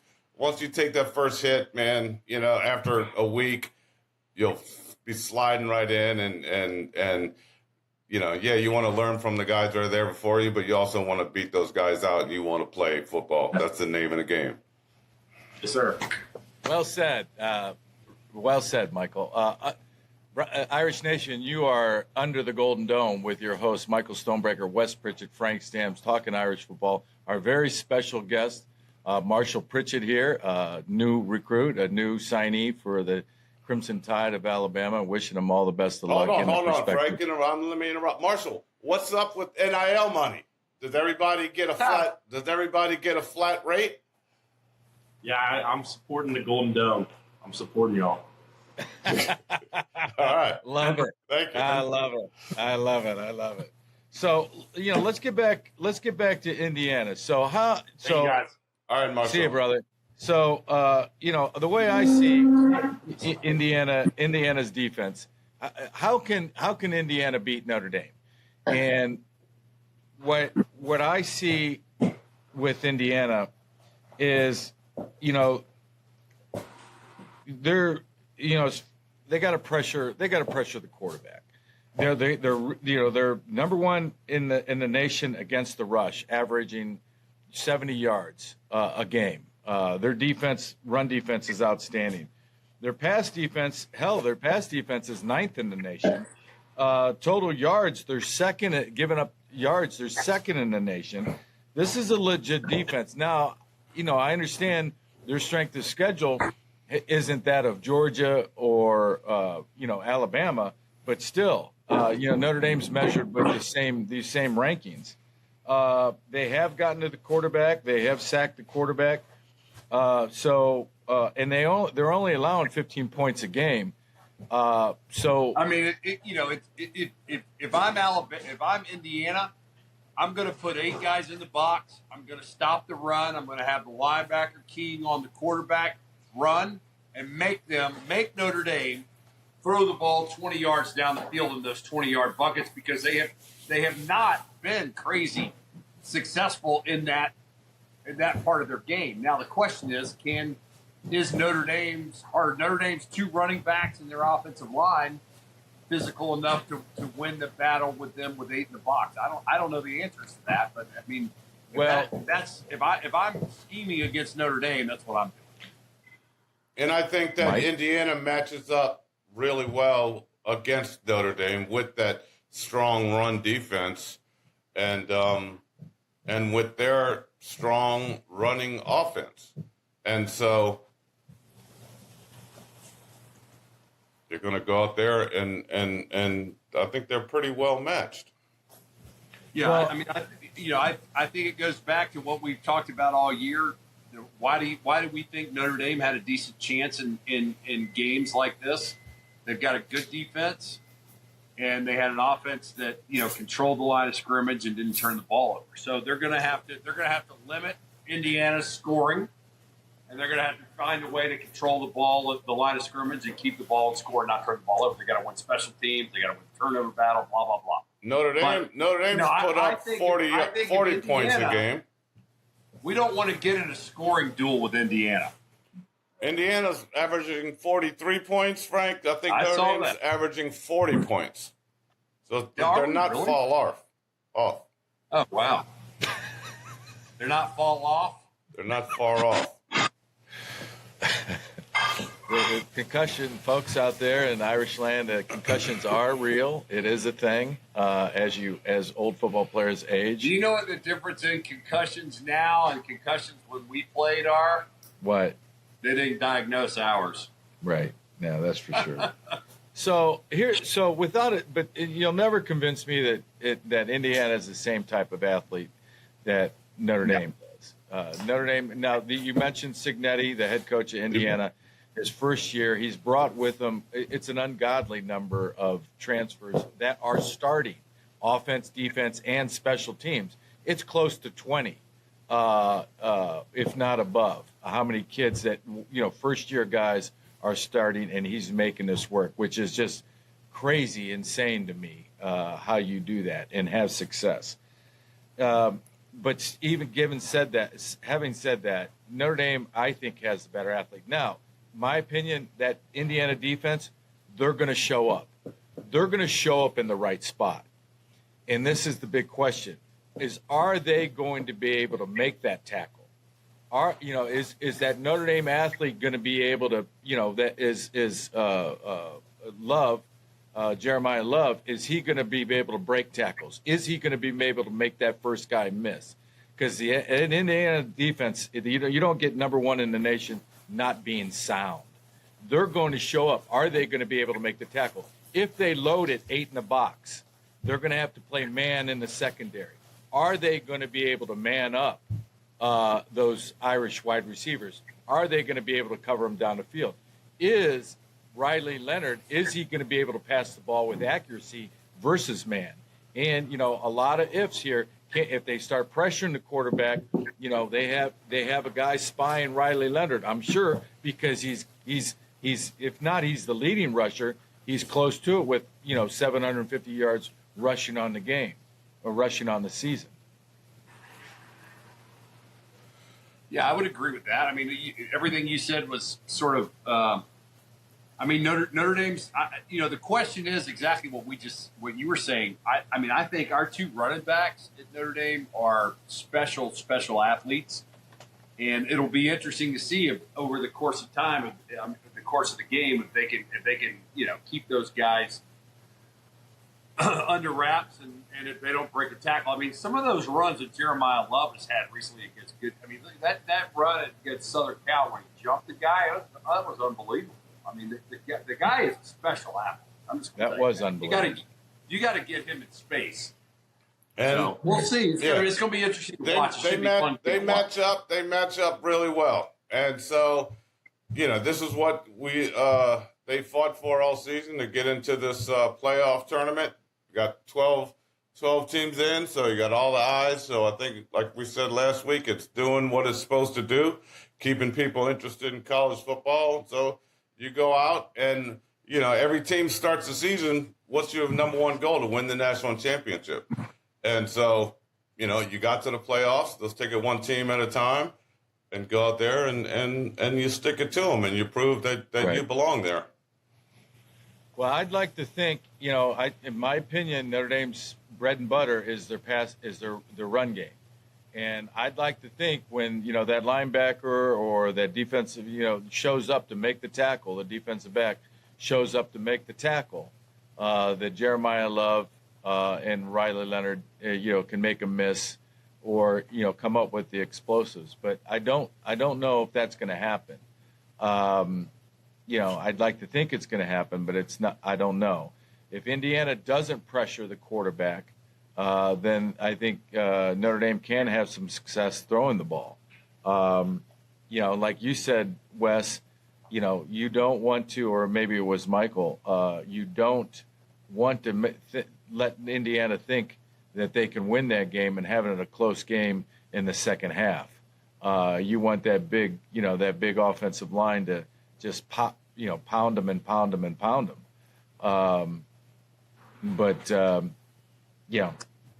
That's a defense perspective. Offensively, Indiana, points per game, second in the nation is with 43. I mentioned the third down efficiency, 48%. They're executing. So, but what I'm thinking is as far as total yards, their total yards, total offense isn't all that great. So I'm thinking, why is it? Maybe they're getting short fields. And that leads me to believe that there's special teams. I know this doesn't get a lot of attention but, special teams is that third part of the equation that you got to win. And you guys know how much we practice special teams under Lou Holtz. Yeah, I mean, I think, you listen to – I was listening to Dabo before the Clemson game, and he was talking about they have to win the special team. They have to win the different parts of the game, offense, defense, special teams, intensity. It sounded a lot like Lou. I mean, I don't think the game has changed.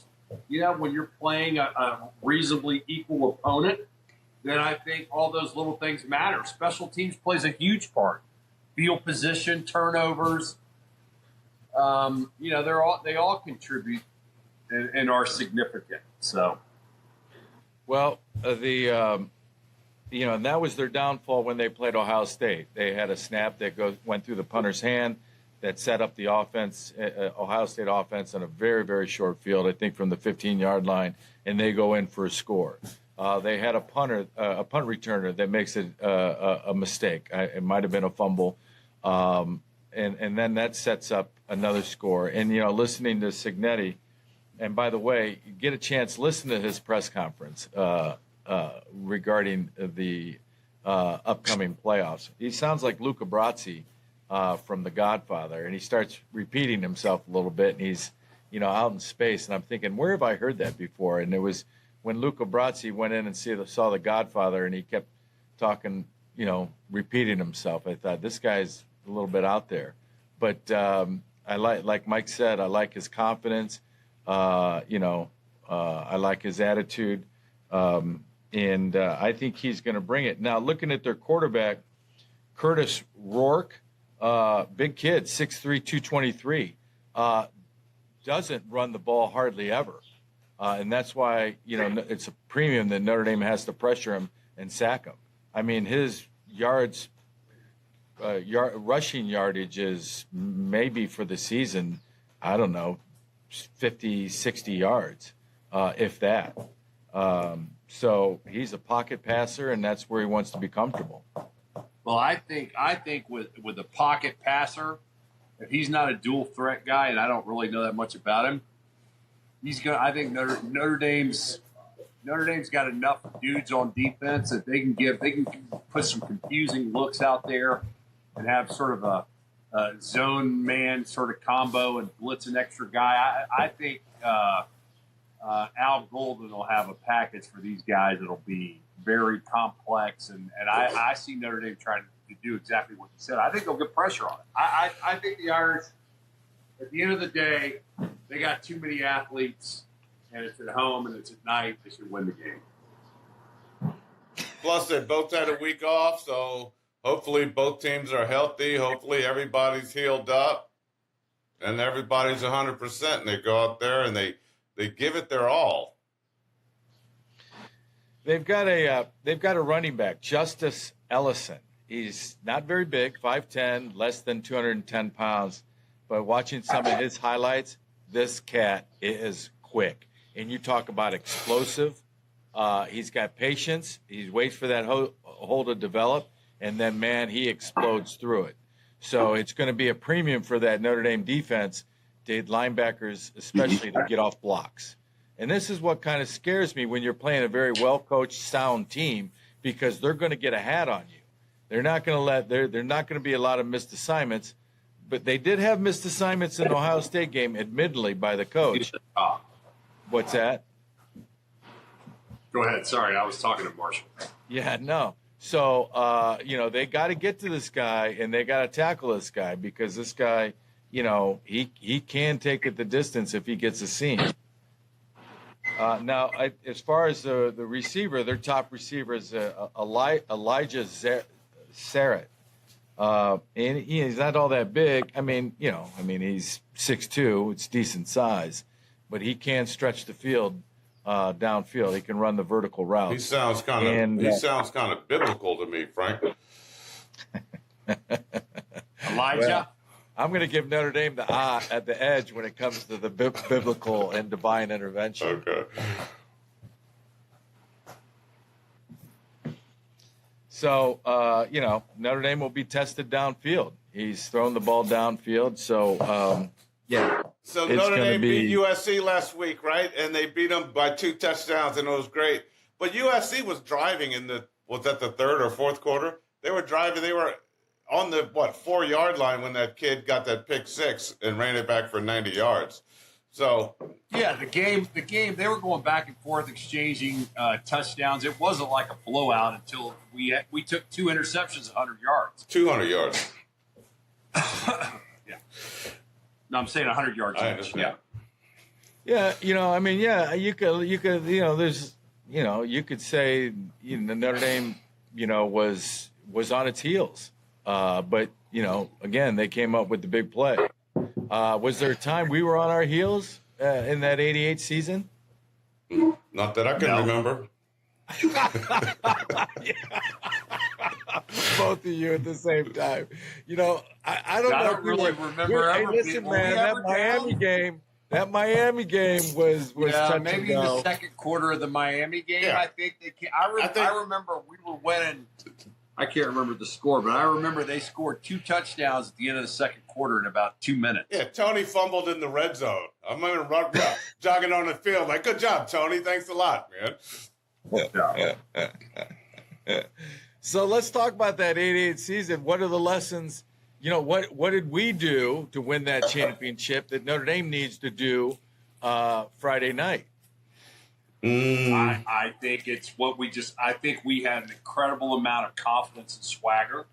And I think that in all of the big games, if you look at us that year, that we came out fast and punched guys in the nose and played 60 minutes. I mean, at the end of the day, you can only control your effort, right? So I think it's about effort and confidence for me. And I think that's where we were.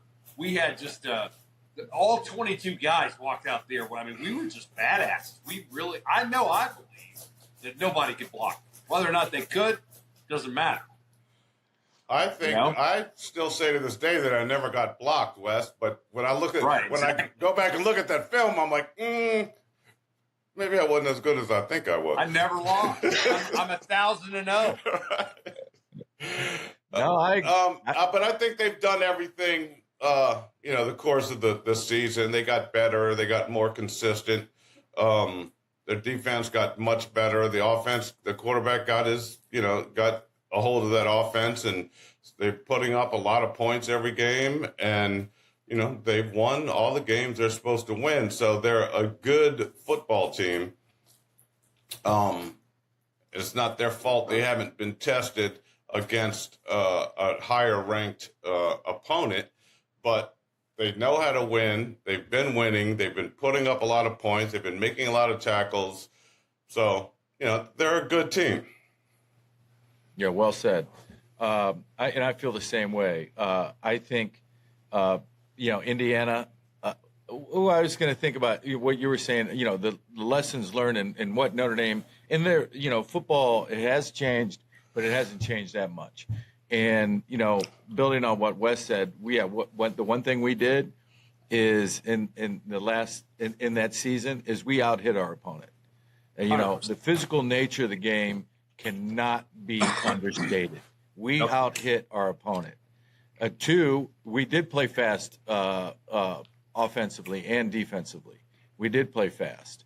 And three, we were well coached. We had a plan.